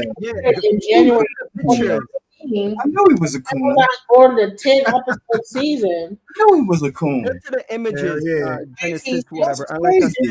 say, I told you that he named himself after some freaking shit that supports fascism. Yes. Wow. So that's what I was saying. That's what I was saying earlier. I was like, madness. How it makes sense. Wow. So as you much guys as see how this makes sense now, right? Right. Wow. I know it's so funny. You know, it's so funny because I mean, I was watching Psycho and he came up there, but his tone was completely different because he knows Psycho and Taz and Domo and all those guys, them hear him saying any kind of shit, whatever, they would have blast him. So once I see him coming here, whatever, I'm just waiting for him just to say some shit, whatever. But Genesis, guard your channel. Let people come up, but make sure you see their face in the back so you see who you're talking to, whatever. So we could put his people on blast, whatever, because I mean he's wearing a mask, whatever. Yo, that's some weirdo fucking shit, man. I'm sorry, man. That's some weirdo shit. The Germans built concentration camps for enslavement, eventually exterminate of Jewish and African Americans to commit massacres in cities such as Cincinnati. This is what he named himself. This he thinks that he's gonna tell somebody that they don't love America, and if you support the freaking daggone, come on, man. He come over here with a political agenda, and he's named you. If you think that he didn't know what this meant, his whole stick is a Nazi. if you don't think he knows what this means, you're bugging. Hey, remember, he was banking on us not looking it up. Yeah, and remember earlier how I said almost a century ago, it's like these people now mimicking the fascist ideology. You know what I'm saying? Yeah. So he's coming to my channel to push this. Push his agenda. Oh yeah, if you're I feel back. I don't like him, and I don't particularly care for freaking Pam Mulatto. Like those dudes, when they come on here, I get agitated. This guy's a fascist, so he's really a fascist. Yeah, that's the, you know what I'm saying. And he's coming over here supporting all of this daggone, you know what I'm saying, stuff. Just like I'm not saying that, you know what I'm saying, like that, like you know that there isn't a need to to police the borders and stuff like that, and that people should. It's a television show. I think it's necessary. No. But no, it's not just a television show, bro. No, it's not just a television. Nah. We just see here, it's not just a television show. Castle boy, yo. This is shit, man. This is what you meant right here. You were smart enough, I mean, to be dumb. This is exactly what you meant, bro. Show. Come on, bro. This is what you meant, bro. About he's disingenuous now. He's lying. Because you are a Nazi, sir. You are a Nazi. Definitely not. Take the name of a show. He's a white supremacist, man. He's a white supremacist. And I spot that. Yeah, he hope the white folks, the white races are gonna fucking love his fucking goddamn cooning ass. Wow. Definitely not. This is crazy, right? Do you know who the man in the high castle actually is? Who cares, man? We know what it is now. What it is now. Right here.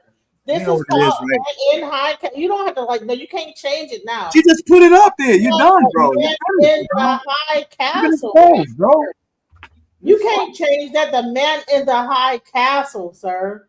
And it's an alternative thing about Nazi taking over America. You can see where the Japanese took over California and the greater Nazi Reich and in Kansas City. And this whole thing was really based on the society where the Nazis won, and the Nazis actually took over the American flag of Nazi America, part of the greater Nazi Reich. You cannot come to my channel with this bullshit. That is crazy.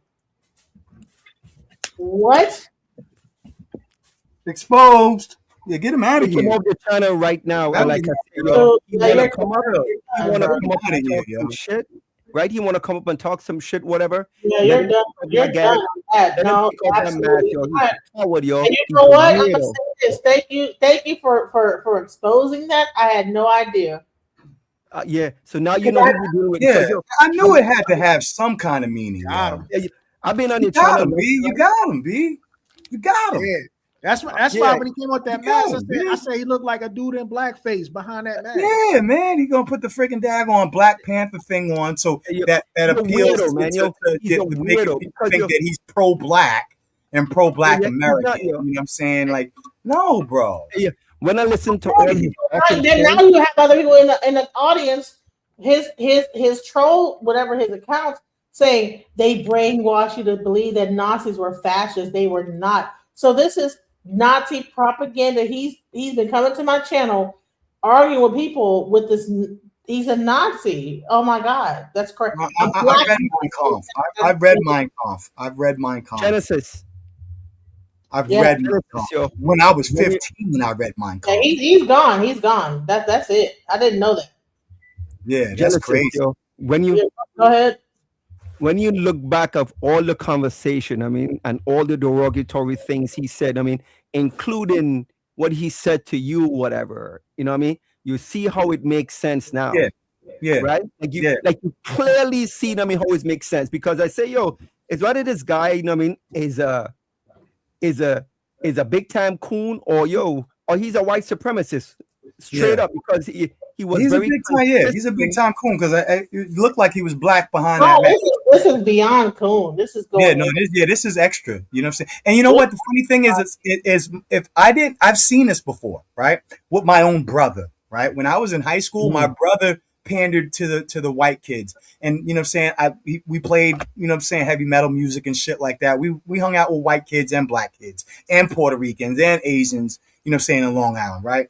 So, but my brother specifically, you know what I'm saying, he started getting to a point where he was like talking a lot of Hitler language. He was straightening his hair. Like, he really did not want to be black, and he freaking daggone. That is what this, that is the spirit that I felt with this dude. And you know, like I don't mean to sound like pseudo when I say spirit. When I say spirit, like that's, but like that's the spirit that I felt whenever I see this dude on the channel.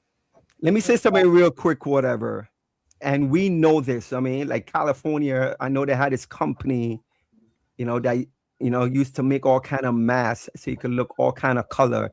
We don't know what I mean. If he put on some kind of skin for his neck to make himself look black, whatever, with the mask, whatever. So I don't buy that. I really don't buy that. I don't think somebody would go out of their way, but there are Negroes. What I'm saying is that now now we're seeing that. No, I'm just saying there are niggas who go that far.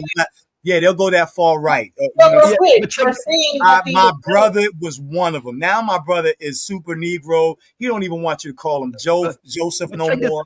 His name is Joseph. You know, he was named Joseph. He wants to be called Jabulani now. You know what I'm saying? Like, yo, hold on, B. You know what I'm saying? You was the whitest of the white. You was freaking spewing that's the reason why I read Mein Kampf at 15.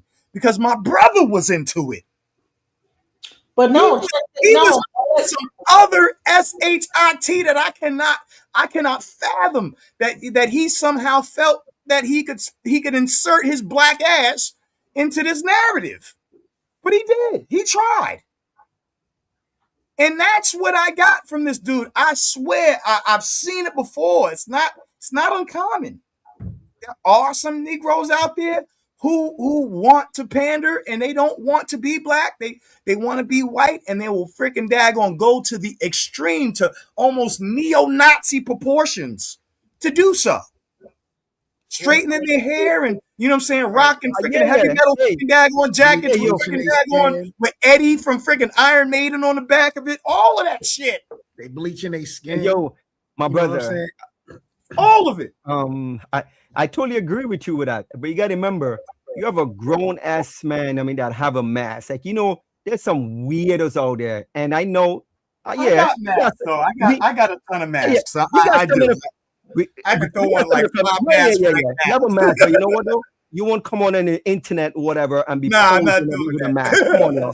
That's a weirdo shit, that's why I asked him. I said, why you all come on video and then have a mask on your face? I'm like, bro, Halloween passed 3 months ago. Like, what are we doing?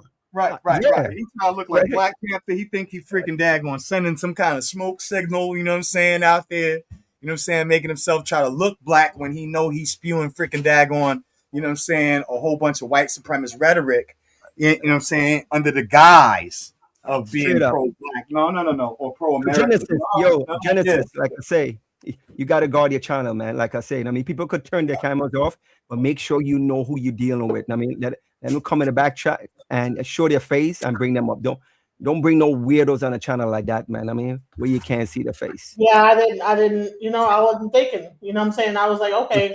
Yeah, because I didn't know what the man really meant. I didn't know what this was.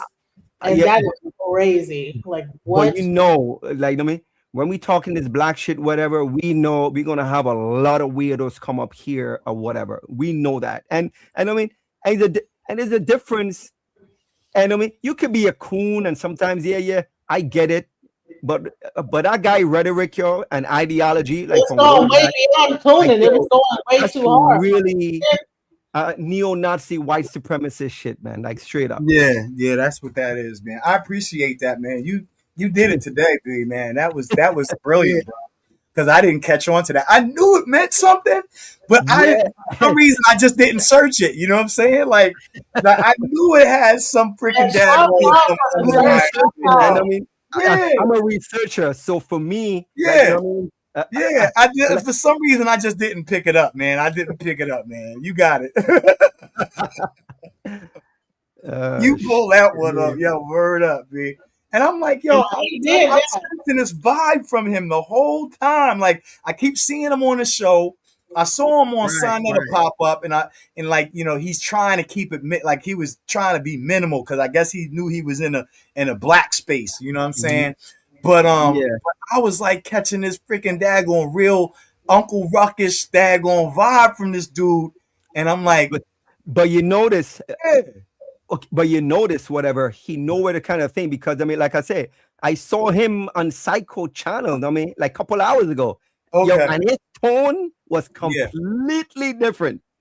Whose channel was he on? I'm gonna bring it up. See, so he's going from channel to channel trying to freaking daggone insert himself. Psychopath. Yeah, no, he's a bot. I'm not saying like he's like a. What is the name of the channel? He's got an agenda. He's got an agenda. No, Psycho. You know Q Butter, right? Like, you know Q Butter. Yeah. Yeah, I know Q. Yeah, I know Q. Psycho. He's always on there. He does have the red, black, and green mask. Yeah. With the mask, right? With the African mask in the middle, right? Yeah. So yeah, he was on there, and I mean, like I say, his tone was completely different because I mean, because it's a black they are riders. So he come with that shit, whatever. They would have blasted him out of the water real quick. Oh yeah, oh yeah. Yeah. What is the channel though? What's the name of the channel though? It was SYKO. Yeah, what's Psychopathia. Psycho TV? Psychopathia live, whatever. Yeah, man. Yeah. So once you bring it up, let me see. I mean, if I could get. You gotta be careful. Put in the backpack. I need to figure out what's going on. This is crazy. That was dope. That was a wash right there. Yeah, this might be Psycho TV. Let's go. Yeah. I had no idea. Psycho TV. Yeah. I want to see what he said. He had a whole different tone. Like, I've seen him come on the channel and try to control his channel. You know what I'm saying? Like, I'd be ready to, the last time I popped off, you know what I'm saying, she just got upset with me because, you know what I'm saying, and I saw, like, you know what I'm saying, certain people coming on trying to freaking daggone control the daggone panel on sis. Right. And start pushing their agendas. And and I popped off, and me, you know, since me and her talked about it, we were okay. You know, we're okay. She gave me the daggone badge just to clean the dudes out in the chat. But yeah, you know what I mean. That's what I'm saying. Sis. That's what I was saying. Like, because I had come on your channel before, but I was a little hesitant because I seen that same dude, and it was another dude that would come up here. Pushing the dude with the cross, right? The fucking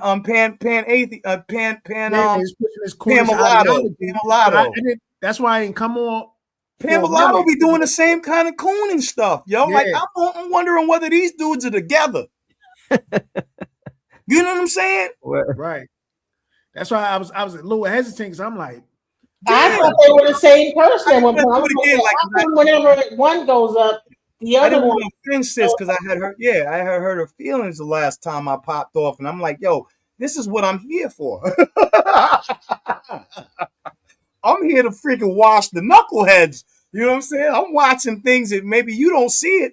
I'm seeing these dudes trying to really handle you, and I'm like, I'm not having it, right? So, but we chopped it up after that. But yeah, like this was perfect. Like that's crazy, man. He was on that channel. I can't go back because of Reverend Green. What is he a reverend of? I guess there's a character on that show called Reverend Green. I guess he must be for whatever bullshit is going down. I wonder how freaking daggone much like Reverend with his character Reverend Green is like you know what I'm saying, some coon, you know what I'm saying, character. It's a coon. He probably like daggone, you know, Uncle Ruckus or something, you know what I'm saying? Like, for real. Wow, that's crazy. Like, what? Like straight up telling you without telling you what he is. Well, yeah, that's pretty, and then he kind of came against Nepal on Sonetter out of I nowhere. saw it and I knew he was about to get rocked. He was about to get his whole snot box rocked. Because one thing you ain't gonna do is challenge Nepal on It's Okay. She coming for your head now. I'm trying to play that where he got real. I want to see that. I want to see that. Hold on, was it on a debate coliseum? Which one was it You on? got it. You got that. You got it lined up. I want to see that. But yeah, I appreciate y'all brothers on the panel, man, because I'm like, he was like, "Oh, I'm outnumbered." No, with the persecutorial, because none of us came at him until he started saying some slanted ass shit. Right. And none of us know each other, right? So, I don't know. Like, I still think that you don't, what I'm saying, hit the gas on no fucking goddamn on no law enforcement officer. That doesn't necessarily mean that I agree with all of the talking points that this brother was trying to bring out. Like, it was a little extra extreme on the fucking goddamn on the political side that I felt like it was contrived. You know what I mean? To a degree. I don't know, man. Yeah, because they had Bias Ron on there, and I think so. He called me and told me about it because he has my number. I don't know how he got my number. Somehow he got my phone number and has been talking to me and told me, well, you gotta watch out for them niggas, man. Yeah. My phone number, and so called you fucking directly, like, "Hey, how you doing?" Like, "Wait, hold on, who's this?" Right? Yeah. This is how did you get my number, nigga? Wait, hold on, let me just tell you. Like, no, how'd you get my number? Right, like, hey, I was on this panel, and this and that. That's weird. That's scary, no, because he was on my channel with Nepal the day before. We need to put up some disclaimers right now. So this nigga finding people numbers. You know what I'm saying? No, so that's disconcerting, yo. Yeah, he found my number. So, like, he was on my channel the day before he did this one with Nepal, because I did a show with Nepal, and it was about like Ishowspeed and this and the other. It became about slavery and whatever, and so she did another show. I was supposed to be on the show, but I was like doing stuff with my kid, so I couldn't make the show. So he called me and says, "Yeah, I got on here and I said XYZ about Nepal having a STD." And I'm like, okay, so what? So why'd you do that? That's what. Yeah, why would he do that? Based on what? Like, so what I'm saying? Like, did she? Well, no, she said this, and she kept saying I was a liar.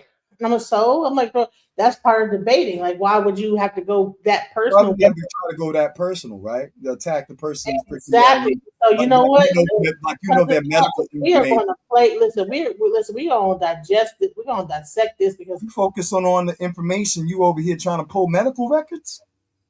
Yeah, you got this, that, you got the blah blah blah. You got this situation going on because I know about her and her situation. I'm like, well, why? That's what I'm saying.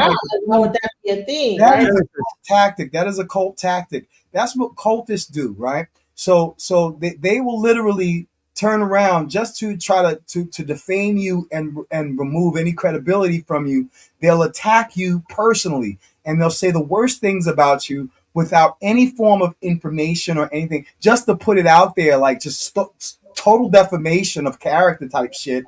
You know what I'm saying? And yeah, I'm biased, Ron. If you were on this chat, I hope despicable.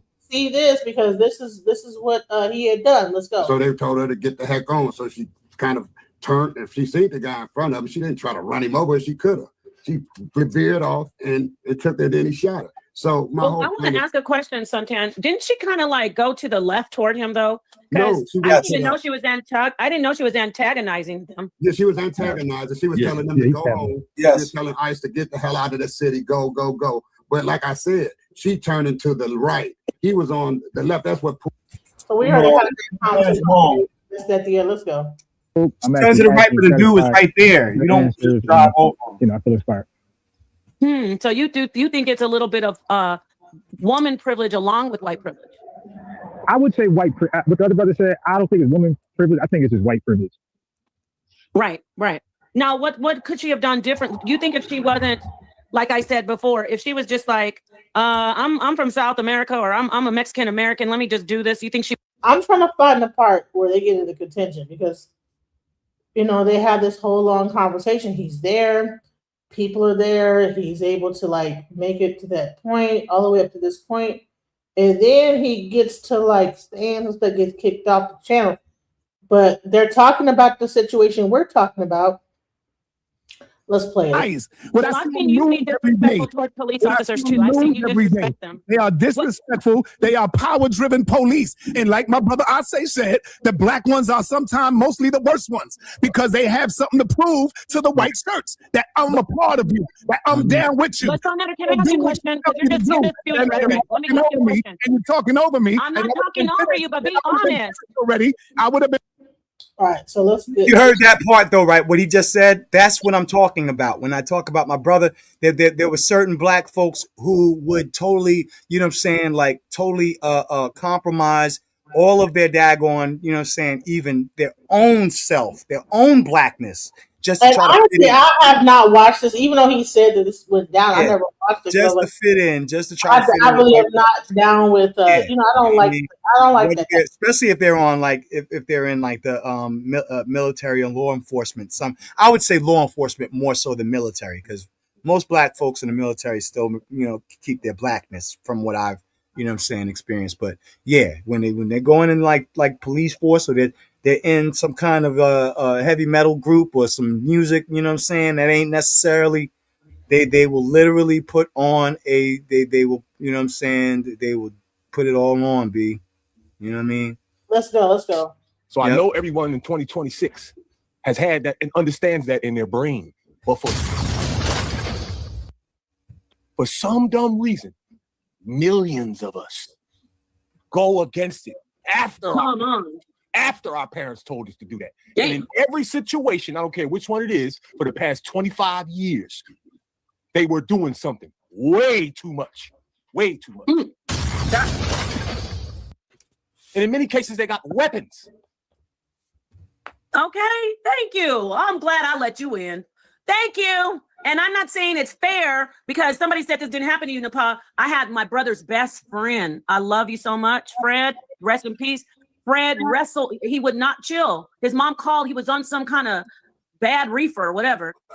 His mama called the cops, and that's where the mistake is. A lot of times, your mama called the cops. They wrestled him down and unalived him, and it was wrong. But guess what? She was begging him, please, Fred, just relax.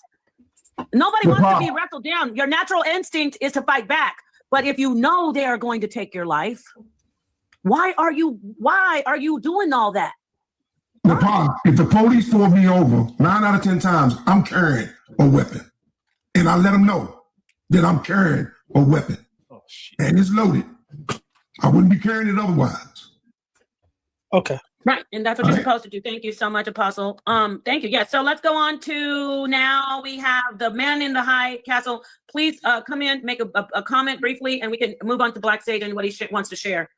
I've heard about New Jersey, and I heard about Tennessee, and I've heard about NYC. Let's get on NYC.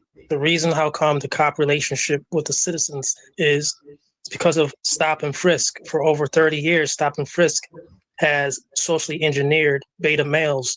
Say, for instance, what is when the that? cop pulls up, Beta males? These people, the citizens, love to say in New York, suck my D. Suck my D. This is the relationship that y'all have in New York City. Y'all will sue the cop. I'm going to sue you. I got you on live. I got you on live. That's the relationship. 30 years of stop and frisk has conditioned beta males in a gun-free zone. What the fuck? Also, Ice-T, the rapper from New Jersey originally, he played a cop. For what? Over 30 years. Say I'm lying. Tennessee? Yeah, they be hiring these immigrant tethers. Just like how they caught that boy. You remember? You remember that boy? He had pressed upon the cop's baby mama and made our ex-girlfriend and made her her baby mama, and then they jumped him. They was tethers. A lot of tethers is doing foul stuff in these blue states or these blue cities. Wow. Understand, Khalid Browder. There's a tether. Yo, you know what hold for a second, please. Define it. No, he needs to know. A lot of people don't know everybody that. to know what. So the tether language, right? When black folks and Native Americans and Asians that were brought here, you know what I'm saying, started outnumbering Europeans, what did they do? What did they do? Anybody? Started killing us. No, not just that. They started bringing over fucking goddamn European immigrants. Oh yeah, too, yeah. Right? They started bringing over European immigrants to raise the numbers so that they can claim to be the majority. That's right? a fact. That's a That's fact. a historical fact. You got to remember too, right? I mean, you know, a lot of people don't know this. You know, So how we calling people tethers when freaking daggone even European the Europeans that were here brought over fucking goddamn they call fucking goddamn the Italians and the Jews and the Polish people that they started bringing over later on in the freaking daggone they call them tethers. But check this out, family. You know what I mean? And those Irish and Italians or whatever, they wasn't considered white in Europe until they came here. Right, until they came here. Thank you. They tethered themselves. Yeah. What the hell? Just to raise their numbers. Just to raise their numbers. And that's why I say, I mean, when you look at this FBA, man, that's the stupidest thing ever. Yeah. The rhetoric is totally hit because you got to remember when you look at these online FBAs, they're not really focusing on to say, oh, reparation, whatever, because all their channel is just about tether. It's about this. It's about they don't care. They don't care about reparations. It have nothing about their movement, right? They don't even care about the reparations. Right. Oh yeah, they don't care about that, yo. They use that as an undertone, but there's no reparations because that's already been rectified under precedent. You know what I'm saying? I did a video on the first paying homage to Pan-Africanists, Dr. John Henry Clark, because when you look at Professor Black fake, he tried to shoe in Dr. Clark as a foundational Black American. Oh yeah, I see that. Yeah. So he know that Dr. Clark was a die-hard Pan-Africanist, whatever, and he will never stand for that nonsense today. Yes, he wouldn't. Them guys, them heard of that. Shoe in Dr. Francis Quest Wesleyan, and all these people. Come on, man! Like, please, yo, they won't stand for that nonsense. So check this out. So I know, like, I hear that word, like the student white lies. That shit really came from me because I got into a back and forth with this Professor Black Truth dude, and I was in the comments and I said something. I ain't even said nothing like bad. This dude, he tried to make a play on my name. So I was like, oh, okay, we going there. So I was like, all right, so I'm just start calling your ass student white lies. And this shit was like way before the pandemic. And now that shit became popular because the dude just be grifting too much. Yeah. No, indigenous, that actually started after the Bacon Rebellion, the term black and white. You're wrong.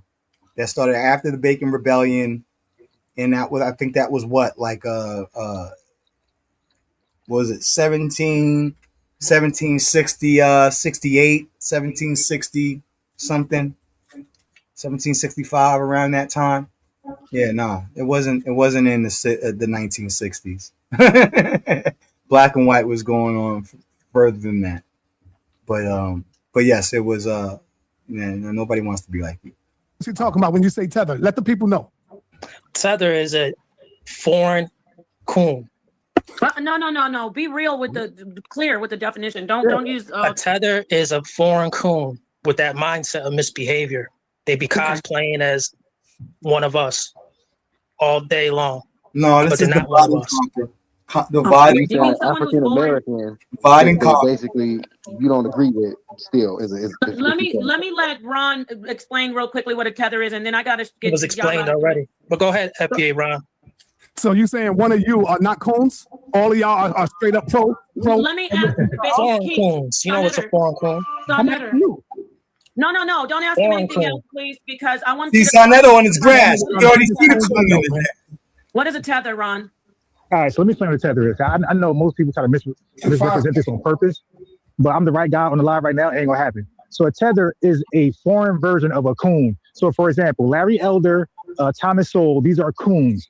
If you don't know who they are, then level up. Okay, so a tether is a foreign. What if somebody doesn't understand? No, actually let them know without saying coon. What is actually, if someone, how do we identify what foreign is? What do you, be more explicit. Got it. That's what I'm trying to say. If you don't know who Larry Elder is or Thomas Sowell, it's like, then you're not even worthy of an explanation. You got to know who these two people are. So Thomas Sowell, like he gives the Charlie Kirks, he gives the Stephen Crowders, all these white supremacists, all their talking points. That's Thomas Sowell. He's an economist. So if you don't know who he is, then like you really can't sit down with me at all.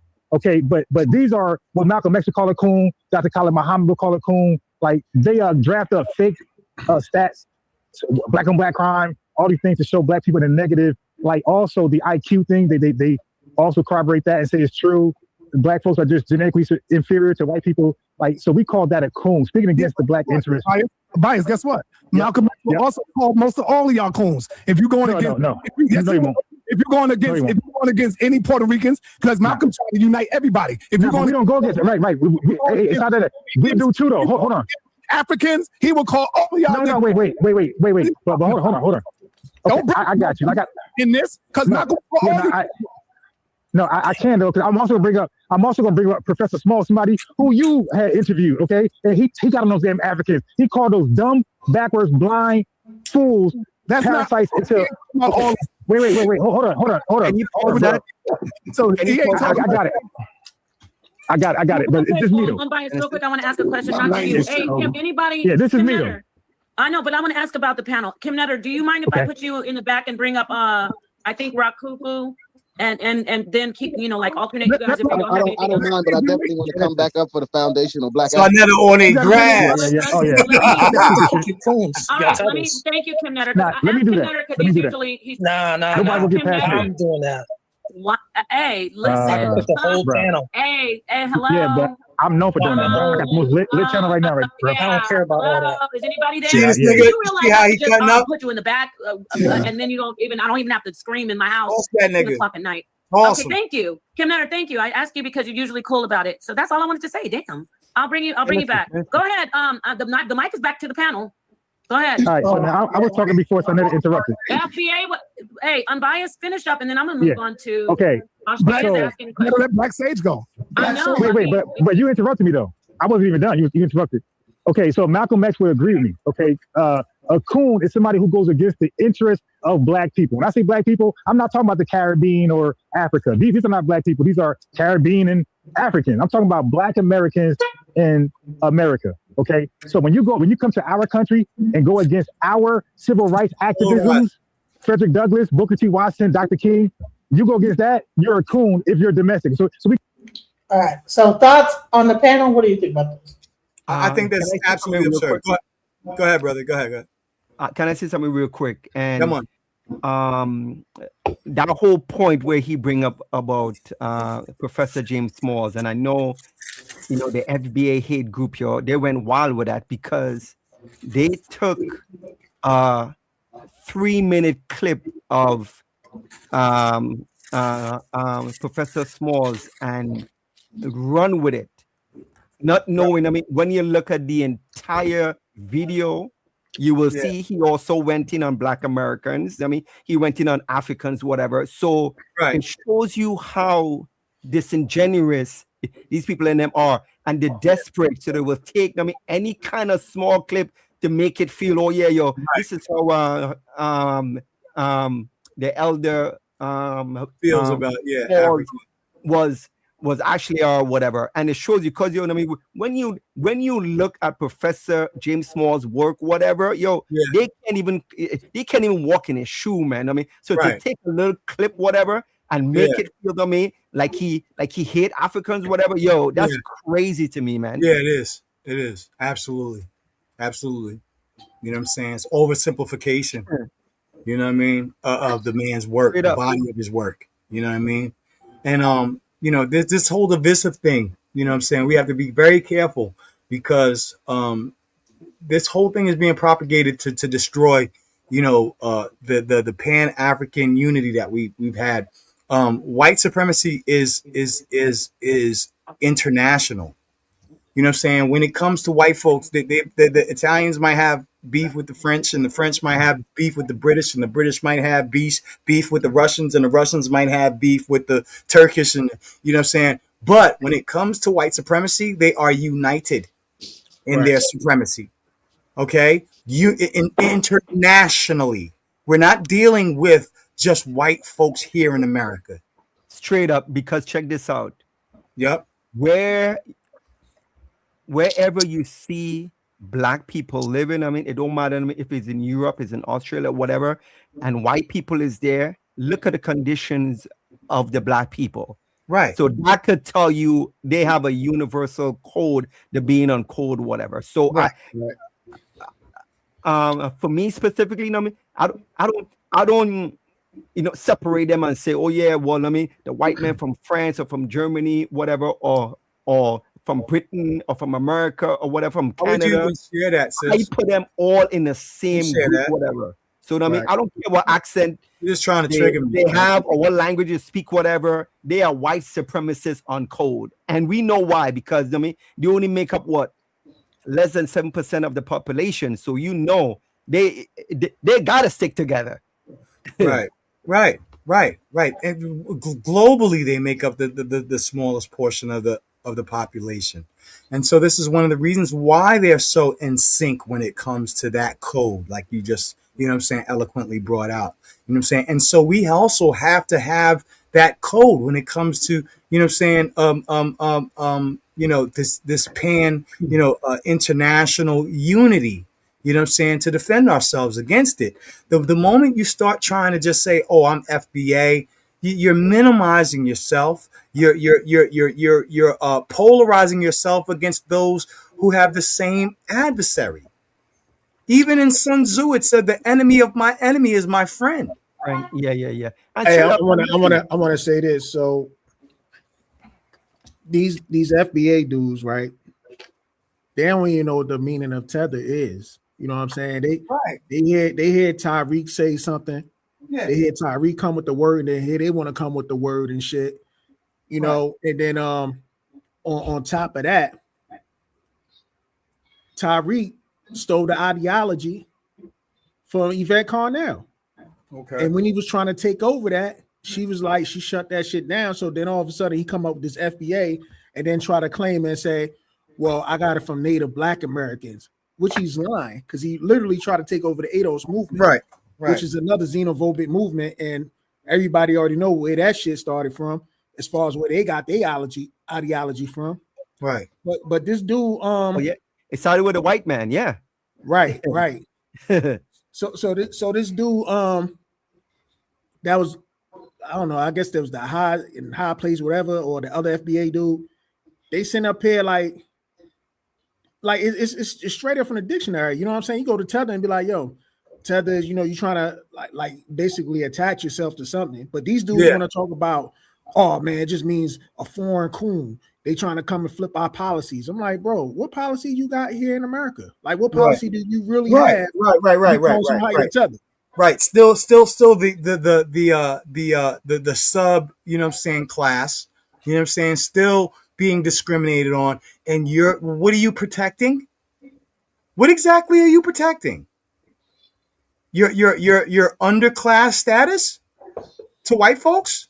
You don't want nobody else to be in that place. Exactly. Yo, and listen, I mean, I don't have a problem because, hey, man, we know there is sellout Negroes all over on the continent, whatever, and we have to call them out. So, I mean, if somebody from Jamaica come and they on that cool shit, okay, yeah, I mean, call out that person, but don't paint the whole Caribbean island as people being, oh yeah, them Jamaicans over there, whatever, them Haitians, whatever. Yo, the last time I see, Tariq make a lot of money off of 1804. I mean, the documentary when he's talking so great about the Haitians, whatever. Right. Whatever.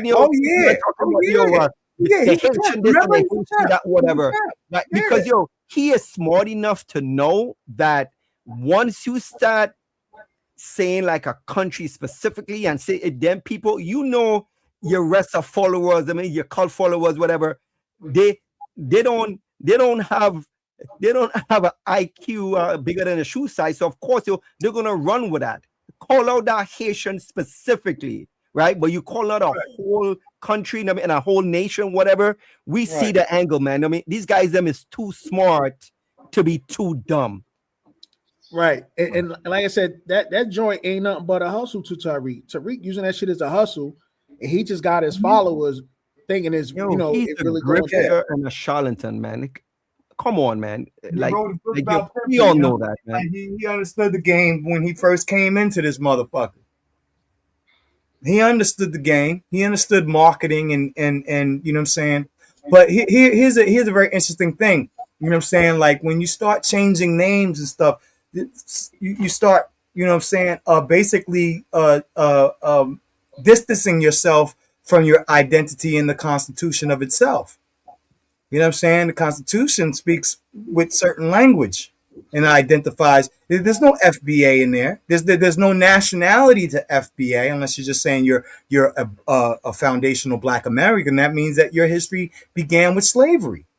Unless you're claiming to be Abo or what have you, or you know what I'm saying, African American. Oh yeah. Well, guess what? Well, guess what, yo? Well, I mean, if they're claiming that the original from people, whatever, you know what I mean? Well, some of the Native Americans, whatever, they got money. So hey, man, you should go after them for their money. But the people, the descendants of slaves, like from Africa or whatever, if you ain't claiming that, well, yo, you ain't got no dog in this fight, man. Right. Straight up. Right. There was Brother I mean, Reggie had already brought out, you know what I'm saying? There was a specific Brother Reggie brought it out. There's a specific case law that said that, you know what I'm saying, that you cannot prove that you were damaged or that your parent or forefathers prior to within that did not, you know what I'm saying, make the proper decisions to make sure that you were financially or properly secure. And so that there is no real you know, damages to attach to the persons of today. You know what I'm saying? Now, I would say that if you're going to, like you were just saying, if you're going to make a claim for reparations, it would have to deal with present day or most recent discriminatory practices. You know what I mean? Disparate treatment, disparate impact within the last, I would say, maybe 50 years that affected, you know what I'm saying, home ownership and, you know what I'm saying, business, you know what I mean, finance. You know what I mean? To me like 100 years, because I mean, you got redlining. You can do that. You can do that within reason, but you're not going all the way back going to the slave ship. You know, it's not happening. It's not. You're not going back to the daggone slave plantation. And you know the funny thing when it comes to Tariq, right? He's using his tether, right? But then his name, which is not even his name, isn't that you have an Arabic name? Yeah, he tethering that name. You know what I'm saying? Yeah. He holding on to that name real tight, huh? Yeah. You had to have the freaking daggone, you know what I'm saying? Had to have the, you know, the savoir faire name, you know what I'm saying? You know, Black folks don't have regular names. Can't be out there and talk about Thomas Johnson or something, you know what I mean? Oh man, it's crazy. But back to that. You saw how the Sarnetta was about to jump down homeboy throat. You saw that, sis? Yeah, I saw that. But listen, I'm like out and about, but I'm about to come back and I'm about to play the rest of that. So keep the panel going while I'm like doing my thing. All right. Yeah, so yeah, it's crazy, yo. This dude got some freaking daggone, but he got an agenda. You know what I'm saying? It's very clear that he has an agenda. You know what I mean? he just go from one grift to another grift. Like when because remember his videos out there, he was saying, "Oh yeah, my family is from Nigeria. My family's from Nigeria." Now all of a sudden it's like, "Oh man, these tethers, man, I can trace my joint all the way back to slavery." I was like, man, this is wow. You know what's so funny? Because years ago, I mean, when I used to watch him and stuff like that, and I mean, yo, he was in Zimbabwe, he was in South Africa, yo, and he's always talking about the kind of stuff. And it's funny that how you have to stand on your so-called FBA, and I mean, and I know he probably want to go to Africa because so many videos he have on YouTube. I mean, when he went to Africa and he said, hey, I mean, the African people is nice and they treat him nice, whatever. So what happened? So what happened to your experience? I mean, how come you ain't sharing your experience with the people, with your FBA cult, whatever? I mean, when you have a good time, but oh yeah, you're gonna have a thumbnail with Africans with no shoes on and all kind of stuff with a hairline, whatever. And it's crazy because he wasn't saying none of that. You know what I mean? We talking more like 2019, 2020, just before the pandemic, whatever. So it's just crazy just to see a guy that's there do like a 180 and be like, really? And I mean, he really feel people. I mean, we have a short-term memory, man. And it's just so I have a question. So why is indigenous feeling like that that the knowledge that you're talking or whatever you're talking Zion is really his information? I don't understand why people think it's an impulsive that a person owns information. Information is owned. Let me explain something about indigenous black man. He's got some kind of legal situation going on. I'm not exactly sure what it is. Talks about a certain But subject. he's not able to get on panels and stuff like that. He has to call and be on the phone in order to do that. You know what I'm saying? Why? And so he hates, and I think that the brother's like incarcerated or something. So he's angry when anybody else is able to expose any information. He's one of my biggest trolls. You know what I'm saying? Anywhere I go, he trolls the daggone platform. I'm saying, like, if you have the information, come up on the channel and tell the information, bro. I've never even seen this dude have ever have a presentation. Listen, no one owns information. No, that's the crazy part of black people. We think that because we might have said it, we think we're the first people that knew something. Yeah, he wants to claim authorship of all freaking information that sounds good, and so if you say something, I take it as a compliment now. You know what I'm saying? So if indigenous black man didn't say I took it from him, then whatever information I just provided. He's like, this guy's 80 years old. He's 80 years old. He don't have to take your information. If he don't claim that I got it from him, then I didn't say nothing real. Right, like what is going on? Zion Jones, because I was the one that came out with it first. You know what I'm saying? Like that's just how his brain works. And his brain immediately hears something good and be like, "You got that from me." You know what I'm saying? Somehow I said that, but what the hell? I said that. I told that to everybody. You know what I'm saying? Like 20,000 years ago. You know what I mean? Back in 2025, I said. Back in 2024, I said the same thing. Well, guess what? Great minds think alike, sir. Great minds think alike. Okay. That's why Michael Jackson said, "I gotta go ahead and do this before Prince get it." So from now on, y'all just know that if I say anything that makes sense, I got it from indigenous black men. Okay, there you go. You get here's your credit, sir. Right, it's all from you. You made up the whole thing. It came from you. You thought it up. Okay, you get your credit, sir. He in the background, like, man, no, and I said this. Get that man his flowers, man. He can't get on the screen. It's almost like Ray J. Who hit it first? Who hit it first? You know what I'm saying? I hit it first. He just wants to be. He just want to be heard. Okay, there you go. Indigenous, you came up with this first. Nobody else thought this before you.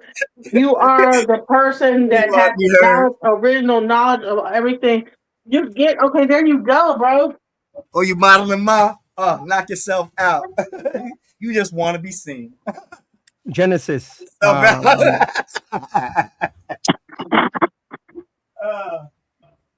can't help it, man. Genesis. Sorry, bro. I'm here. I'm here. I'm still here. I'm here. Can you hear me? On the channel, right? You guys. Oh, I'm not gonna close this anytime soon because I gotta go through this whole side and everything. Because I'm trying to find out. Yeah. When the titty fit happened, I want to see where the titty fit happened. What? Yeah. But check this out. You guys ever heard about a brother named Keith Porter? No. Nah. And Genesis need to bring it up right before she closes the show. Okay. So Keith Porter was a 43-year-old brother from California, and he was celebrating the New Year's, whatever. And he was at home. I think he lived in a complex, whatever. And so well, send me the video, sir. Send me the video. Whatever the videos that you got, send it to he was me. firing some shots up in the air, whatever, celebrating, whatever. Somebody called the cops, whatever, right? And the ICE came and they murdered him. So the reason why, like, I bring that up, whatever, I mean, I couldn't give a damn about this white woman, whatever. That's white on white crime. I mean, I don't give a damn, but we should be actually talking about that brother because he was at home. I mean, he had a legal gun and I mean, he was shooting it up in the air. I mean, not at no one. And the ICE agent came to his house and shot him. Oh no, there's a new case that just happened recently, like where he was. Yeah, so we need to talk about that because I mean, the whole white woman in Minnesota, whatever, that's only red meat for the Democrats. We know that. I mean, they're gonna take that to try to go after Trump, whatever. And so we know it. I mean, that's just white on white crime. I mean, I don't give a damn about that. Right. That's exactly what I just wanted to say that, yeah. And I mean, the brother name is Keith Porter, and I mean, we should be talking about that. I mean, on black platforms. All right, this is Give thanks. I'm looking that up, brother. I appreciate that. That's Keith. Does that happen? That's No, because you're using this thing to try to justify all kinds of other. You know what I'm saying? Hey, Genesis, I just gotta say this: if you make, I don't know if you make clips, but you should make a clip out of that dude that just got exposed. Put in we gotta do that. I'm gonna do that, but also I want to get into this Keith Porter, but I'm gonna finish up this thing where he had the audacity to like kind of come against like when they had all the FBA people there and they were ready to go and he contacted me about this. I never watched it. So this is my first time seeing it right with you guys. Let's go into it. You know what indigenous black man taught me? I'm just joking. Go ahead, sis. Here we go. See, that's hold on, bro. I'll be real quick. DOCS. The DOCS is an acronym for coon. It's called a domestic off-code coon. Okay, so that's the tether version of FBA. So if you're FBA, if you're Adolf, the Senator Friedman, and you're going against our interests like Tommy Sowell or Larry Elder, you're called a DOC, DOCC. Okay, then a tether is just the same thing, but you're just coming from another land. You immigrated over here, right? You left your country, immigrated, came over and immigrated. So now, if you're speaking against our interests, yes, you are. Man, what the hell are we talking about? That's too much bullshit. You immigrated here, and you're this sounds like a cult making up. Yeah, he's nuts, B. Like it's wild, yo. All this other different names of who people are. And when did everybody else become our enemies and not racist white folks? Not the opens up the liquor store in your neighborhood. What about that? What about the Chinese men and how they like open up like Chinese food and feed y'all dogs and cats or whatever the hell they feed y'all with the call it like orange chicken and y'all like that's what it is. Shit. And get a whole bunch of high blood pressure. What about all of those people, right? Oh my God, that's what he just said. That's what I'm saying right now. That's what I'm saying. What about him?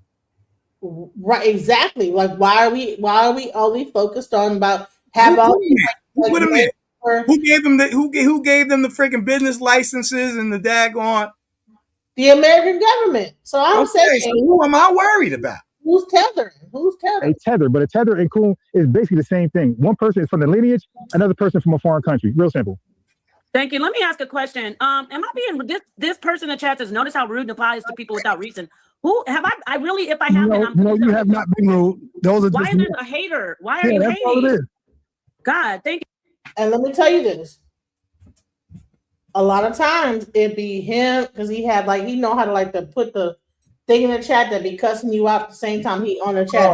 So even though he's saying stuff, he in the chat typing in stuff. Baji, if you want me to bring you up, you have to show So that's I'm not bringing up no more people.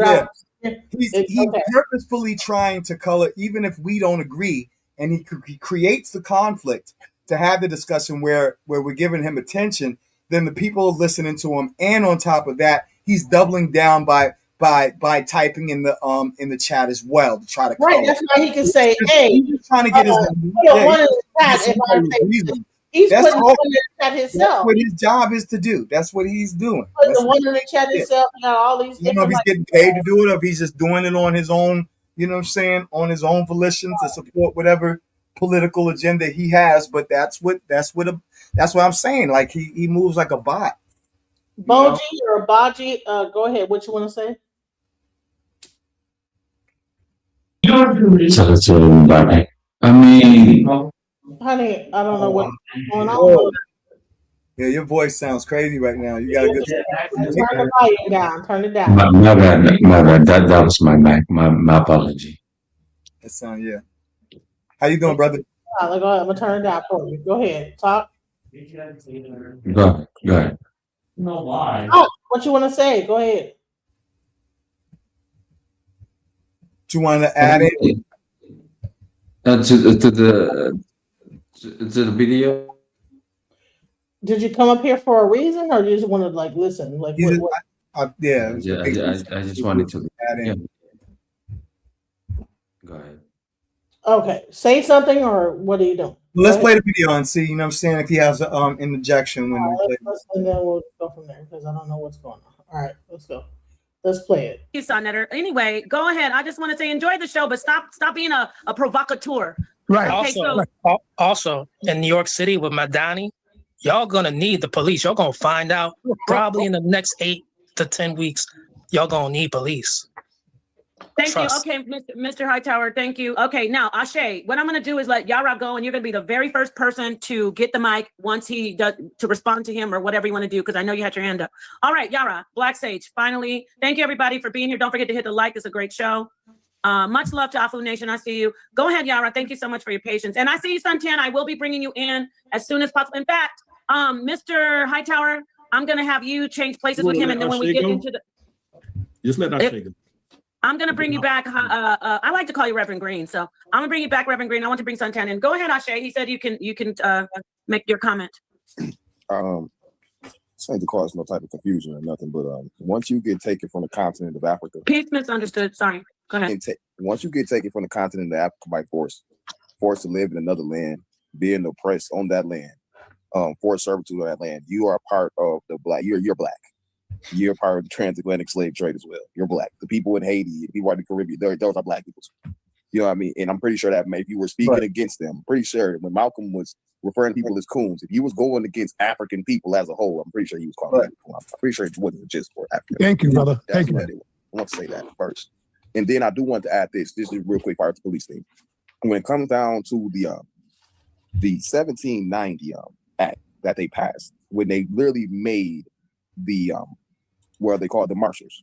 When they made the marshals, they barely made the marshals go out and capture slaves that were quote unquote runaway slaves from their plantations. This is what the marshals had to do by law. So like far as our contingency and our us versus the police, it's always kind of been natural. It's always been when we see them, we run from them type of thing. Yeah, I mean, unfortunately, that's the history of it, you know. So let's not forget that. I just want to add that. Like the video, thumb up the video. Okay, thank you so much. Now we're moving on to Black Sage's presentation. Afu Nation or any mod, I think Miss.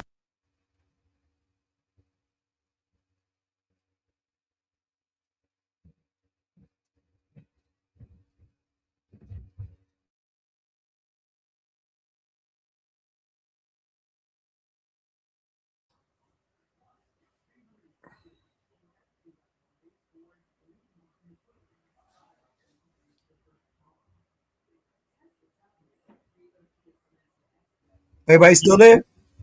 I'm sorry. I'm just check. I'm sorry. I was talking. I said, listen, just like you said, video, throw up the video. Go ahead, y'all. Like the video, thumb up the video. I've been over here for like almost 5 hours, 4 hours and 47 minutes. Please like the video and thumb it up. Let's go. Understood. If this Saints person says one more thing, I gave them 2 chances on the 3rd time. Oh, never mind. I think Sonnetter, just time them out. Time them out. You don't have to block them. I don't have time for them Okay, we're having a great conversation. Let me take our share off. All right, Yara. Officer, go ahead. Black Sage, go ahead. Okay, yeah, family. Yeah, I want to say this. No, and you said it before. I am not a fan of the police in this country, and I'm only specifically talking about this country. One of the things that I know is that whether you are Black, African American, however you want to classify yourself, foundational Black American, ABO, if you're a police officer, or if you're a white police officer, the problem is that the system trains you to treat everyone exactly the same, right? And so there are certain things that they train you to look for, which they consider to be dangerous to you, to be dangerous to themselves, as well as to the public. And if you act in certain ways, it doesn't matter if you're a Black officer looking at a Black person who's on the street, walking down the street. If they quote unquote have probable cause to stop you or determine that some type of way you may be a part of some criminal activity, they're going to stop you and they're going to treat you the exact same way. Now, there's caveats and nuances to that, right? So when you talk about the police in this country, the brother Ashay said it, he started on it. When they started in the early 1700s about slave patrols or these marshals, right? You can still go online today and look at these slave patrol badges and permits, right? You'll still see them, right? That these were an actual thing. The reason why those things were really started, and Ashay touched on it, mostly because people don't really study Nat Turner and what Nat Turner did, right? Nat Turner was able to do what he did because he was able to congregate with other Blacks, right? Other slaves at the time, right? And so what they decided to do after Nat Turner and all of the other different revolts, they made it illegal really for Blacks to congregate, right? We call them loitering laws today. If you see so many Blacks standing on the street corner, so many people standing on the street corner, the police are going to automatically approach you and stop you. Stop and frisk developed out of that, but that came down from the slave patrols in the 1700s. But when you start getting to, I'll fast forward to the 1980s, there's a thing called the broken windows theory. If you're not familiar with the broken windows theory, study the broken windows theory, because that's how they police today. Whether you're Black, whether you're white, Mexican, Puerto Rican, whatever kind of police officer you are, every police department follows the broken windows theory, right? And the broken windows theory basically talks about there was a former police officer who got together with a psychologist, and basically what he said was, I notice every time I go in a neighborhood where there's abandoned buildings or there's homes there or property that's distressed, graffiti over it, or the windows are broken out the buildings, I usually find that those are high crime areas. And so they did an experiment where they took a car and they left the car unlocked. They left it in the neighborhood, right? Where they saw all these broken windows in the neighborhood, the lawn wasn't cut, people were standing on the street corners. They left the car there and they watched it. And as they watched this car in that neighborhood, they come back one day, it's sitting on bricks. They come back the next day, the seats are gone. They come back the next day, all of the radio is torn out. They come back the next day, nothing's left. And guess what? The most alarming thing about it was they did not get one call from anyone in the neighborhood saying there's this abandoned car out here and somebody's just breaking into it. They didn't get one phone call. The other side of that experiment, the exact same car, put it in a more affluent neighborhood, but still a Black neighborhood. But it in a more affluent Black neighborhood where the windows weren't busted out, the lawns were manicured, you didn't see people hanging out on the corner. The car set, they left the car there and they watched it. Within 6 hours, they got a phone call. Somebody in that neighborhood say, listen, there's a car been sitting here. We don't know who car this is. Right? So out of that, this police officer got with the psychologist and they developed the broken windows theory. And so this is what they started to do when you start seeing them approaching loitering laws. And what do you call it? Hey, Yara, I want to just ask you, what is the point of this, my brother? The point of this is that racism and white supremacy is what fuels the broken windows theory. Say it again, because you blinked off on me. Racism and white supremacy is what fuels. What is the point of it? He said, yeah. What is the point? What disappointments, my brother. I was going to like make a whole video. No, I know what he's saying though. You know what I'm saying? It's like the sociology. Social psychology says that people in areas that are oppressed and economically challenged areas are more likely. If it's financial opportunities and stuff like that is what leads to, crime with the lack. Which is what policing today stems from: racism and white supremacy. And the reason is, although we see these different things happen in different dynamics, we understand that in different communities where you see these broken windows out, it's not because necessarily people wanted to live like that. It's because they lived in a state of poverty. They couldn't fix the windows, right?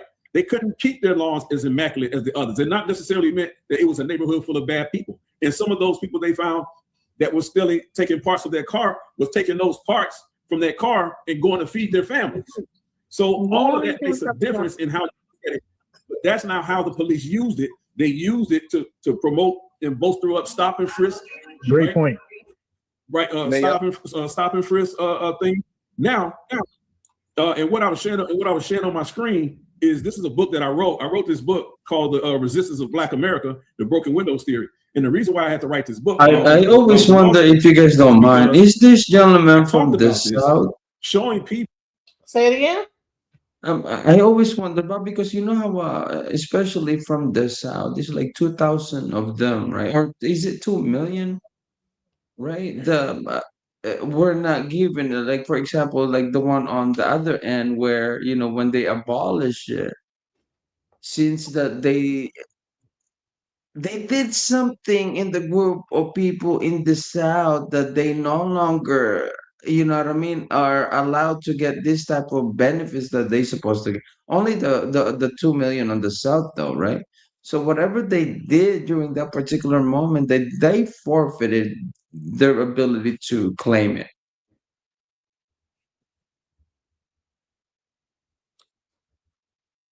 What? I Yeah. don't know. I don't know what conversation that you're listening to. Yeah, you're on a whole Right, nother. it's okay. Remember, during the slavery, there's a 2 million from the South that was forfeited their benefits because they did somehow some kind of thing, their ancestor or whatever they did. I forgot the word. So that's why every single group of people from the South are forfeited their benefits to claim the 40 acre or whatever the thing that they're supposed to be No, getting. that's not how it went, bro. Yes. That's not how it went. Man, if you really do the No, deep research, what happened to the Yeah, 2 I've done it. million? I'm a college student, bro. This is what I study. I Yeah. study history and all of this stuff, man. Like, no, that's not exactly what happened with the 40 acres and the mule situation. Actually, there was land that was granted, but a lot of that Yeah. land has been turned into, lakes and man-made, like they flooded them. Even with what do you talk about? What is it? Tulsa, Oklahoma.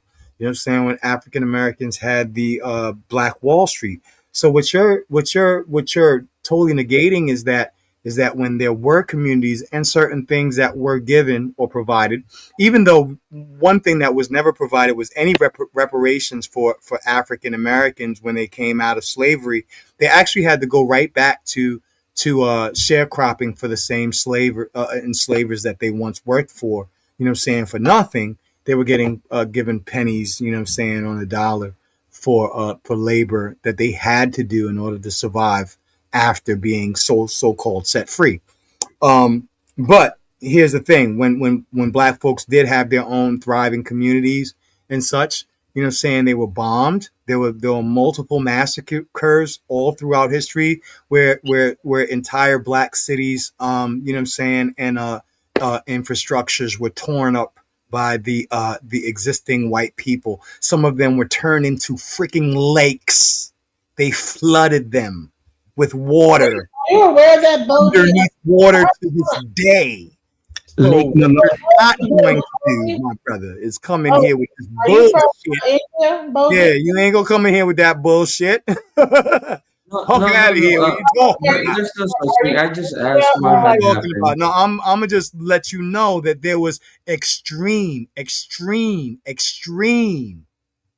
you know what I'm saying, retaliation for African Americans who did in fact begin to build their own entire communities economically and social. They You're not bombed going to ignore that. Bombed. The first bombing, yeah, the first bombing on American soil in this history was done against black people who created their own Wall Street. They had their own banks, their own churches, their own daggone liquor stores. They had all of their own shit, and they weren't bothering nobody. But because they were able to buy some Cadillacs, white folks bombed them. Bombed them. Bombed them. And then listen, let's talk about Philadelphia, the Move movement. So they had a whole bunch of like black people in Philadelphia that were Just a couple of hundred years later, right? Come on. Just chilling in the 60s, right? They bombed that whole area. They bombed them. So whenever black people tried to come together and build up a city or build up a whatever, they get bombed. Or if you have a big concentration of black people in a certain area, all of a sudden a levee will break, and then all those people will get killed. And then next thing you know, they move in because they want that area, right? Because it's close to whatever it's close to. Look at what really happened with the 40 acres and a mule, because there was certain land that was given, and then somehow it was turned into a lake. Yeah. You know what I'm saying? They started building all the roads and stuff around it so that the roads weren't going through there, and that there weren't commerce and stuff going through. And then all of a sudden, yo, listen, B, there's so much stuff with this country when it comes to, you know what I'm saying, the advancement of African Americans, you know what I'm saying, who have made great efforts, and not only great efforts, but huge contributions. I always wonder, where do we point our finger to now? Do we, if we really wanted to write this type of manifesto to them, do we It's directly not to a the manifest. This is schools? literally taught in freaking daggone in higher education. So, This is taught in universities here in America. So if we're This is going to, taught. I learned this in college. Man, do you know what happened to Black Bottom in Detroit, Michigan? Do you know that there was an entire let me ask you. So you know, there was an entire community in Detroit, Michigan that before the actual riots, the LBJ freeway got sanctioned to put through that whole neighborhood. So no, you guys don't get me.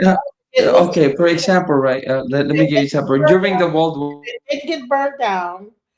It got like sanctioned for a highway to go through. So, all right. So now, if you want to talk, please. I don't know. Your mic is very like loud and weird. So please, I don't know what to say. Are you in like a very high ceiling place? Because I can't. Yeah. All right. Let me just. You got some vaulted ceilings and stuff over there. He's over here echoing. Lower your mic. Yeah, I'm in the studio, like I'm in a room where like man in a high ceiling. Yeah, we got man in a high castle. Now we got man in a high ceiling. Move your Great mouth. acoustics for singing, y'all. I mean, I'll be cutting up in that room, bro. Move your mic slightly away from the mic, so your mouth is really. Go ahead. Yeah, man. Now talk. What do you have to say? Go ahead. Say something. Go ahead. Yeah, so like remember because we need to direct something if we wanted to get somehow, I feel like, right? Somehow some kind of benefits to everyone to, for example, the Filipino people received their reparation from the Japanese attack, and the paper was signed in the United States, right? It's inside here. So, and even the United States, why owned by what, Spain, right? Is it? But because the whole entire place was named under the explorer Vespucci. Americus Vespucci named the whole entire United States the explorer. Oh, he did not. That's a lie. See, you're going up. I mean, I don't know what they teach you in your school over there, but that's a lie, bro. It's not. You don't think the Spaniard, you could do your research. It'll pop out who patented the whole entire place, the United States under his name. So that's why I wanted to know No, if America was he not wanted. after Amerigo Vespucci. Yes, It yes. wasn't. No, yeah, you were Yeah, lying. Google it. I mean, I don't know how. Yeah, you have to. Google it You all the way. have to. We have to go first and then find that out. My apologies.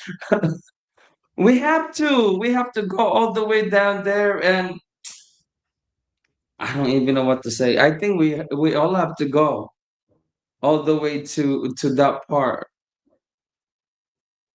No, Amerigo's honey, Vespucci, America. Amerigo's Vespucci named the whole entire place, the United States, even the Philippines, right? So, King what Philip are the you? Are you? Third Are you? named the Are whole. you Hispanic? What are you? Are you? I mean, I was born at the Philippines, but I'm a Ati, ATI. Have you guys know about Ati people, ATI people? What is ATI? I don't know what ATI is. I'm sorry. Yeah, so yeah, I'm a ATI, ATI. So you guys have to look at it, ATI people. Before the Spaniard arrived, we already down there at the island. Okay, so here's the thing: is that no, America Vespucci did not discover America, and it was not named after him. If you do, Yes, you'll find no, it's not. man, 100%, Let, 100%. ask your AI. Does your AI still talk with the accent like we had taught it to? Hey, baby girl. Does it still do that? Yeah, Huh? Yeah, Huh? it It does. Yo, ask the AI because my AI is saying that he's correct, and that's what I had learned as well, Vespucci. So, but I yeah. did hear another theory that Mm. Americo Vespucci, the reason why he had that name came from some kind of deeper layer to why we're called America. I have no idea, but from my education, I would say that you're correct. To Yes. my knowledge, it was the Americo. So it says Yes, here, good. indirectly, the name America comes from Americo Vespucci, the Italian navigator, who argued that the lands Columbus reached were not Asia, but a new continent. The earliest known use of the name America appears in 1507 world map by German cartographer Martin Waldseimüller, who labeled the new continent America, a Latinized form of Amerigo. The Library of Congress confirms the same in 1507 map is the first to use the name, honoring Vespucci's insight that this was the New World, not Asia. Why Vespucci, not Columbus? Because Vespucci published letters describing the New World as a separate continent, which was revolutionary at the time. Walden Muller, map makers believe Vespucci deserved the credit for the recognized. So if there's another instance, I did see something else arguing that it wasn't necessarily because of Vespucci's name, but I don't remember that. But this is what I know. You know what I'm saying? What I was taught. You know what I mean? Right, absolutely. So now that's what I said. In order for us to get the benefits the way that the Filipino did when they send the paper, the moment that you know where to send it to, like the way they did it to Spain and then signed the paper in the US, they pretty much what they did. You know how the escrow, when the Japanese sent the money, they are the escrow. The US are the escrow, and then send it to the Filipino people. That's why it happened. But I appreciate you guys for having me on the show. That's the only thing is my question is like it has to have that location really, but I feel like the letter need to be sent to these guys, and then that should get approved right away. I appreciate you guys. Okay, so I don't know how we got into that argument about America was Vespucci, but let me see. Okay, let me ask a question. Did America get named by Amerigo Vespucci, or were there other names for America? Let me know. Absolutely. let's break that down a bit. In terms of the official and widely accepted story, yes, America got its name from Amerigo. I'm right here. Hopefully that helped clear things up a bit. Basically, the name America. Let's hear what. Hold on. I'm sorry. Let me. Can y'all hear it? Can y'all hear what he's saying? Yeah. He said, yeah. I can hear you just fine. And it sounds like you're just checking in with everyone. So no worries at all. If you need me to repeat anything or if there's anything else you want to dive into, just let me know. Go back into what you were explaining about Amerigo Vespucci versus the African version of the fact that they're saying that America was named after a Moorish person versus Amerigo Vespucci. Can you break down that whole answer? Absolutely. Let's dive back in. So the standard historical narrative is that America got its name from Amerigo Vespucci. He was an Italian explorer, and in the early 1500s, there was this famous map drawn up by a cartographer named Martin Walsenmuller. On that map, the newly identified continents of the New World were labeled America in honor of Amerigo. That's the documented story with the clearest historical evidence. Now, on the other side, there's this idea that some Afrocentric scholars or certain historical theorists have put forward, which suggests that the name America might have had roots in either African or Moorish influence. Sometimes they argue that Africans or Moors had pre-Columbian contact with the Americas and that there might have been a naming influence there. Or they suggest that Amerique was an indigenous name that was somehow linked back to Moorish or African explorers. The challenge is that there's no surviving historical document or solid piece of evidence that shows the name America being used in a Moorish or African context before it appeared on that 1507 map. So it remains more of a theoretical or speculative idea rather than historically verified fact. In other words, the Vespucci naming is the documented mainstream answer. The Moorish or African origin theory is an interesting alternative perspective, but doesn't have the same level of historical evidence behind it. If you're discussing this on the panel or stream, that's basically the balanced way to break it down. Absolutely. Here's another question. So if that is the case, then when you talk about Turtle Island, where does Turtle Island feed into the conversation of Amerigo Vespucci discovering America, the whole concept of Turtle Island? Great question. So Turtle Island is actually a term that comes from various indigenous cultures in North America. It's essentially a name that many Native American peoples have used for the continent long before Europeans ever showed up. So when indigenous communities talk about Turtle Island, they're referring to what we now call North America. Now, how does that feed into the whole Amerigo Vespucci conversation? Well, it's basically two different layers of naming. The indigenous peoples already had their own names for the land, like Turtle Island, rooted in their cultures and stories.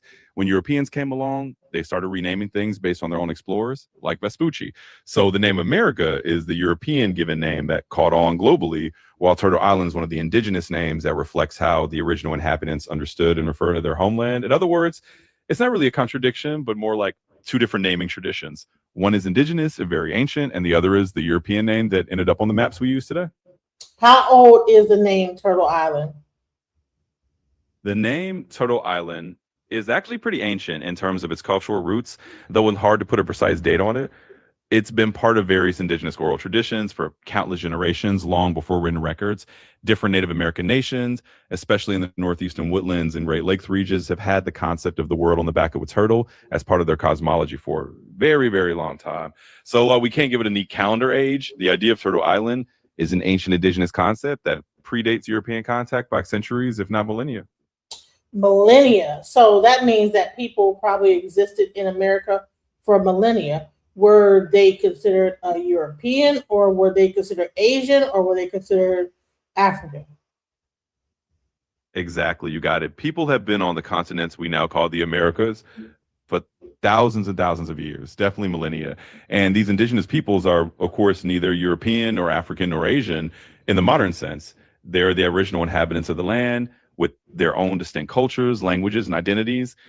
Over time, anthropologists have theorized that the ancestors of these indigenous peoples originally migrated from regions of Asia over ancient land bridges, but once they settled, they developed their own unique civilizations for countless generations. So in short, they were their own distinct peoples, the indigenous nations of the Americas, and they definitely had a deep history in that land long before any European names came into play.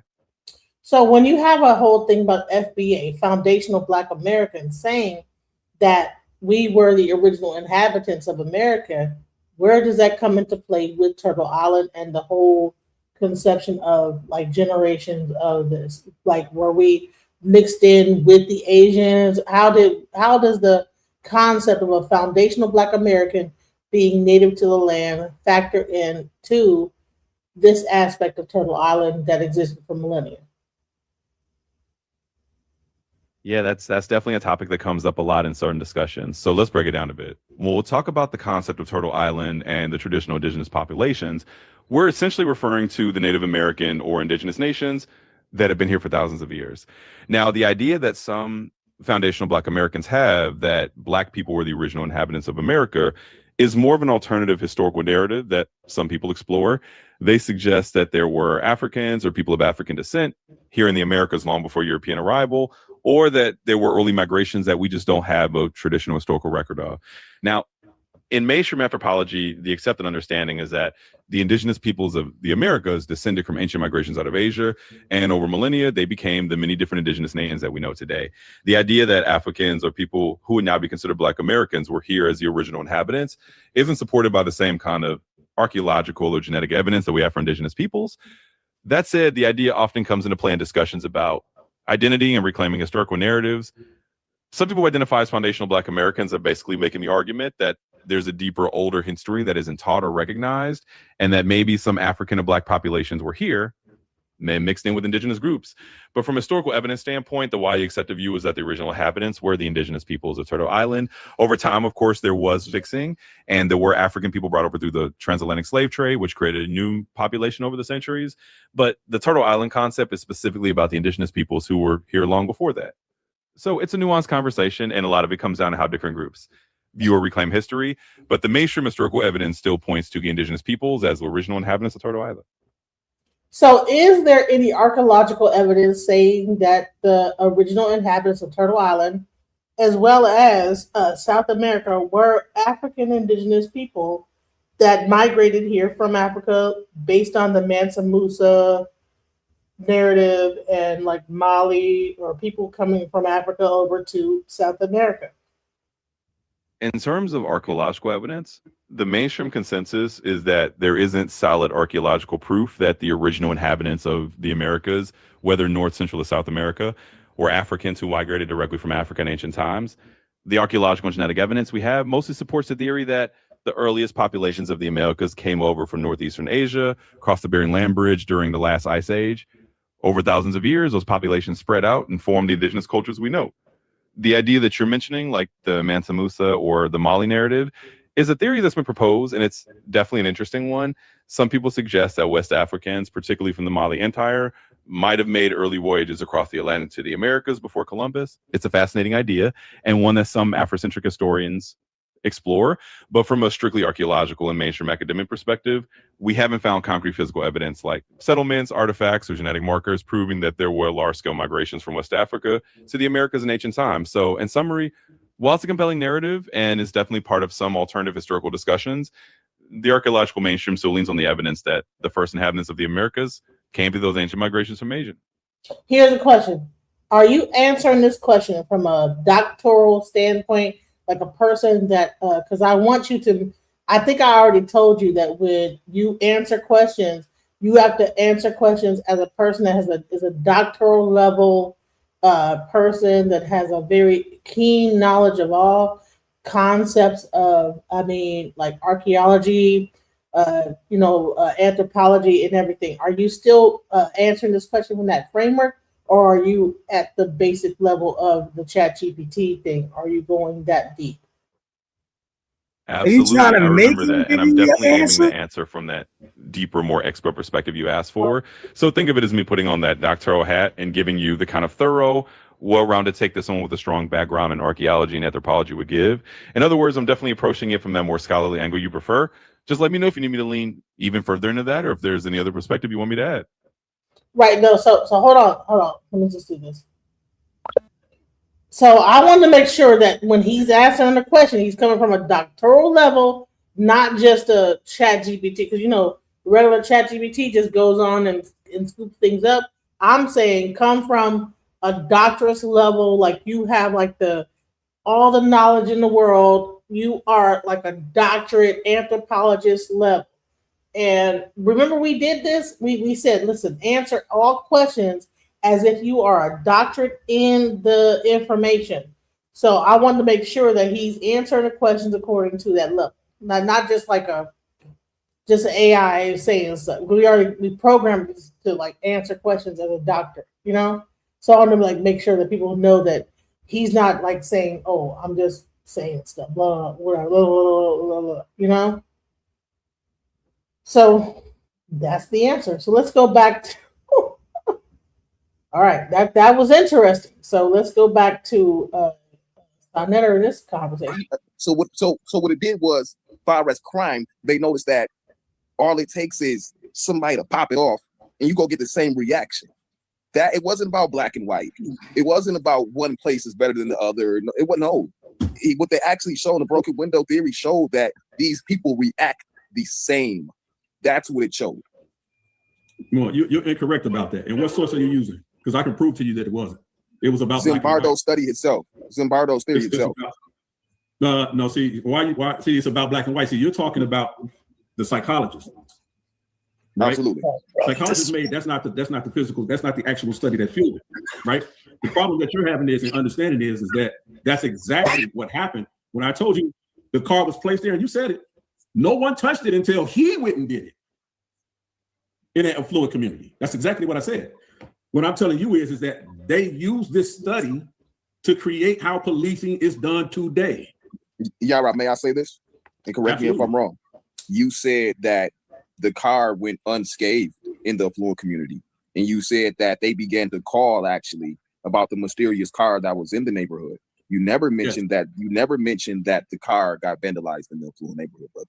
Well, actually, there's no. Actually, when they say the car got vandalized in the neighborhood, the call came in that there was a vandalized car in the neighborhood. You're reading that incorrectly, and I know that for a fact because I actually talked to Bardo myself on the phone, so I know exactly what happened. When they broke the window in the car, they got a call about the car was vandalized. And okay, so this is about semantics about cars being vandalized. Let me tell you, so there's an app called Next Door Neighbor. If you get on that app, you'll find that they are concerned about dogs. They're concerned about all type of stuff, especially in Texas. They have cameras everywhere. If a person comes into their neighborhood and does something to their car, honey, they have a camera watching you. And trust me, they will put that bitch on that Next Door Neighbor app, and they'll be like, who is this and who is this person? Well, somebody came to my door and all this other crazy stuff. So yeah, there is that whole thing. I don't get what he's saying. So let's go. What's amazing about that, Yara, is in my neighborhood, 6 hours, that car wouldn't have been there. They would have took the whole car and gone with it. Oh, brother, you better move then. Nah, I'm talking about where I grew up, man. I'm talking about in DC. I'm in Tennessee. Okay. Okay, Yara. I got you right here, just real quick, Nepal, because I have. No, go ahead, and here. then I want Santian to say something, and then we're going to get into the FBA conversation about Africa. So here you are, right here, giving a breakdown. I think that this is where like they get into the contention aspect. Let me just move forward because the car in the neighborhood, honey, trust me, that is crazy. But let's go. And in an impoverished neighborhood, they just start stealing from it. And in the affluent neighborhood, they're like, oh my goodness, let me find out why this window's broken. Hi, officer, there's a car out here, and yeah, it looks like somebody's window's broken. So now, moving right along. Can I just say this is that I live in Texas, and do you know that in Dallas, Texas, even just in Texas alone, we have the most black people per capita in the United States, in Texas alone. So listen, I do DoorDash. I was like, damn, man, everywhere, every delivery, it's a black person. And I was like, well, dang. And they're in huge, beautiful houses. I mean, enormous houses. Damn. I'm over here delivering pizza, and this house is huge, beautiful. Boom, boom. Everywhere I go, black people in beautiful houses. So we need to understand that, like, especially in down south, I don't know what happened. Something we're not all like just struggling like they are probably in the north. Down here, they are in huge like I mean, like some of these houses are like 3,000 square foot houses. So I don't know. Like we're up here like I'm like black people are just over here struggling, but I'm gonna tell you what, they're not. When I see it, I'm like, boom. Every house I go to is black people. Genesis. Yeah. And I mean, I definitely could concur to that. I visited a friend who I know. She was in the military, and she used to live in California, and she moved to Fort Worth, Texas, and like so her neighborhood. And I mean, when I went to her neighborhood, and like she probably live in I say easy, maybe like a $800,000 dollar house, whatever, and Man, trust me, it probably ain't even 800,000. Like, the listen, neighborhood like she live in, I say, when you look at that house, you'll think it should be worth 800,000. She got that sucker for about 300,000, and they living good. yeah. I got you. It would be at 800,000 if it was in California, but here it's like 300. True. A huge house, like 3,000. I live in a 3,700 square foot house. Okay, I mean, just put that right there. You know. True. But what I'm saying is, though, like the neighborhood, was so nice, whatever. And I say maybe 75 to 80% of the people there were black, and were black people doing like real good. And I mean, I didn't see. And one thing that kind of Ain't nobody, surprised they me. not up here like doing this and doing that. They did this. Now, sometimes the younger kids, like I will say this, I live in Mesquite. I live off of Clay Mathis, right?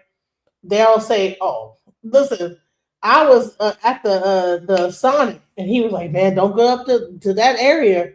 They're up there doing this and doing that." I'm like, "Dude, what they're doing? What?" You know? Because I'm like, I don't hear none of that. I didn't hear nothing. My house is so like I don't hear nothing. I'm in my house. I'm not outside my house. And they're like, "Yeah, you gotta watch out." They're like, "They're all the Clay Mathis is terrible." Man, listen. But in Detroit,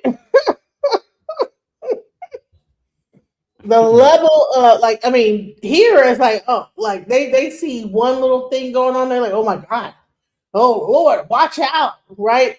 But I'm like, man, I'm from Detroit. Like, what? Who did what? Like, you heard some gunshots? Big deal. Listen, in Texas, this is how ridiculous it is. If you hear a gunshot going off, they will call the police. Like say if I'm in my house and I hear a gun shooting, right? They will call the police. Now you don't know where the gunshot is, you don't know where it came from, and then they will tell you, "Oh, you heard a gunshot, call the police." I'm like, but you don't even know where it came from. But I guess that this is the level of like they're like, "Oh no, if you hear a gun, call the police." I heard a gunshot, call the police on them. And I'm like, bro, you don't even know where the gunshot came from. It could be miles of you don't even know. You just heard a gunshot, you call the police. In Detroit, you know how many times you be calling the police? Hearing gunshots? Like you'd be like, "Man, I heard a gunshot. I heard a gunshot again. I heard a gunshot." Honey, you'd be calling the police all day long. But in Texas, it's like, dude, you hear a gunshot, you call the police. And then they'll like know where to pinpoint where the gunshot was at. That type of level of community goes on in Texas. You hear a gun, call the police. Is a dog like running around? Call like the pound. People are really serious about their little neighborhoods, and if it's too many dogs and cats and guns or whatever. Listen, you want to see how crazy it is in Texas? Go get the Nextdoor app and just pick a neighborhood in Texas. They are on that sucker, like call the police about everything. They call the police about everything. Trust me. Dogs, cats. If someone's walking down the street, like, what? Somebody came to my door. Like, dude, he's a salesperson trying to give you sell you solar panel. I don't know who this is. Who is this? What's going on with this? We gonna call the police? Man, listen, it's crazy. I can show you the app right now. I might just bring it up just for kicks and giggles about how paranoid people in Texas, and they have the most guns and the most thing. Like, bro, they are crazy here. Like, no, and it's mostly black people. It's mostly black people and Latino that got all these cameras and stuff. They like it's a dog here, a dog there. They be going crazy, bro. Like I swear, Texas is it'll fool you when you'll think it's a bunch of white people who living in here in Texas, honey. When I've been doing DoorDash, you know what the white people live in trailer parks, the big houses, the huge ones. It's black people living in big old houses. It's Mexicans and white people living in trailer parks. It's crazy. It will blow your mind when you get to like, because I've been here for like the last like 13 years, and I haven't really gone nowhere. I've only been in my little bubble. But once I started doing DoorDash and started to like actually go around and like deliver, I'm like, man, I'm delivering, and it's a black person here, huge house. Black person here, huge house. Black person here, huge house. Go to the trailer park, Mexicans and whites. How far are you from? You say you live in Dallas, Texas, right? Mm-hmm. Yeah. So I'm sure you know about Fort Worth, right? Fort Worth, Texas. Yeah, because there's a lot of black people in this area. I'm about 45 minutes from Fort Worth.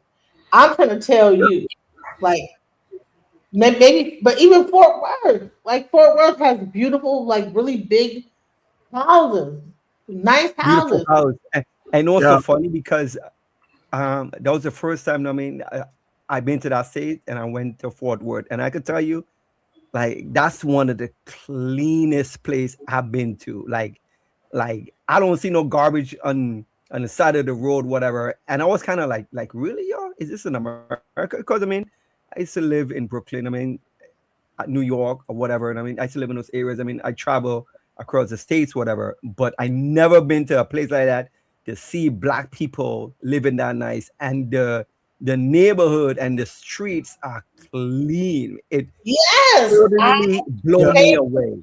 It totally blew me away. So yeah.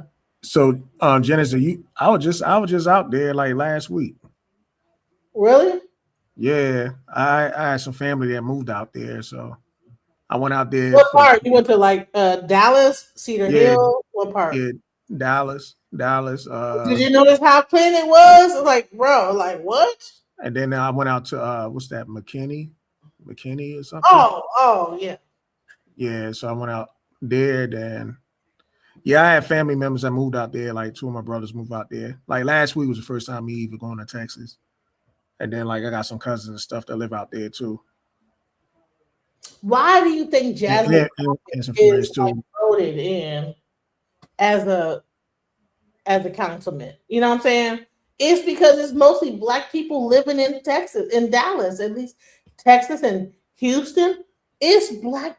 Listen, Texas has the most black people per capita than any other city in the United States.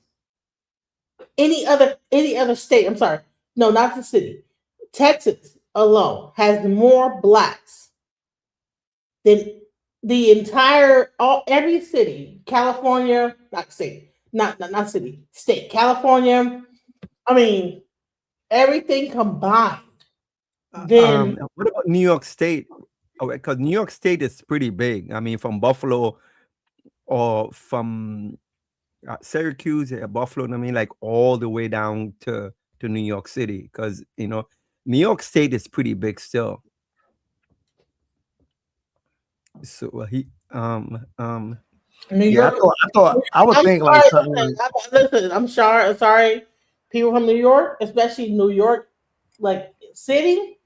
it's a dump compared to when you go down south to Texas and you see how people are living. It is, I mean, you damn near want to, if you drop something off the ground on the ground, like say you like eating something, you drop it on the ground, you ain't really worried about, like, there ain't no ants right there. You be like, okay, I could probably 5-second roll. That type of level of cleanliness.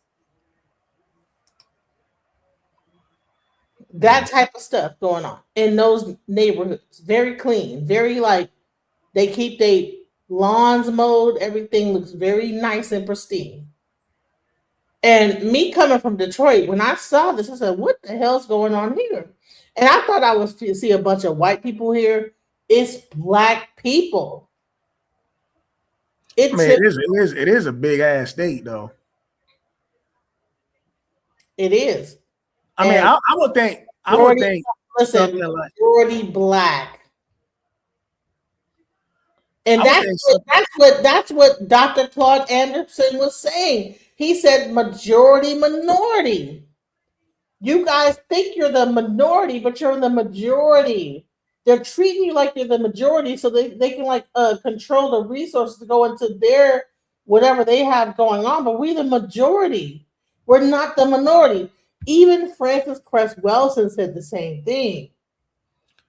Yeah, I would think something like probably Mississippi or Georgia, or even if you go to Maryland or DC area, like that, I thought they would have like the most black people, just like going down the south. Absolutely not. No, absolutely not.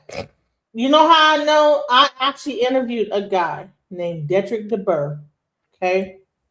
And he talked about the fact that Texas, because he's running for Senate, he said Texas has the most black people per capita. Texas. In America. It per capita or just about the total amount? Because like I said, I think the per capita, you have to stay on a little bit on the east of the United States if it's per capita. But if you're talking about like overall, then yeah. Watch when I find this video. I mean, does anybody question this? Because I swear to God, I will find it. No, I'm not doubting you. I'm just thinking out, you know, like I'm thinking like South Carolina, Mississippi, Louisiana, Georgia, like all that areas like concentrated where a lot of black people live, the population or something. Did a whole interview with this guy running for Congress. Oh, okay. running for Congress. And he talked about family, hey. Hold on, I gotta drop down for a minute, whatever. But yeah, I actually want to come back and I'm about to show you real quick. Don't leave real quick. I'm going to show you this, right? That's fundamental. Whether you have a kid in school or not, whether you send your kid to private school or not, fully funding your public school is an anchor, and more importantly, it's a sign of economic stability in any area.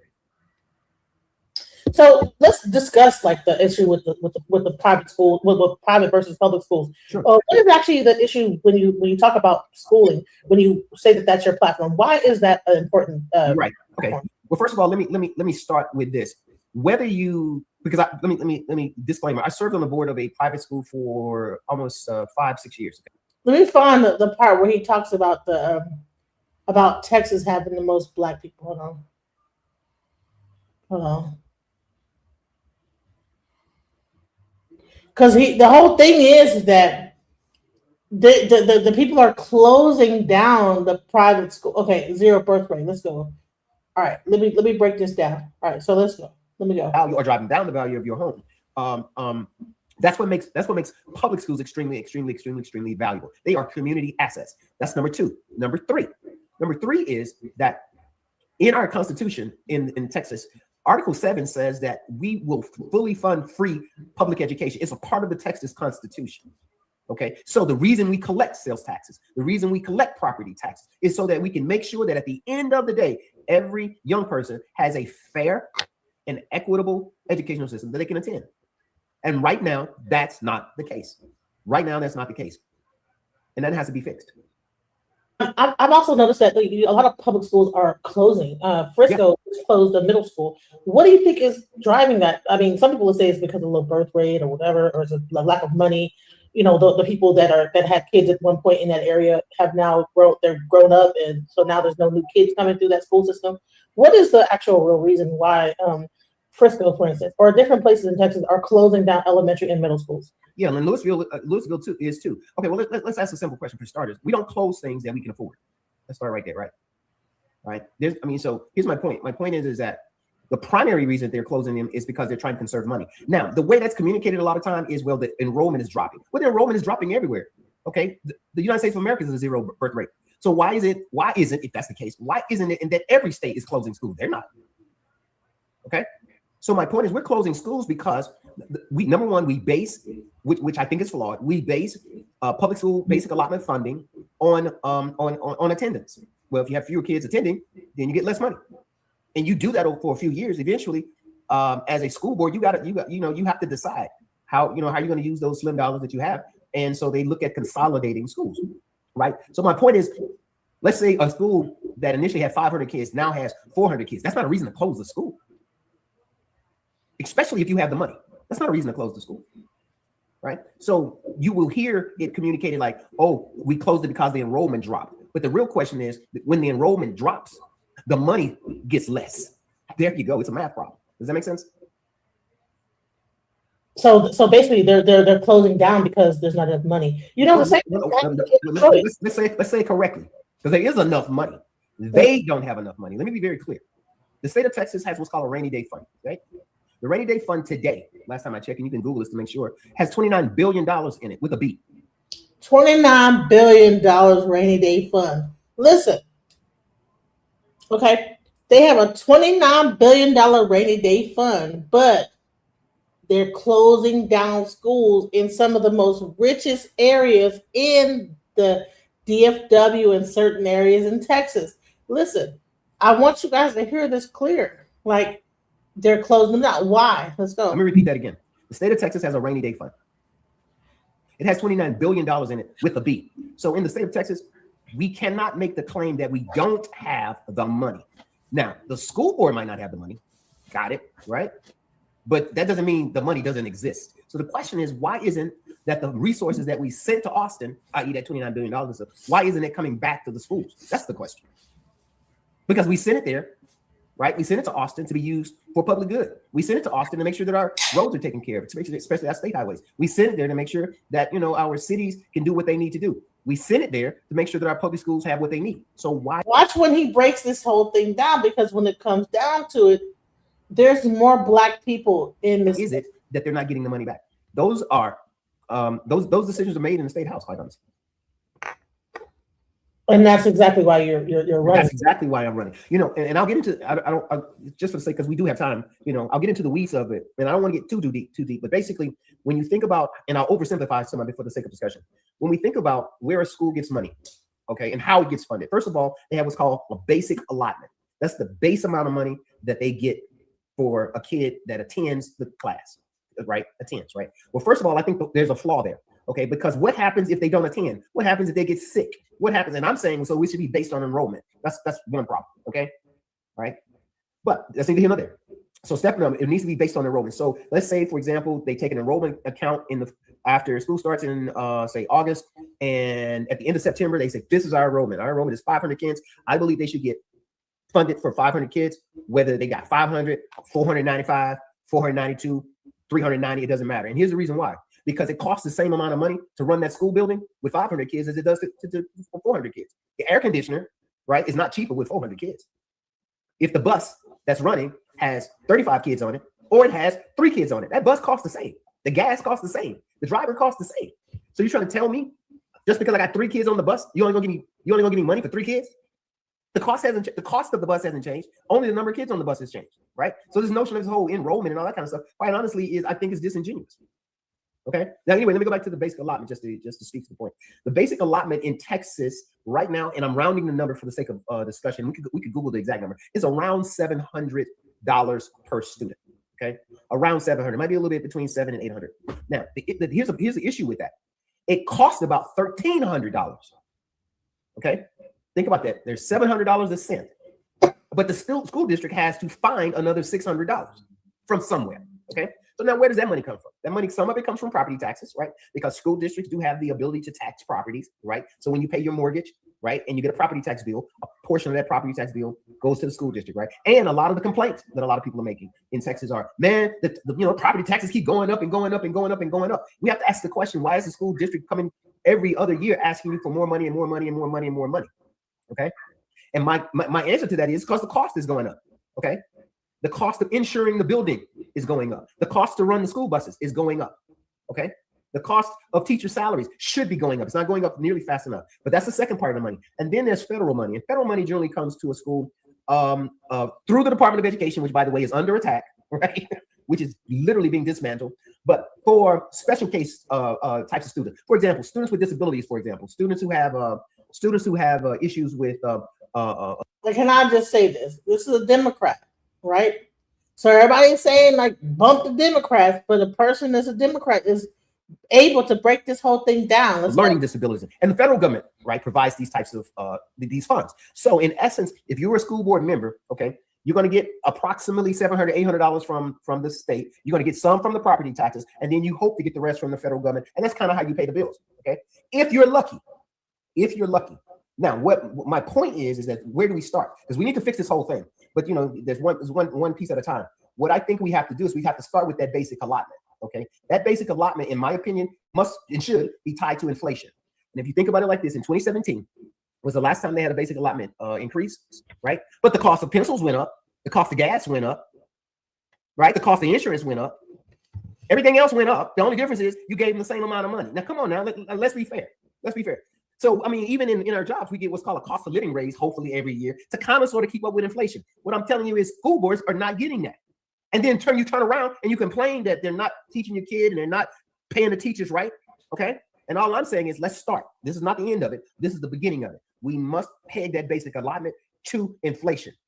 At a minimum, I think that should be at least $1,000 at a bare minimum. Because if you rank Texas overall as it relates to basic allotments for public education, we're in the bottom 10. We're in the bottom 10. We're in the bottom 10. Man, you're breaking down. And I wanted to also welcome another politician, Calvin Johnson, in the house. But I want to find the part where he talks about like the part that he breaks down like the average amount of like people that's from Texas. Hold on, Black people. Hold on, let's see. Hold on, let me find it. Here we go. For a while, a support staff that knows the community. Those are the kinds of things that in public education that they're trying to wipe out, especially in our urban areas, and we need to be extremely careful about it because if you notice, they targeted Dallas, didn't work. Now they're targeting Houston. These are two, and I want to help people understand this. Dallas and Houston are the 4th and 5th largest metropolitan areas in the United States. People need to understand when it comes to Dallas, Dallas is a metropolitan area, actually is larger than Houston because of all the suburbs. Yeah. In 3 to 5 years, Dallas and Houston will be the 3rd and the 4th, surpassing Chicago in terms of metropolitan areas. So you're talking about extremely large public education school systems. And they're treating it like a petri dish. They're going to treat Dallas and Houston as a petri dish for what they're going to try to do in the rest of the country. And so we need to understand that because their plans are long-term. Their plans of 10, 20 years in advance. And we need to understand that we're in the midst of that now, especially in Houston. Right. There's a great book called They Came for the Schools. I'm trying to think of the author right now, but he talks about how Colleyville, and just to put this in context, this is not just in the state of Texas. There is a dismantling of the Department of Education. Okay, the Department of Education. I see him locking up again, so I'll keep talking. But my point is that this is a bigger issue. So when I hear people say, I'm not into politics, if you have a baby that's in school, you in politics. If your baby's an adult and they marry somebody that didn't go to private school and went to public school, you in politics. Okay, right? You are in politics. And more importantly, they are taking your dollars, right? Your dollars and disinvesting it because they're still sitting down there. Like I said, I was mentioned earlier, we have a $29 billion rainy day fund. And as far as public schools are concerned, it's raining. They just took over Lake Worth ISD. Louisville ISD just closed 4 schools. There are other schools around the country that are being closed. And what they will say is that, well, you know, it's enrollment is dropping. Well, my point is enrollment is dropping everywhere around the country, man. Okay, everywhere, right? People are having fewer children everywhere. So you don't see everybody else doing that. So anyway, so this has to be a concerted effort. These decisions are made at the state level, at least in the state of Texas, and in other states too. And we have to make a conscious decision. And I'll say this and I'll be quiet. Regardless of whether your children go to public schools or not, your public schools are assets in your community, right? That are the anchors to your community. It used to be a time when the principal at the school was more than just the principal. He had he was like a community activist in a way. So there was the pastor and the principal. And sometimes they were the same person, depending on where you grew up. I'm gonna tell y'all this. Listen, in the Dallas area, I went to Dallas Lincoln for 2 years. I didn't finish there because I went to magnet school as well. But we had this teacher, actually this principal, named Napoleon Lewis. He was Joe Clark before Joe Clark. And when I say that he was Joe Clark before Joe Clark. Kids skipping schools, he'd ride around in a van, scoop them up and bring them back to school.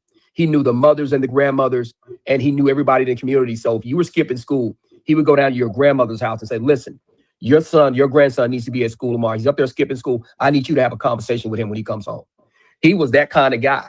And you're talking about those communities. And recently in Dallas, we had a principal at Woodrow Wilson who had enough. Our Black and African-American kids were underperforming, and she decided to pull them to the side, and people got upset with her. And I actually supported her because I definitely understand what she was doing. Some people are like, oh, she's shaming them. She's this and that. No. She cares enough to the point where she's been in education for 20 years to actually say something about what she saw, what was going on. And so when it comes to public schools, we definitely have to take more control over what we are doing in our public schools. Having people come over and take over school districts basically nullify the fact that you have already elected your school board members. So I want you to think about this for a minute. You elect your school board members and the whole community, let's say vote 5, 7, 8, or 9 of them in there. Then all of a sudden, the Texas education person, Mike Miles, comes in and says, you know what, y'all just not doing well enough. Don't worry about your elections. We're going to come run that for you. That's not how democracy works. And people need to understand that. And people need to understand what they are doing. They are basically nullifying your vote and your power to choose what happens in your community. How is somebody all the way in Austin going to know what's happening at the corners of my community, the struggles that I have in my community, the unique circumstances that are in my community? I elected somebody to represent me. Why does he get to come down here and nullify that? And we need to start talking about how that happens and prevent that from happening in the future.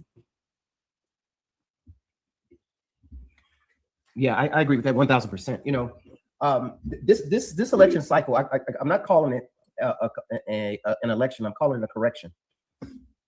And so here's the thing. Let me find the part where he talks about the fact that. Here we go. Parents, you know, are paying taxes, right, towards schools, and their kids have to go to these schools. Then we go back. I urge you guys to take a look at this. But the first there was an attempt to institute a voucher program in the state of Texas. I think back in the late 50s, if I'm not mistaken, right after Brown versus the Board of Education. Brown versus Board of Education, to make a long story short, you guys know what it is. Basically, it says separate but equal for all practical purposes. Look, you know, if the Black parents, you know, are paying taxes, right, towards schools, and their kids have to go to these schools, then the books over here have to be just as good as the books over there, and the gym over here has to be just as quality as the gym over there. And we know that wasn't happening. And it gets to the Supreme Court. But here's the issue: in the state of Virginia, right, which was the center of that case, they shut their school system down. Period. They closed it. And so what that left was now you had white children who couldn't go to school. So what they did was they had segregation academies. We call them private schools today. Segregation academies, right? And that meant that we could choose if we educated your child or not. If your child was not Catholic, if your child was not Baptist, if your child was, if we were a boys' school and your child was a girl, if we were a girls' school and your child was a boy, whatever criteria we wanted to come up with. And for the record, I have no problem with you setting these things up, right? My concern is that you should not be using private dollars to pay for it. Okay? I have zero problem with you going to private school. Like I said earlier, I served on the board of a private school. Private schools serve their purpose. Okay. And let me just say this: is that Texas is a homeschool state, so they focus on homeschooling. Let's go. But public schools have to be funded, and they must be funded fairly, and not to the detriment, right? Of we can have private schools, and they should not be a detriment. They should be a complement to our private school system, and that's where that's the way it was meant, and that's just not happening right now. So, do you think that this whole entire thing is also going to feed into like the school to prison pipeline? And what do you think? What are your thoughts as far as crime in Texas and fighting crime and how that should be handled? Well, here's what I do know: either we're gonna fund the schools or we're gonna fund the prisons. I know that. And you're right about that completely. I know. Listen, I'm mainly a criminal defense lawyer, so I definitely understand that you can either invest on the front end or you can pay on the back end. Which one you want to do? Right. Think about it like this: kid in the 4th grade going to a subpar school, underfunded, doesn't quite learn how to read. He goes to the 5th grade. They pass him on to 6th grade, 7th grade. He can't read. He gets disgruntled with school because who wants to go a place where they're being unsuccessful and failing, right? So he acts out in class every day because, hey, he's growing up. He wants to be seen, right? But he can't be seen for his straight A's, right? He has D's and F's, okay? And there's no extra support in the schools because they barely can pay the teachers. So they can't necessarily pay, the tutors, the people who can come and give that other support, right? This is the person that decides, you know what, it might make sense for me to go out and do something different. But he can't go to college because he doesn't have the background, can't go to the military. What are his options? So my point is, when you underfund your schools, you are literally preparing them for prison. Most people that are in prison are illiterate, a large number of them, right? And that's one of the number one driving factors, okay? So educate your children, right? So that they have options at the end of when they graduate. And I think that's what we should do. And the last thing I'm going to say, in a state like Texas, where we have the money, then it becomes criminal. Let me say this.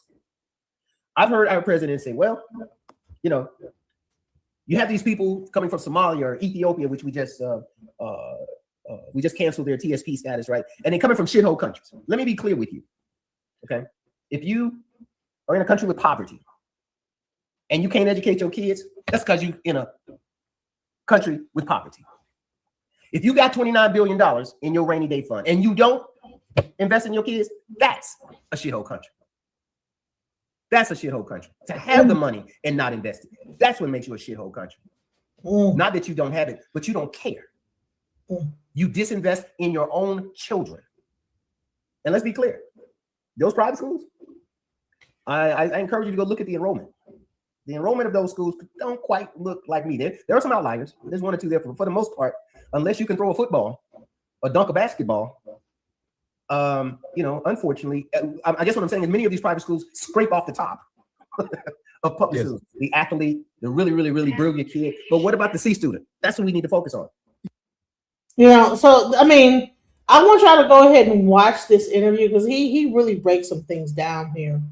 Let's see if I can an attack on the cities. I view it, and what you just said, there has been an attack on the cities, and what pisses me off, the rural areas could not survive unless they had city money. Right, exactly. Dallas, Houston, Austin, San Antonio, El Paso pays for everybody else. And this is all I'm going to say, right? You have donor cities in a welfare state. Mm-hmm. Take the 9 million people out of Dallas, take the 9 million people out of Houston, take Austin, and literally Texas goes away. Oh, it will collapse. Right. And it's what you said. And we have to stop being food for the rest of the state. Exactly. Here's how I'm looking at it in my race, right? Right now, we got. I think I asked him in this thing. Did I ask him about like the? Oh, let me see. Here we go. Let's go. They'll vote for me and rather vote for Trump because Trump is pushing their folks out, disrespecting their folks. So if she can get her vote out in high numbers in the African American community in the city or in the urban areas or more the liberal urban areas, she can get high numbers there.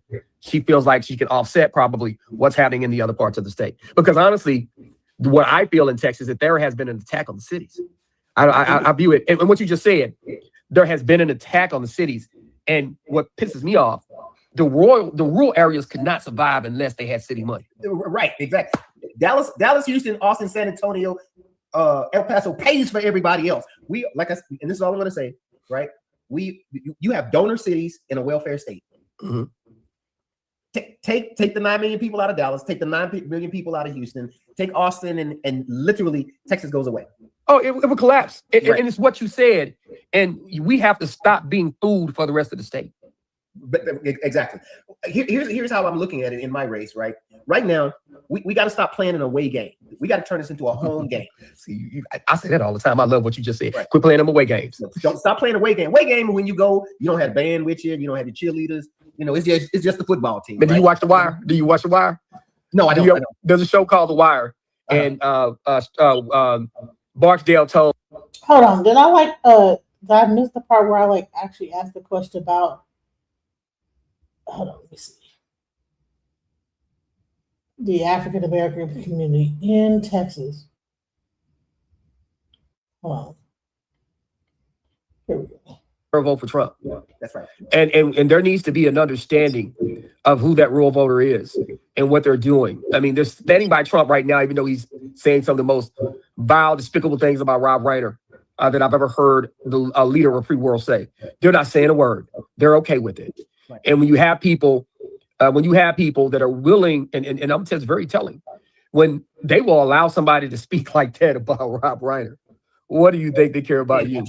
They care nothing about you. Right. And so at the end of the day, I actually think what she is doing is she has decided, hey, you know what? They're talking about Jasmine Crockett. So hold on, let me see if I bring this. Let me see if I bring. All right, let's see. Let's go. I'm trying to find the part where I view it, and what you just said, there has been an attack on the cities, and what pisses me off, the rural areas could not survive unless they had city money. Right, exactly. Dallas, Houston, Austin, San Antonio, El Paso pays for everybody else. And this is all I'm going to say, right? And those areas are mostly people of color. You have donor cities in a welfare state. Mm-hmm. Take the 9 million people out of Dallas, take the 9 million people out of Houston, take Austin, and literally Texas goes away. Oh, it will collapse. Right. And it's what you said. And we have to stop being food for the rest of the state. Exactly. Here's how I'm looking at it in my race, right? Right now, we got to stop playing an away game. We got to turn this into a home game. See, I say that all the time. I love what you just said. Right. So bottom line is that, I can't find the part where he actually breaks down how Texas is a majority black state. I'm trying to find it. I can't find it right now. Let's see. But go ahead. What were you going to say? Go ahead. I hear somebody Nah, that was my ice machine. Now I'm looking it up on the internet. It says Texas only has a total population of 4.15 million personnel. For it to be a big state, it's still a lot, but then it says by percentage. On here, it actually says Texas doesn't even come up. So they got DC, Mississippi, Louisiana, Georgia, and Maryland. So you're saying that they're saying that Texas does not have the largest amount of black people per capita? No, not per capita, but by total population they do. But you gotta include, you gotta sink in at how big the state of Texas is, though.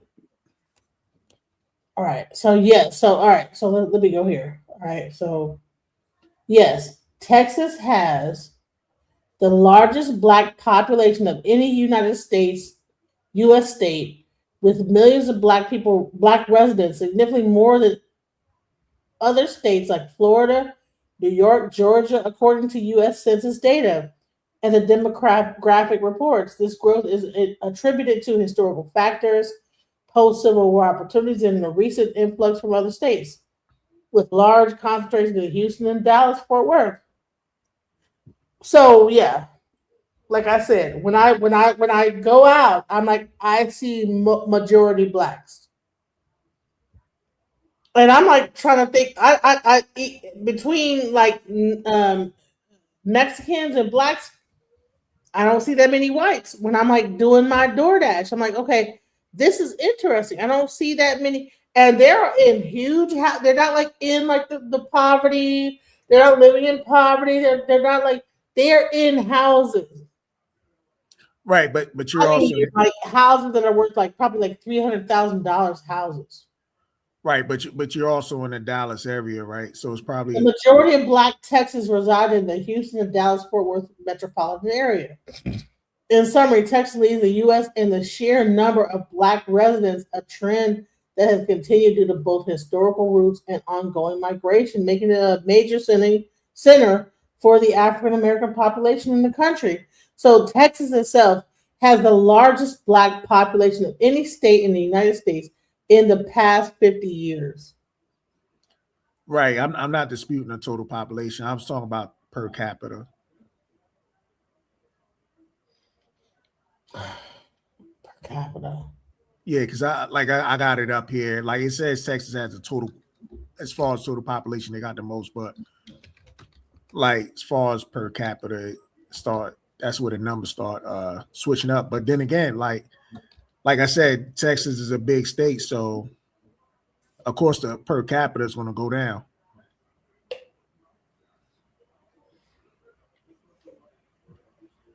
How about this? Why don't we do this?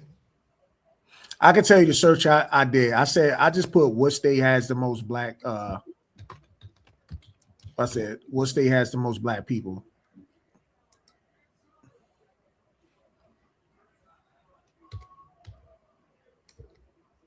What state has the most Black people? Yeah. And it's not saying Texas? The total population, it is saying Texas, but then when they go by percentage, Texas doesn't even crack the top 5. But I mean, you're going off a percentage of a place that has probably a smaller landmass. So, well I mean, a lot of states are going to be smaller than Texas anyway. But that's what I'm saying. Is like Texas is a big state. Everything's so spread out. All right. So how many African Americans live? Okay. Texas has the largest black population by sheer numbers of any U.S. state with over 4 million people. Okay, so let's see if it breaks down. Okay, so Texas has 4.1 to 4.3 million. Florida 3.8 to 3.9. Georgia 3.6 to 3.7. New York 3.4 to 3.7. And then you have like, okay, let's say a state with high proportions. Now this is the percentage. Columbia, yeah. So why is Texas number one by count? Growth, economic factors, etc. So I mean, I get what you're. Here's the thing. I'm trying to like make the point that when we talk about like per cap, like per like a big like imagine like when you go into Texas, people are not thinking of Texas as a place with a lot of African Americans. And I'm trying to tell you is that when you are going around Texas, it will surprise you how many Black people are in Texas. Like when you go around just delivering like I was doing pizza, right? It's all these, you see these beautiful houses. You're delivering your pizza or whatever it is, and who opens the door? A Black person. I mean, it's a lot of money in Texas too, right? So, but like I said, the part where, because you said you're in the Dallas region, right? So of course there's going to be more Black folks there, just like in the Houston region, there's going to be a lot more Black folks there. But then when you start getting into like San Antonio, or like some other Austin. Of course, like when you get into certain areas, what I'm saying is that it will even blow your mind even when you go to places like that. You will think it's majority white on the surface, but then when you get to like going into the neighborhoods, you'll see a bunch of Black people. That's what's crazy about it. Like it fools you. Like even Dallas will fool you. You'll think, oh, when you first go in, you're like, oh, this is a white place. But then the more that you get to like, yeah, the white people are concentrated in a certain area, but when you get into like those other areas that are supporting that area, you're going to see a bunch of Black people. And that's the part that's crazy. Let me finish up this thing because I want to really like just cook this whole situation with the guy, the man in the high castle, because he really went in on my panel about what I be like saying or whatever. Let's go on to let's finish the rest of what he had to say. Let's go. I hear you, Ashe. We have to. You wanted him to present it thoroughly, so that's where no, he but has the part, what you explained was not what had happened. They didn't go out there and say, "Oh, look, why is it break?" They went out there and said, "Let me break it." They broke it more. They start tearing it up more in the pause. What I'm saying. Wait. I need to hear Ashe again. Y'all, when he talks, they don't hold me to say it for some reason. Every time he starts talking, because he keeps saying the same thing over and over. All you gotta do is read it. She didn't hear me. She obviously didn't hear me, so she's talking directly to me. It's not important. Let's move. It's not important to you. It's not obviously important to her. So let me respond to Paul. It's not being weird, bro. You're the one reading that into the story. He wants to match with. Let the brother respond, man. Let him respond real quick. Y'all, let him respond. Hey, everybody, I promise. We're going to all get the mic at one time. Listen, what was the reason? Why do you have a bone to pick with it? And then I'm going to let, Yara come in and Apostle. And then we're moving on to the main subject about Africa. Are we Africans? Go ahead, Ashe. Okay, I want to say this directly to you, Paul. The reason I even brought it up was because when the way that he presented it was the way that you just said it. Like once the window was broken, they went out and they called the police and like, oh my God, what's going on? No, what the actual study showed, and if you look it up, this is what you're going to find out, is that they didn't do that. They went out and they began vandalizing the car as well in the affluent neighborhood. He left that part out. That's it. Thank you, Ashe. Yara did. So this is the reason why I even brought up the conversation about African Americans, is because the majority of African Americans do not live in poverty. They're not living in a place where like people break out windows and all this other stuff. Yeah, there are some African Americans that live in this area like this, but I'm gonna tell you what, when you go into places like Texas, you'll find them living in houses, and they go in and start doing more damage and vandalism to the car in the affluent neighborhood. No, they did not. I'm going to explain it to him again. Maybe he'll get it and understand what he's reading, right? So when they left the car in the affluent neighborhood, what they did was they saw no one touch the vehicle. The creator of the study himself, don't move, I say, because I want you to agree with me. The creator of the study himself went and broke the window in the car in the affluent neighborhood to see if anyone would react. Hours with him doing that, they got a phone call to the local police department saying, hey, look, there's a car that's been vandalized on our street. Can you send someone out? The vandalism didn't occur by random people coming to vandalize the criminals. It was done by the creators of the study themselves, because no one in that affluent neighborhood touched the car. That's what I'm trying to get him to understand. So that's interesting, because I saying the people from the affluent neighborhood did vandalize the car. After the window was broken. Yes. After Zimbardo, yes. Well, yeah, Yara's right. It went unscathed at first. But after Zimbardo broke the glass, the affluent neighborhood began to damage the car. Man, I don't know what the hell they're talking about. I live in a pretty middle-class neighborhood in Texas, right? This app is called Nextdoor.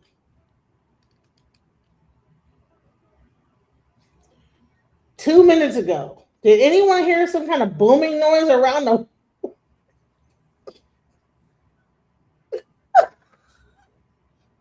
Just people hear a noise and they on the damn thing.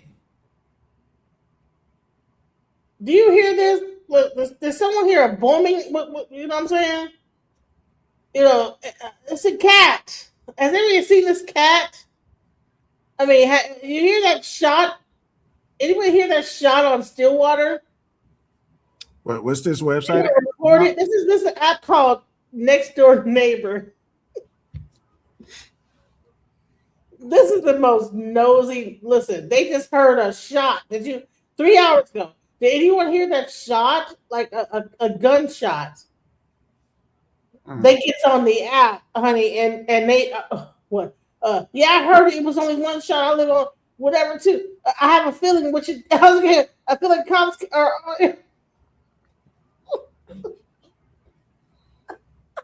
I'm sorry, but these are like this is the combination of black people, white people. Listen, these are not. Listen. Look. This is a black person.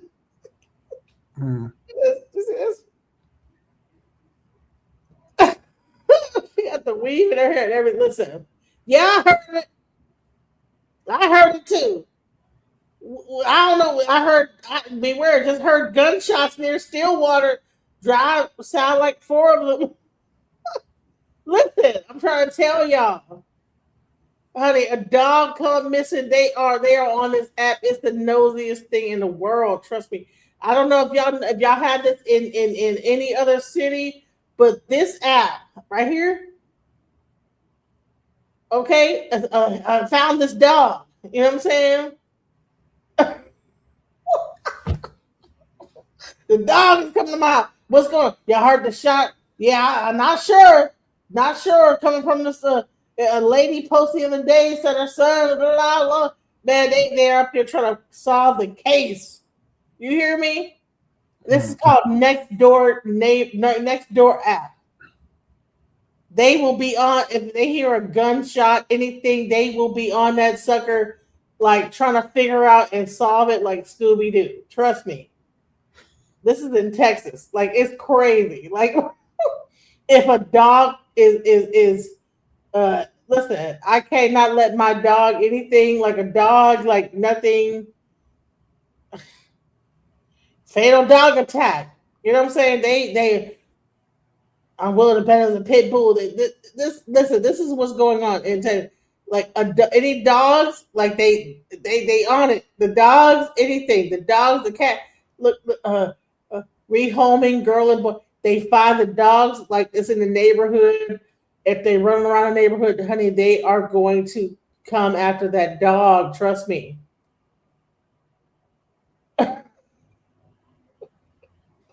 I call it next dog. I feel like there is so much dogs on this thing. Any dog that come up, honey, they listen. They got so mad about my dog because my dog ran out my house. Well, y'all, anybody that owns these dogs, y'all need to, y'all terrible with these dogs. Honey, listen, any dog that come up missing, any gunshots heard, anything gets reported.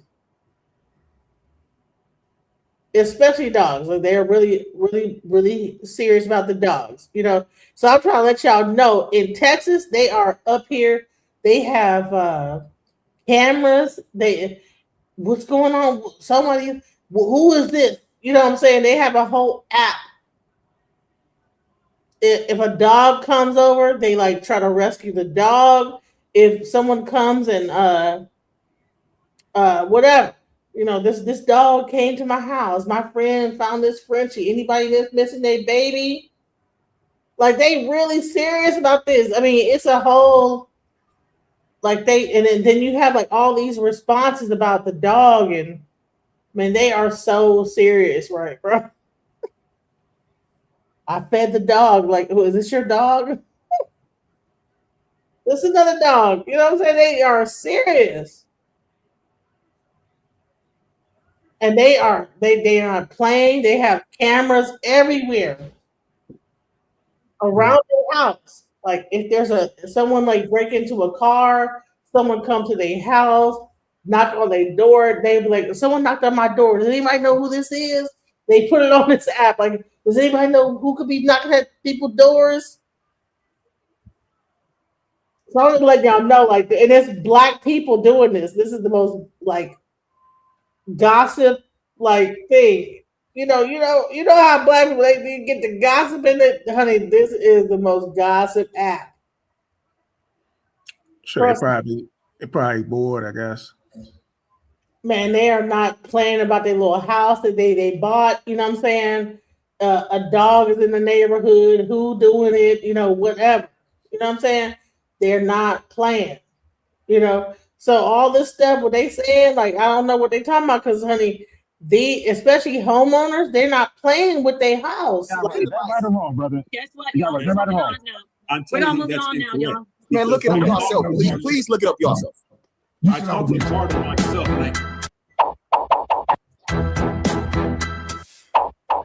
Like the video.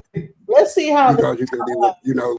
I think that Reverend Greenback is fixing to say some wild stuff. I think there's something about to happen because he said that he said something. He got kicked off. I don't know when it happened, but let's go. Let's see what happened. Whatever you identify as is your own business. Didn't agree with me. So on that, right? Who did we not talk to about slavery? Reverend Green. Are you an African? Good night to the family. I'm gone. Peace. All right, That's a great question. Thank you so much. Thank you, Rakufo. We always welcome. Go ahead. Rakufo. And we beat I'm them. gonna get Bulls a great tonight, man. Hey, no, Rakufa, you got to do your syphilis thing, man. Come on, y'all. There's one mic. The brother's talking. I mean, the gentleman is talking. Let him talk. Damn, let me drop a bomb for Apostle. Talking about the coin. Okay, thank you. Good night, everybody. Come back, Rakufo, and do your presentation on syphilis. All right. Go ahead, Reverend Green. It's sickle cell. I'm out. Bye. Could you repeat the question one more time, sis? Well, sure, but why did you make me do that? Did you set me up, Kim Nutter? What? No. I misspoke real quick. I was trying to catch him before he leave, and I said the wrong one. It was sickle cell.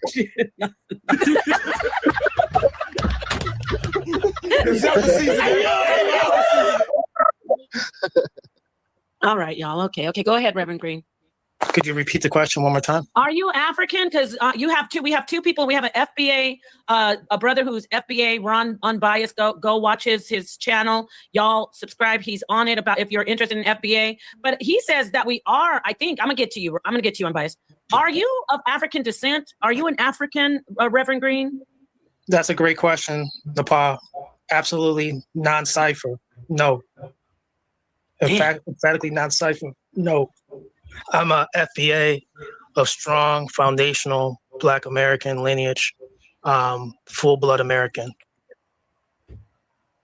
Okay, so let me get to Ron. Did you hear him? Who's the strongest? Who's the most powerful one on this panel that's non-FBA? That remains to be seen. Yara dropped Say off. cool, but he hold ass. Say cool, but he hold ass. Well, he was busy he knew too. what was coming. Well, Okay, no. conveniently. In his defense, he's probably working. But I will say we are all are pretty strong on it. But I need to listen more about it. I want to be ask a question? Wait, yeah, and then before you do that, actually, before you do that. unbiased. Yeah, before you do that, I let do me need to correct get to you. this It's not- brother Reese. He's usually not long. So Okay, Bro, so he don't need you to correct everything. this is going to be 5 seconds. Apostle, sit the elders got to sit down. hold okay? on, I got this. Unbiased. Real quick. Hey, family, real quick. This is going to be 5 seconds. The pod, 5 seconds. I did ask.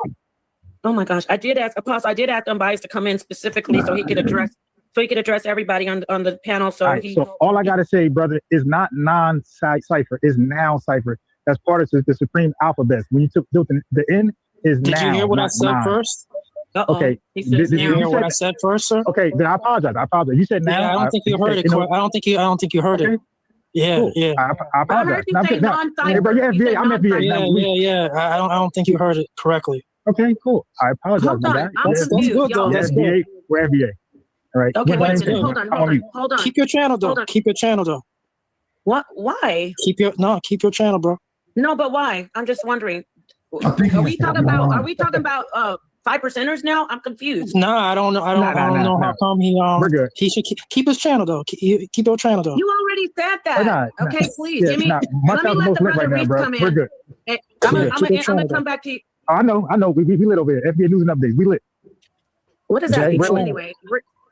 Reese. Yeah, no, we're good. We're lit. Yes, all right. Okay, Reese. So they have like a whole D measuring contest, and they're like, "Oh, so and so. Oh, okay. You know what I'm saying? Each person can't allow each other to like make a point. Well, keep your channel though. That everybody is trying to de-measure each other. You know, my dick bigger. No, my dick bigger. You keep your channel. Hey, hi. I'm going to ask you. Do you identify as a Black man, or do you identify as a man of African descent, slave progeny? You don't? Talk to us about why. I'm mixed a lot of different ways, right? So I don't identify as anything really. I don't think I really have to. I'm just alive, right? However, I did notice that I was checking out some hieroglyphics, and literally every last one of those kings looked exactly the fuck like me. That was kind of interesting. Yeah, no profanity. I know you heard us dropping some F-bomb. No, you're good. Keep going. But I noticed there was something there. But I don't think the words black and white should ever be used. I think they should be taken away from language, because, like it or not, there are billions of people in the world that aren't black, aren't white, and are tired of all this black and white BS been going on for too long. It's inconsiderate and it's selfish, because there's a whole entire world that doesn't want to hear this shit anymore. And by the way, mathematically and scientifically, this is. You know what's so crazy? They want to get rid of black and white, but they want to go against each other, black and black. Yeah. You see this bullshit? Oh well, no, we want to get rid of black and white, and then this annihilate black and black, like Caribbean and black or African and black. Like, what are we doing? It sound real messed up. But the only way to rid the world of racism is for every black human being and white human being to disappear suddenly. That sounds real messed up, but mathematically it's true. The whole world is tired of this. I refuse. Do you think this is like a weird light skin thing? You know, the crazy part about it, Yeah, like light skin as fuck. Like, is it a light skin, some light skin bullshit? Go ahead. even if everybody was one race, they'll find something else to be mad about. You know what I'm saying? It'll be religion. It'll be, you know, who nose is bigger or smaller. They'll find something else. You know what I'm saying? Yeah, like I'm like, okay, so y'all saying, oh, well, I'm mixed, so but they the biggest heavy talkers about FBA, the mixed people. To identify as anything. I'm alive. And I don't believe history. I think every history book ever written is all BS. I think it's all lies.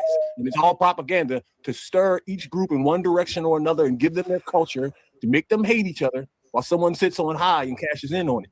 And if nobody can figure that out, well, too bad. Keep hating each other and keep debating. You know, the crazy part about it is that now can I ask that question? I would like to answer that question as well. I would just like to bounce for a second. Share my opinion. Well, go ahead, Apostle. You running it. Watch Genesis and where we actually come from. I'm not original to this land. My ancestors were brought to this land, not because they wanted to come over here, no, by force. So yes, I'm an African, and I'm just as African as an Israelite, claiming his Israelitehood. Apostle, right? Because y'all claim that y'all Israelites not from anything that's new. Y'all claim that y'all Israelites based off y'all antiqual lineage, correct? So if I go off my antiqual lineage, it's going to take me to Africa. So absolutely, I'm African. Thank you so much, Shay. Humble, thanks for being here. I dropped off for a second. Humble, what would you like to add? Are you African? Do you identify as? Because I remember you said something about indigenous and African. That was great on the bill yesterday. Talk to us about where you're coming from. Genetically, right? And just historically with my ancestors, I believe I'm mixed with both, right? If a person was to ask me, am I African? I'm absolutely African, right? If a person asks me, hey, am I indigenous to this land? I'm absolutely indigenous to this land, right? We don't have to, I feel as though we don't have to make a distinction between the two, because when we look in history, we clearly see where these two groups of people meet. So by us trying to make a distinction, I'm not saying everybody is like this. This is just for me. So for me trying to distinguish these two groups of people when I can clearly see they met here on this land during a certain period of time, I can proudly claim both African and indigenous to this land. That's facts. Okay, thank you. Now, I want to ask. I didn't get to answer that real quick. Just Kim, I didn't get to answer that question. Oh, Kim, I'm sorry, Kim Leonard. Yeah, please. But I definitely identify as African American. I definitely understand that our people. Go ahead. What you say? I was just looking at the comment. I actually agree with what this guy's saying. Like, these guys just be talking, and then that comment right there, I actually share that comment as well. Like a lot of these dudes, they don't like to be associated with Africa, period. You know what I'm saying? They want to be everything but African. Is that like the Hebrew Israelite thing, or do you think that? I'm just saying, you know, a lot of. I just think like some black, even these FBA clowns or whatnot. You know what I'm saying? They want to be associated with everything but African. Like, you got like some people with self-hate. Some people will be like, "Oh, I'm Indian." They don't want nothing to do with African. They want to say they everything but. You know what I'm saying? And you know what? I just showed AI say like, no, like probably like not true. Let's go. People was forcibly migrated to these goddamn lands over here. Also, I'm not against African Americans saying we share some lineage with the indigenous people, because we were also enslaved by those people. We were adopted by those people. We married into those people's tribes. And one thing I will say is that they also want to like, oh, we want reparations. Well, based on what? If you were already here, You don't Right. get reparations. What are you and talking had kids with those people. So we do share They some contradict lineage themselves with all the indigenous time. people, but the claim we always hear is wild. Okay, let me talk to Suntan and Unbiased. And I think Suntan, did you talk? You said you're African, right? Because he said that shit. Watch it. Right. Oh, so Unbiased. I think he's having some tech difficulties. The entire name of the country. So, for example, Foundation South Americans, Foundation Central Americans, because you like it's weird how you want to group something at one point, but then you want to use a denonym when it comes down to how you identifying yourself as FBA. It's idiocentric. Like it's idiocracy. I mean, I apologize. I said, question: what would you call a Canadian? North American? That's the North American. On top of us? Yeah, that's the North American. They're North American. So In this particular in the context of, hold on, Apostle, let me answer you correctly. In the context of this conversation, if I already mentioned West Africa and I'm comparing back to the Americas, yes, a Canadian in this conversation will be a North American. Yes. Thank you. Now, excuse me, Apostle. Let's get to Humble. He had a question before he fell off, and then Man in the High Castle was chiming in. Let's see what he has to say. Go ahead, Humble. What did you want to add? I don't even remember, sister. I apologize. I'm just getting back in here. You can go with. All right, thank you. Thank you so much for that generosity. And Man in the Hot Castle, what were you sidelining, my friend? What were you I wonder if he can turn his camera on so I can take a look at him. He looked a little bit DeBarge-ish, you know. I like for him to turn because he sounds a little like he got some cream in his coffee. But he got a lot of cream, a lot of work to do. But he's very DeBarge, like, you know, I call your name. I said the same thing a few days ago. Yeah, he got some cream in his coffee. Yeah, he ain't doing that espresso thing. Some people like cream. Yeah, but what? Apostle, stop being biased toward your own. It's light-skinned. We don't like skindism in here. I'm orange, so you know. Okay. I remember my point. I think Humble remembers his point now that y'all talking about colorism. I just wanted to say, Nepal, that when you was asking me about was I African, I did claim that I would consider myself an African. Oh, good. For the record, you got it. I know that's right. So, all right. Let's hear from Reverend Green. It's a great question. I have a question though. He called himself Reverend Green on here. How can you be basically, I'm paraphrasing. You can't be. So he always want to like ask a question with a question. That's what be foundationally Black American if you are going to say you're not the progeny of the slave trade ancestry. He's new to all this. No. U.S. chattel slavery, not the transatlantic slavery. U.S. chattel slavery. Chattel slavery? Well, how else did it Wait, so you're saying that there was no African slave trade, Unbiased? No, I'm saying that happened, but whether somebody says it didn't, I don't have a problem with that. Just as long as they akeacknowledge that U.S. chattel slavery happened over here in America. Right? Okay. Yeah, this is what I mean. Keep it fair, bro.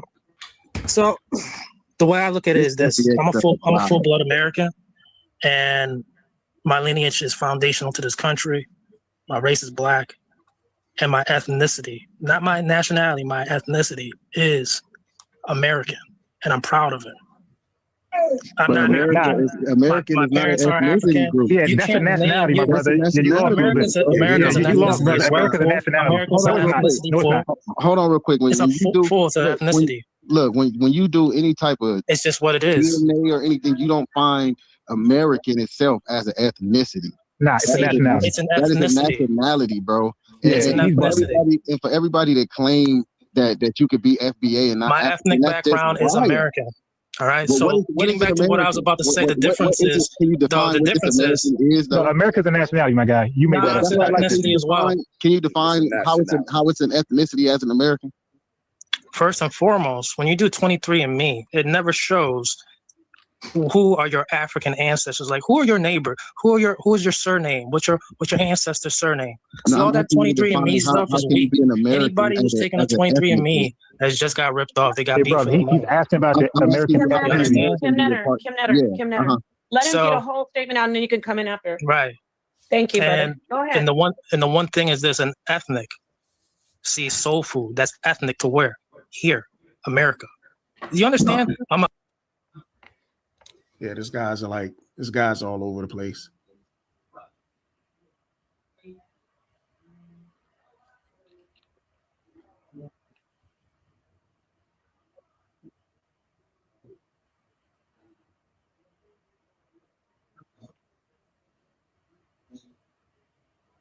I can't hear you if you're talking.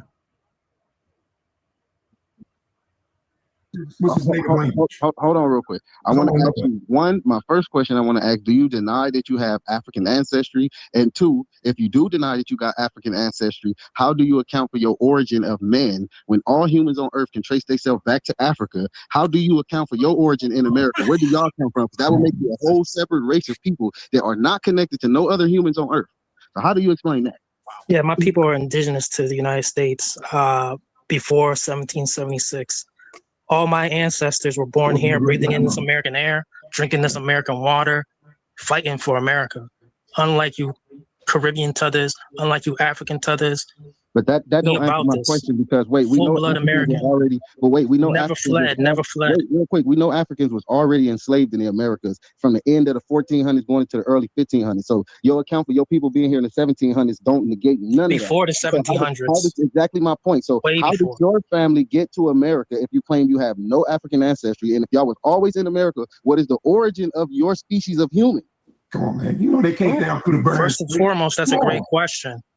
See, a lot of folks like to downplay the indigenous Black population on the globe. They fear the Black planet situation. In all continents, there was a Black male and Black female, the original people. But you're not answering none of my questions. We were already here, sir. How did you get here? God, this is crazy. We were already here, just like the Venus of That's his answer. Willendorf. He was already here. There's more Venus statues than the Venus of Willendorf. There's more older ones too. How did you get we were here? already here. Where's the Venus? Wait, hold on. So He answered the question. He was already here. Okay, so answer my other question. Do you deny that you have African ancestry? You didn't answer that. Yeah, he denies it. He denies it. He denies it emphatically. Yeah, I don't have any ancestors in Africa. So let me ask you a question. What do you mean? What is the name of your African ancestor?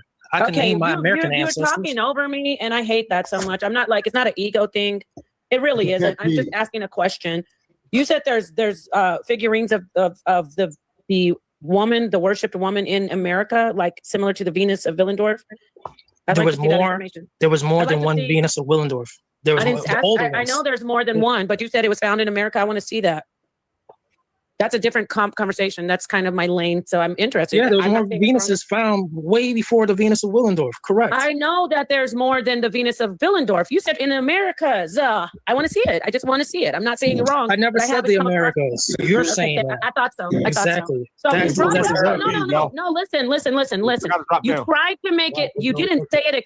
You didn't say it very, very like specifically, but you tried to allude to the fact that it was they were found here. No, I said there was more than one. There's always others that were older and from different locations. So that has nothing to do with the Americas, though, right? We are the original people of the planet. We were already here. Just like how in Australia, the Black man and woman were already there. Just like how in Europe, I told you this guy, the Grimaldi man. Just like how in Africa. I'm going to ask you again. When you were doing your scroll, when you were going into your diatribe and your rhetoric about with the dun dun dun dun and the American flag waving in behind you, you started going into how you were here first and we were always here. Exactly. And then you said there's more. You said statues. You meant figurines. You said there's more statues of the Venus of Willendorf than just found over there. So you were making it as if it's such an ancient Black land people here. were already on the planet Earth. I'm gonna ask you again. I'm gonna ask you again. You used Venus of Willendorf. Maybe you thought nobody would know what you're talking about. You tried to act like this is an old nation here in America. Therefore, they were much older. Oh my God, bro! You tried to make people think that there were ancient people here before older or old as the people over in Africa and in the East. Yes. Okay, stop right there. But you used Venus of Willendorf as an example. Now, because originally we're all over the planet Earth. Correct. You use Venus of Willendorf. We are the original people. What? Why? You used the Venus of Willendorf. We are the original people on planet Earth. You tried to act as if that's the old figurine was somehow found in the Americas. We were already here. No. See what I'm doing? States were already here on planet Earth. Nepal, you know you got it, Nepal. I don't want to put you in the back. He tried to. I don't want to put you in the back. Okay, no, this is the thing. You know what I'm struggling? I don't even need, listen, you were just misleading people and you just got caught in your cap. And instead of saying, you got me, it's not over here. But I still think our people were old here. You tried to lie. Yeah, we're definitely over here.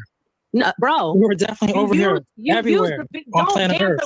Why are you trying to do the electric boogaloo away from what you tried to use? So you fear Black Planet? I'm gonna put you in the back. I'm gonna put you in the back because this is too much for me. Go ahead. And then I'll bring you back because you can't be quiet. Well, I ahead, hate that.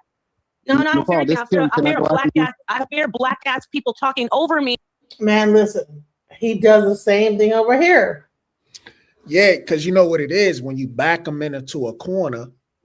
It's like how I backed him into a corner earlier. He just kept repeating himself. Yes. Yep. And then like we was talking about the whole joint with the shooting with the white lady. I asked him a couple of questions because at first he started talking because I asked him something simple. I said, "You said ICE has more training than police department." I said, "Where you get that from?" He's like, "Why don't you look it up?" And I'm asking him where he got it from. I'm like, "You stated that, so I will look it up if you know, let me know exactly where you got it from." And he couldn't even say nothing, but just kept repeating himself. He's full. That whole thing is a tactic. Let's go. When I'm just trying to make a clear point to the audience, they're learning. You went in your whole spiel about, well, I've been here, my people been here, well, I ain't never been African, I ain't never scared. And then you said, Venus of Willendorf, there's more than just that particular figurine found. You were trying to mislead people and make us think that those figurines were found in the Americas. Now, he could have said, hey, look, this is where they were found, but he doesn't even know. And this is the thing. He just blurted stuff out. Right. I said, maybe I'm wrong. I said, where did they find one of those figurines here? Because I'm trying not to be a know-it-all. And then the cap came totally off. And you said, oh, well, I wasn't. No, you were misleading people. There was never a figurine that old found in the Americas. Now, I'm going to let you back in, but stop lying to the people. Can I go real quick? Watch what he does when he gets let back in. Stick with what you know. Stick with what you know. Okay, I was never lying, Ho. So that's my answer. Are you talking to your mom? I think he thinks his mom is up here. It's okay. Your mama's at home somewhere asleep with her tricks. Okay, boo. And you could never come back here anymore. He's hurt. And this is what happens. The mask falls off when you bust an old soft shell noodle back Negro in the back of his head. And he's definitely from the slave trade. Because he has slave trauma. Because when you bust a Negro in the back of his head. He's a so-called Negro. No. I don't care what he is. When you bust him in he's a soft shell noodle back. When he's a soft speaking weirdo. Okay, you better go over to DJ Genesis with that bullshit. I'll never let you up here again, ever. Man, so now it's go to DJ Genesis with it. She said he is a soft shell noodle back. But here, why is it just go over my channel with it? Why is it like you better go over there with it? I'm not. That's interesting that she would like make me to go to her weak ass channel with that shit. Oh, she said that she told him to go to your channel. Yeah, watch this. Like, let's go back. She actually said that. Watch. The audience, they're learning. You went in your whole spiel about, well, I've been here, my people been here, well, I ain't never been African, I ain't never scared. And then you said, Venus of Willendorf, there's more than just that particular figurine found. You were trying to mislead people and make us think that those figurines were found in the Americas. Now, I said, maybe I'm wrong. I said, where did they find one of those figurines here? Because I'm trying not to be a know-it-all. And then the cap came totally off. And you said, oh, well, I wasn't. No, you were misleading people. There was never a figurine that old found in the Americas. Now, I'm going to let you back in, but stop lying to the people. Can I go real quick? Stick with what you know. Stick with what you know. Okay, I was never lying, Ho. So that's my answer. Are you talking to your mom? I think he thinks his mom is up here. It's okay. Your mama's at home somewhere asleep with her tricks. Okay, boo. And you could never come back here anymore. He's hurt. And this is what happens. The mask falls off when you bust an old soft shell noodle back Negro in the back of his head. And he's definitely from the slave trade. He has slave trauma. Because when you bust a Negro in the back of his head. He's a so-called Negro. No. I don't care what he is. When you bust him in he's a soft shell noodle back.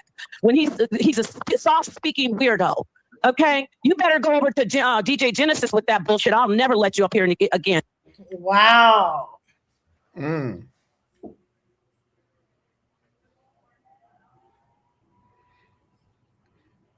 okay. But what happened? Did he run off early, or you kicked him out? I kicked him out. Yeah, I was like, no. And ever. You might as well start acting like a complete donkey on the internet, like the rest of the people who beg and try to get up here. Because you're a liar. Little, Okay, you know, Nepal, he's now, still backstage, y'all. control. Look at this weirdo. I already called him all kind of noodle backs and soft shells. Look at his bitch ass still back there. Go call your mom. Call anybody else. But you're not. He might DJ Genesis. Look at him. Look at this little bitch ass nigga. Look at this noodle. But You know look, you he's got calling AIDS, a bitch. bitch. Oh yeah, I got AIDS. Nepal, don't mess up the show. Hey, Just no, pick him up look, and let's it's keep funny. pushing. It's funny. It isn't gonna. Kim Netter. I don't need anybody tell me not to mess up my show. It's fine. But I want to show people something. All I did was ask him. You hear her say you got AIDS, bitch? She said he got AIDS. No, he said you got AIDS, bitch. Oh man. Wow, I didn't know that. Hey, wasn't that lady? She was just on your channel too, right? Yeah, we're definitely over here. No, bro. We're definitely over here. Everywhere on planet Earth. Why are you trying to do the electric boogaloo away from what you tried to use? So you fear Black Planet? I'm gonna put you in the back. I'm gonna put you in the back because this is too much for me. Go ahead. And then I'll bring you back because you can't be quiet while I hate that. No, I don't fear that. I fear black ass people talking over me when I'm just trying to make a clear point to the audience. They're learning.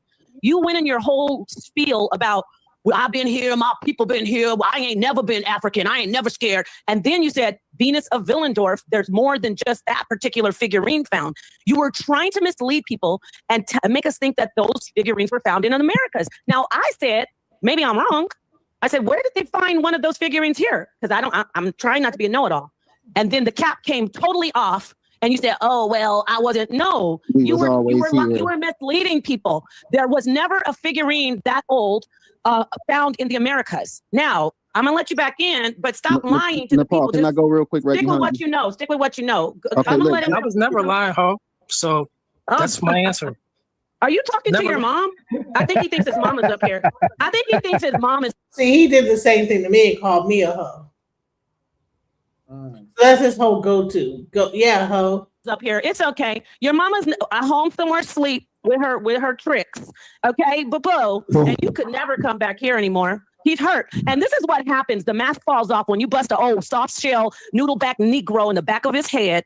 And he's definitely from the slave trade. He has slave trauma. Because when you bust a Negro in the back of his head. He's a so-called Negro. No. I don't care what he is. When you bust him he's a soft shell noodleback. When he's a soft speaking weirdo. Okay, you better go over to DJ Genesis with that bullshit. I'll never let you up here again, ever. You might as well start acting like a complete donkey on the internet. I don't know why she brought my name up, then brought him back up. That's crazy. Like the rest of the people who beg and try to get up here. Because you're a liar. Okay, he's still backstage, y'all. Look at this weirdo. I already called him all kind of noodle backs and soft shells. Look at his bitch ass still back there. Go call your mom. Call anybody else. He might DJ Genesis. Look at him. Look at this little bitch ass nigga. Look at this noodle back. You know Look, you he's got calling AIDS, me bitch. bitch. Oh yeah, I got AIDS. Nepal, don't mess up the Wow. What is this? What's going on with this? Call her a bitch and you got AIDS. So what is that about? Is she controlling like Sinetta's channel? We letting her use a channel? Well, that's his wife. Yeah. Oh, that's his wife. Oh, okay, I got you. Wow. Hey, no. It's funny. It's funny. It isn't gonna. Kim Netter. I don't need anybody tell me not to mess up my show. It's fine. But I want to show people something. All I did was ask him about a reference, and he fell apart. I'm gonna let Unbiased come in here. He's representing FBA Unbiased, so I wanna talk to you about these weirdos. This is why when I hear about FBA and a lot of people, we're turned off because we see weirdos like him up here trying to claim and try to teach. He was even telling Unbiased, you don't know anything. Unbiased actually knows what he's talking about. So I want you to come in after this weirdo who said I'm a hoe and I got it. By the way, HIV is plaguing the Black community, the Black American community. Why are you using it as if it's a diss? Yes. You dummy. A lot of Black people have HIV. And I shout out to, just a second, Kim Netter, shout out to everyone who is struggling with these diseases. Shout out to my people, women and men who are struggling and children with HIV and trying to stay healthy. Stay healthy. Don't let anybody make you feel like you're nasty or dirty. All this shit about you got HIV. I don't know if he has HIV. Anyway, Jim, what do you want to say? Because I want to bring Bias in to kind of, clean up for the FBA, because we just saw how they usually act on the panel. Go ahead. All I wanted to say is he was absolutely right, because he was definitely trying to allude to making that be in America, and you caught him on that. And what I was asking him was, when I say, what is your origin of mankind? Because everybody can trace their origin back to Africa through their mitochondrial DNA. So if you're telling me you have no African DNA, then you aren't connected to anyone on Earth, because everybody else does. So how did your people get to America? Because we know that people originated in Africa, migrated out, and populated all the rest of the land, and had different ethnic groups made through divergence. So if you... Man, this is... Wow.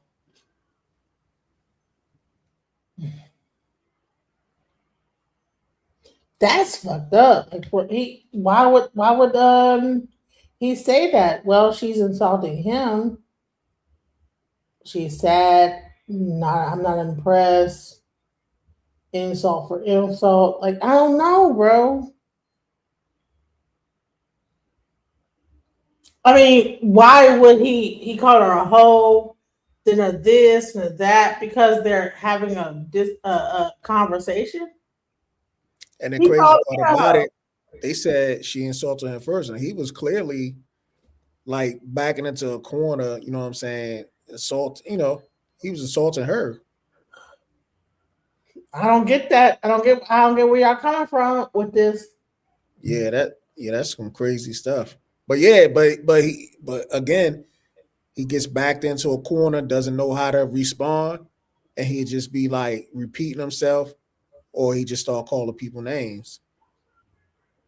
Yeah, and I wish I could like show, like, they said that he was on this other panel, but that panel they're still going, so I can't like go back. She called him a noodle bag. So what? A noodle bag bitch ass ninja. So what? Like, are men really that sensitive? Are we really that? Are men really that like little butthurt? Like, you call me a noodle bag? Like, oh, how dare you? Yeah. Are you really? You're a noodle bag, bold and you're a noodle bag. Oh man, The fuck, like noodle bag. that shit is like that shit remind me of fucking That should be funny. Like, okay, what's that movie? What's that movie? Adam Sandler played with the football joint. Man, whatever that noodle bag that really got Yeah, his. remember that movie? Damn, I forgot. He played with the football joint when they Your little noodle bag. And they was calling him needle dick and shit, and he was getting mad. He's like, "Stop calling me that." That's what it is, like needle dick, like noodle bag, like is that what it is? You really get like really bent out of shape about that?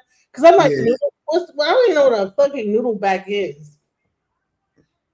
Oh, there it is, water boy. They really he really got like man, that's why you got AIDS. Really? Oh. Jesus. My point is, when you go into any insults, we can't have rules to how we do it. Noodle back, you have AIDS. I don't know. He knew that was a. You are here in America. How did you get here? And if you're not connected to Africans, what is your origin? Let me let Unbiased come in and speak on that if he can hear what just went down. Go ahead, Unbiased. Yeah, so I can't necessarily claim him because he didn't confess that his lineage ties back to U.S. chattel slavery. So if you can't do that, then I can't confirm your FBA. Matter of fact, I'm gonna say you're not FBA now, but FBA, we're a lineage, just like Puerto Ricans, Dominicans, Chinese. So if one Chinese person says something crazy and you condemn the whole population of Chinese people or China, that's crazy, right? So we all got extremists in our lineage. We got weirdos, PDFs, so forth and so on, and they don't represent the masses.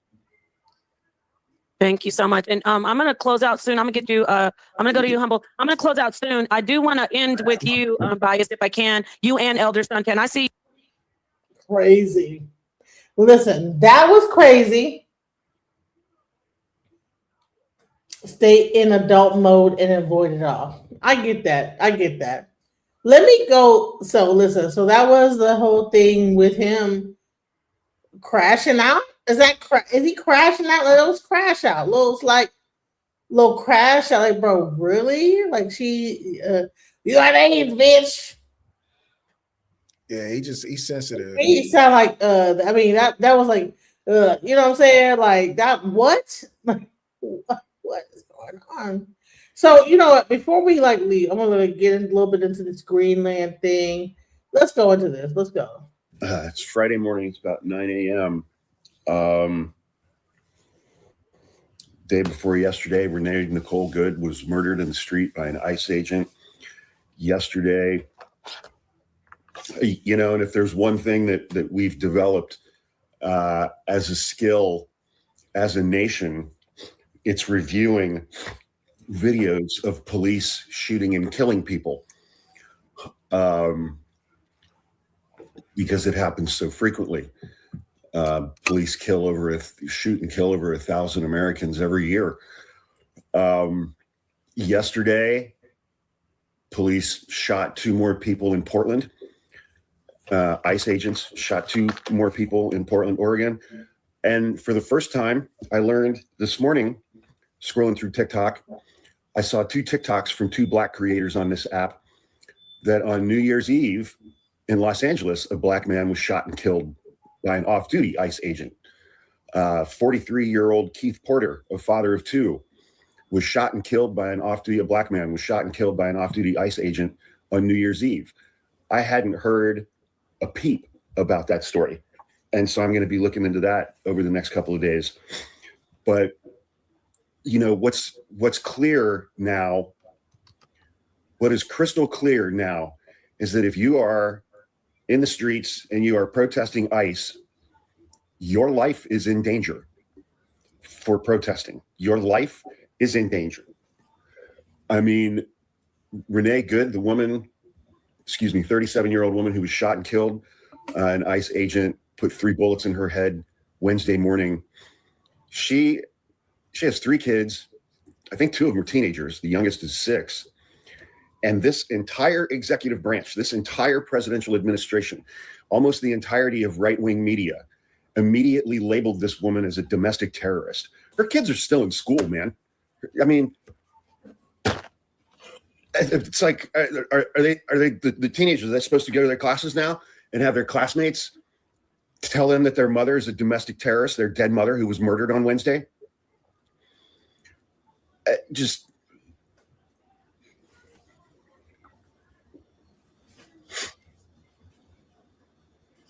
There are so many things that I want to say. At a minimum, this video would get taken down. In all likelihood, if I said what I wanted to say, I'd be getting a visit from the FBI.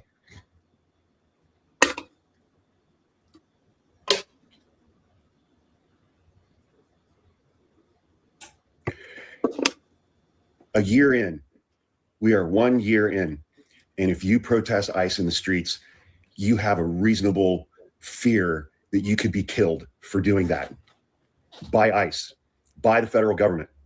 If you protest this government, you now have a reasonable fear that they will kill you for that.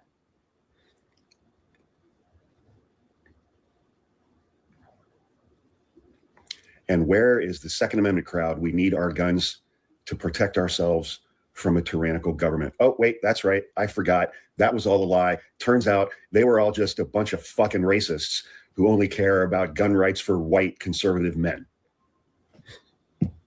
Just check out their response to the police killing of Philando Castile several years ago. I think that was also in Minnesota.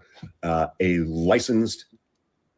was licensed to carry a concealed weapon. He told police he had a license to carry a concealed weapon and that he was carrying a concealed weapon, which he was legally permitted to do, and they shot him and killed him anyway.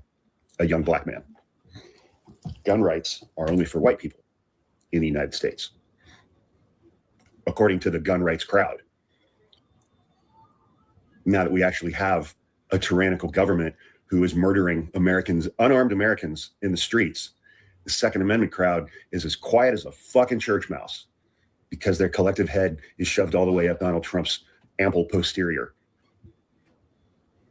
Bunch of fucking cowards and liars and hypocrites. And ICE has shot 4 people this year. It's January 9th. They killed 2 of them. In 9 days, they've shot 4 people and killed 2 of them. That's 1 every other day, man. You want to average that out. That's 1 every other day. You are in reasonable fear for your physical safety and that your life will be taken from you when you encounter an ICE agent. Whether you're protesting or not, Keith Porter was not protesting ICE. It was New Year's Eve, and he encountered an off-duty ICE agent, a black man, and was shot to death. I haven't even been able to figure out if that guy's being charged yet.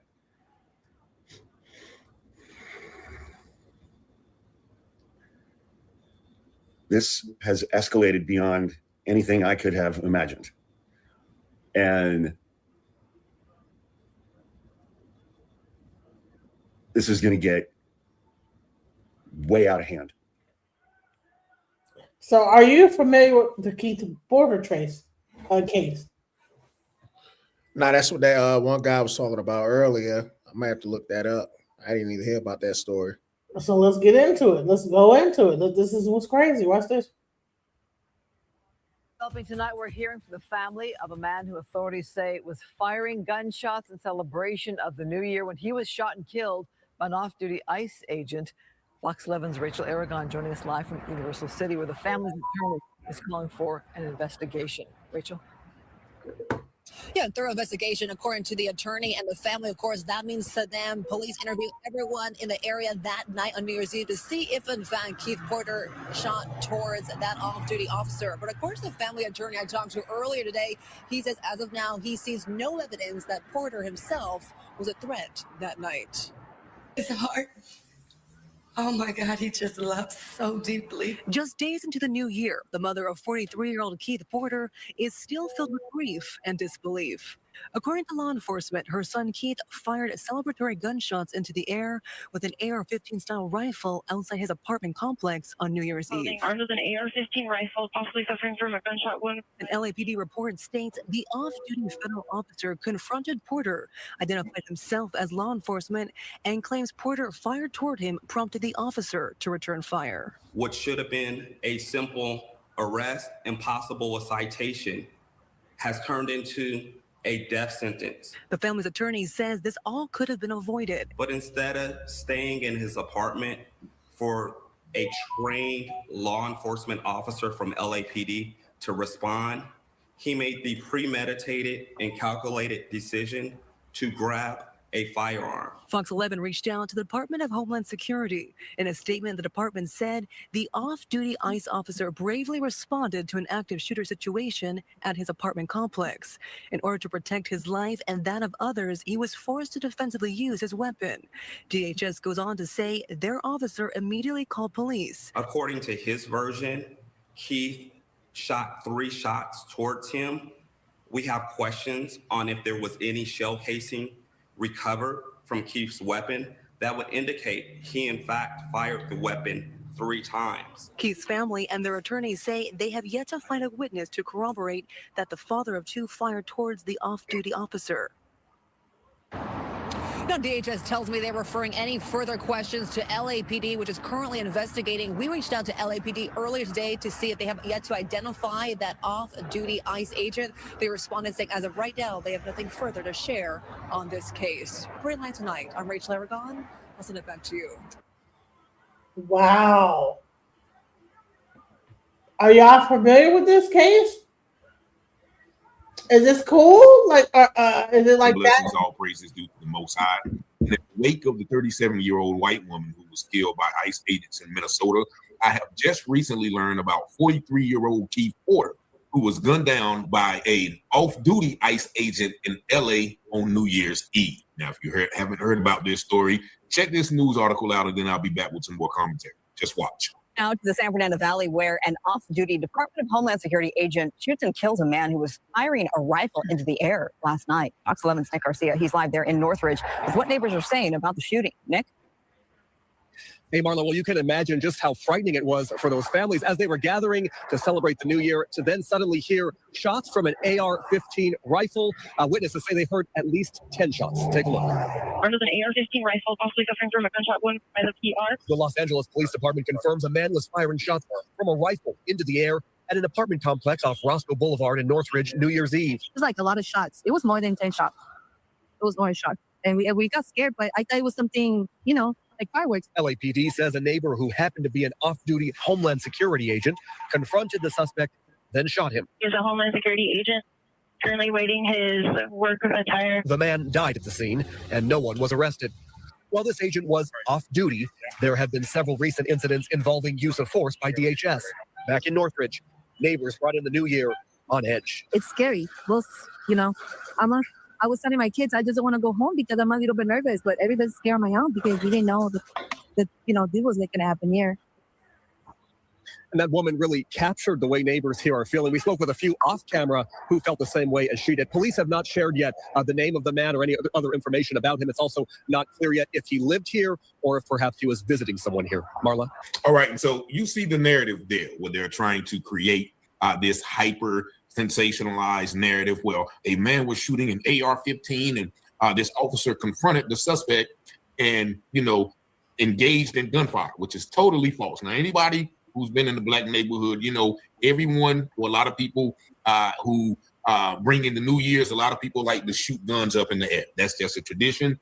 I don't know. Don't ask me why. I've never been involved with it because, I just didn't like that attention. Nevertheless, this is what, family and friends of Keith Porter say he was doing. And this officer was reportedly in his house, which you're going to hear the lawyer say next, came out of the house and then confronted the suspect. Now, he's saying he exchanged gunfire, but there are no shells where the young man laid. But now the community has came together. You're going to hear members of the community talk because they held a vigil for him a couple of days ago, and they're hoping for accountability for this ICE agent. Just watch. Tonight, strong emotions in Northridge at a vigil for 43-year-old Keith Porter. Authorities say he had been shooting gunshots in celebration outside of his apartment on New Year's Eve when an off-duty ICE agent responded and killed him. Fox 11's Matthew Seedorf live tonight where this all took place. Matthew, what do you know? Well, Laura, there were more than 100 very emotional people here tonight. You can take a look at the memorial that they left behind, all the candles and the signs and flowers, some now calling for an investigation. Say his name! Keith Porter! Say his name! Keith Porter! Grief and anger filling in Northridge Street at a vigil for 43-year-old Keith Porter. He was a great black man. He was a girl dad. Described as a father with 2 kids, Porter is accused of firing AR-15 bullets in the air outside this apartment last week to celebrate the new year before he was shot and killed by an off-duty ICE agent. His only mistake was thinking that he was free enough to do it here. And to the people that think it was a stupid act, it's the same stupid act that many of us have done time and time again. New Year's Eve celebratory. This is not someone who was out to harm anyone. But according to an LAPD report, the off-duty agent heard gunshots, confronted Porter, identified himself as law enforcement, and claims Porter shot towards him, prompting the agent to fire back, killing Porter. Police lie, and it's disgusting the way in which they assassinate black life. Claiming that he had an AR-15 and was shooting bullets up in the air. It's not the smartest thing to do if that is the case. But regardless, is that punishable by death? I don't think so. I think, we have due process in this country. The Department of Homeland Security tells Fox 11 the off-duty officer bravely responded to an active shooter situation at his apartment complex. In order to protect his life and that of others, he was forced to defensively use his weapon. It is our duty to fight for freedom! While a crowd of people Sunday call for an independent investigation. He was off duty. Protocol states he was supposed to stay in that house and call 911 if he thought that Keith was a danger to anyone else. But unlike him, Keith wasn't. According to Black Lives Matter, they have a meeting tomorrow with the LA County District Attorney. This meeting sounds like it's pre-planned, but they do want to bring up this case. We're live in Northridge tonight. Matthew Seedorf, Fox 11 News. And so there you hear from the community members and some family members of Keith Porter. You see a diverse group of people out there expressing their displeasure. Like you said, shooting a gun in the air is normal in some communities on New Year's Eve. While that is maybe a crime punishable by a citation, like the young white kid said, it's not punishable by death. Now, the Department of the Homeland Security going to release that statement. Yeah, the officer acted bravely to shot fired, and he, protected lives and lives of others. They come with that same narrative, which is furthest from the truth. Just like this attorney is going to say, This guy had an obligation to call LA police, not to come out and basically kill a man who at that moment in time did not pose a threat to anyone. Just watch this last video and I'll be back with more commentary. Developing tonight, we're hearing from the family of a man who authorities say was firing gunshots in celebration of the new year when he was shot and killed by an off-duty ICE agent. Fox 11's Rachel Aragon joining us live from Universal City, where the family's attorney is calling for an investigation. Rachel? Yeah, thorough investigation, according to the attorney and the family. Of course, that means to them, police interview everyone in the area that night on New Year's Eve to see if, in fact, Keith Porter shot towards that off-duty officer. But according to the family attorney I talked to earlier today, he says as of now, he sees no evidence that Porter himself was a threat that night. His heart. Oh my God, he just loves so deeply. Just days into the new year, the mother of 43-year-old Keith Porter is filled with grief and disbelief. According to law enforcement, her son Keith fired celebratory gunshots into the air with an AR-15 style rifle outside his apartment complex on New Year's Eve. Armed with an AR-15 rifle, possibly suffering from a gunshot wound. An LAPD report states the off-duty federal officer confronted Porter, identified himself as law enforcement, and claims Porter fired toward him, prompted the officer to return fire. What should have been a simple arrest and possible a citation has turned into a death sentence. The family's attorney says this all could have been avoided. But instead of staying in his apartment for a trained law enforcement officer from LAPD to respond, he made the premeditated and calculated decision to grab a firearm. Fox 11 reached out to the Department of Homeland Security. In a statement, the department said the off-duty ICE officer bravely responded to an active shooter situation at his apartment complex. In order to protect his life and that of others, he was forced to defensively use his weapon. DHS goes on to say their officer immediately called police. According to his version, Keith shot 3 shots towards him. We have questions on if there was any shell casing recovered from Keith's weapon that would indicate he in fact fired the weapon 3 times. Keith's family and their attorneys say they have yet to find a witness to corroborate that the father of 2 fired towards the off-duty officer. Now, DHS tells me they're referring any further questions to LAPD, which is currently investigating. We reached out to LAPD earlier today to see if they have yet to identify that off-duty ICE agent. They responded saying as of right now, they have nothing further to share on this case. And you heard the family dispute that lie. They have failed to find any witnesses that say Keith Porter fired at the officers. Now they're going to create that narrative in an exchange of gunfire. The gunfire they're probably going to make it seem like there was when he was firing in the air, probably early. I'm pretty sure if the police is there and, you know, they say, hey, put the gun down, he's not going to keep firing in the air. Now, also, you see them passing the buck. They said that it's going to be investigated by the LAPD, and they have not released the name or identity of that officer. And they're saying, LAPD said, well, we don't have the jurisdiction to even question a federal officer. So this guy who shot this man, who was in his house, like the lawyer said, he was in his house, grabbed the firearm, came outside, and then shot the man. He is above the law. They have no jurisdiction to question him. Now we have, you know, the loving father of 2. As they said, you know, he was a girl dad. He was a performer. He had recently got into guns, loved guns, which is, you know, a lot of good old American white boys, you know, love guns as well. But his, you know, possession of a gun, I always speak about this. A black man with a gun is not afforded the same luxuries, the same freedoms as a white man with a gun, as we see here. Now, the reason I'm sharing this because once again, the lady who was shot by Minnesota ICE received national coverage. Like that was all over the news just yesterday. However, I am just hearing about this today from the lady who called. Shout out to my sister who called and informed me about this story. Why is this not getting the same publicity? Once again, the man, father was shot by an off-duty ICE agent. And then they're saying there's no body cam because why? He was off duty. And so we're going to see if this family is able to get justice. You know, in some of the stories, they, you know, dropped charges on people who've assaulted the ICE agents. But this one right here, as we've seen, you know, in past circumstances, that they very rarely ever hold themselves accountable. But, you know, rest in peace to Keith Porter Jr. I hope his family receives justice in any manner that, you know, they can. Once again, these ICE agents are cowards. They hide behind masks and they have ultimate assassination power, especially against black men. And so we're going to see how these 2 cases differ between the 37-year-old white woman in Minnesota and the 43-year-old black man here in LA. See how these cases both pan out. But y'all let me know what y'all think. So people are saying, like, let's get into Blair Blair Shanahan. Let's get into it. Point R. So we're gonna show this guy who is shooting a gun in the air. Let's show what happened to Blair Shanahan. So Blair Shanahan Lane randomly killed by celebratory gunfire in Kansas City on July 4th, 2011.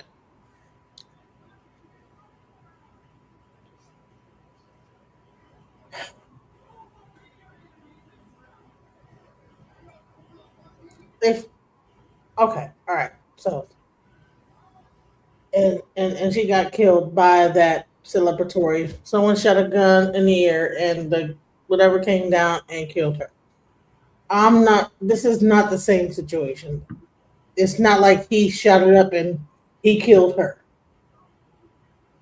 He shot it up and they killed him. So we're not fixing to have a bro.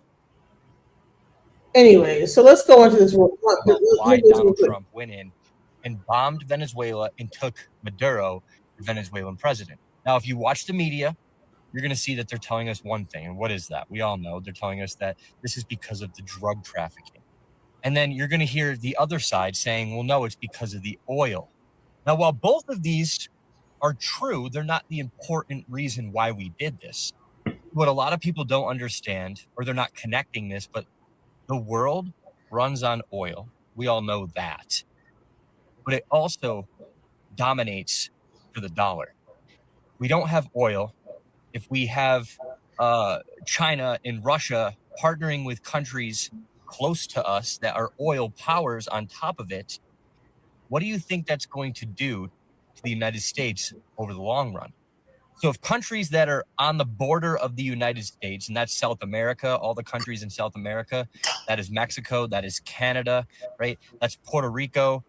It's technically a U.S. territory, but my point is that countries that are in our hemisphere, that are close to us, we need to make sure that we have control over them. And that is a point that they will not tell you, just like I'm hesitant to even say that because of what people are going to say and think in the comments. But this is a world where it's be or be killed.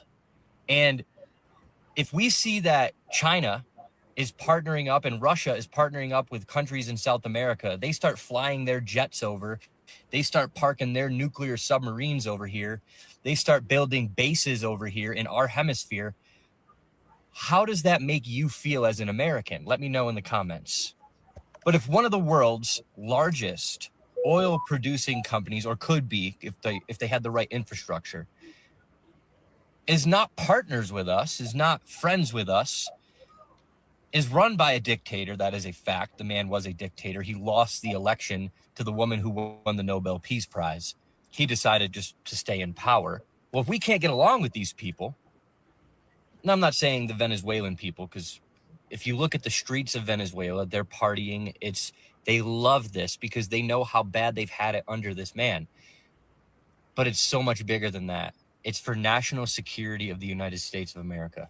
And the rest of the world, a lot of countries, they don't like us. It's like that when you're at the top. The more success you have, the more enemies you make, the more problems that you have. So while everybody is losing their mind about, oh, he's going in for the oil, let's think about why. Why do we need the oil? Is it just the oil, or is it a plethora of things in the partnership of an oil-rich country that has been led by a dictator for 20 to 30 years?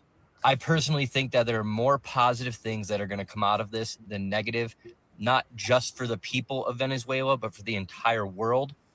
And the stronger that we are, and the more control that we have in our hemisphere, the more powerful we are, the less people will want to fuck with America. And I'm sorry, I do live here. I do live in District 1. And personally, as an American, I would like to keep it that way. Because I know that you cannot change how humans react.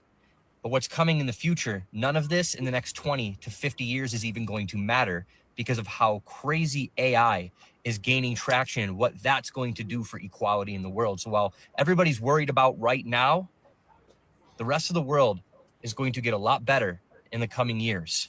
But in the meantime, America needs to protect itself. And I'm okay with that. All right. So I want to. Oh, go ahead. My bad. Go ahead. So, I believe that guy's double speaking, because how's in one instant they could talk about other countries and tell them to clean up your shithole countries and everything else, or, fix your joint up. But then at the same time, you want to control it. And it just reminds me of how our ancestors were thrown into slavery, right? He's something about how China and Russia doing deals and over here in our area. They've been doing deals over in that area. They've been doing deals. So I don't know where this guy's coming from. But he doesn't mention how America, how our country goes to the Asian continent and plant their bases over there. You know what I'm saying? So the guy's double speaking at the end of the day. They want control of everything. They want to say, hey, go fix up your land, go fix up your country. But at the same time, they're going to want to tell them how to control how to fix up their land or their country according to them. And then when people decide to, these countries decide to do it on their own, all of a sudden they got a problem with it. Right. There's so much to uncover, so much to unpack. And I don't even have enough time in one day to unpack all the bullshit. Listen, guys. Do you have a final word to say before I close this whole thing out? Thanks for having me on. I definitely catch you on the next one. I'm not sure when you're doing your next live, but I think it seems like you be doing it like every day, right? Every other day. I don't do it. I need to have a break, So I probably won't be doing tomorrow, but I'll probably do Monday. I don't do every single day because I gotta have a break. I can't do every day. It's too much, So yeah, I be doing videos too. My joints mainly be on sports and stuff, but I also been talk about what's happening out there in the real world as well. All right. Well, shouts out. Thank you for being on the panel. Thank you for being here. Shouts out to the people that have stayed here, and much love and peace. Peace. Peace. Just when I thought I couldn't find my way out, yeah, I searched the God in me to find my way out. I know it can seem way out, but the Creator flows to and through me from way out. I'm talking way out, yeah. See if you believe in the God in you.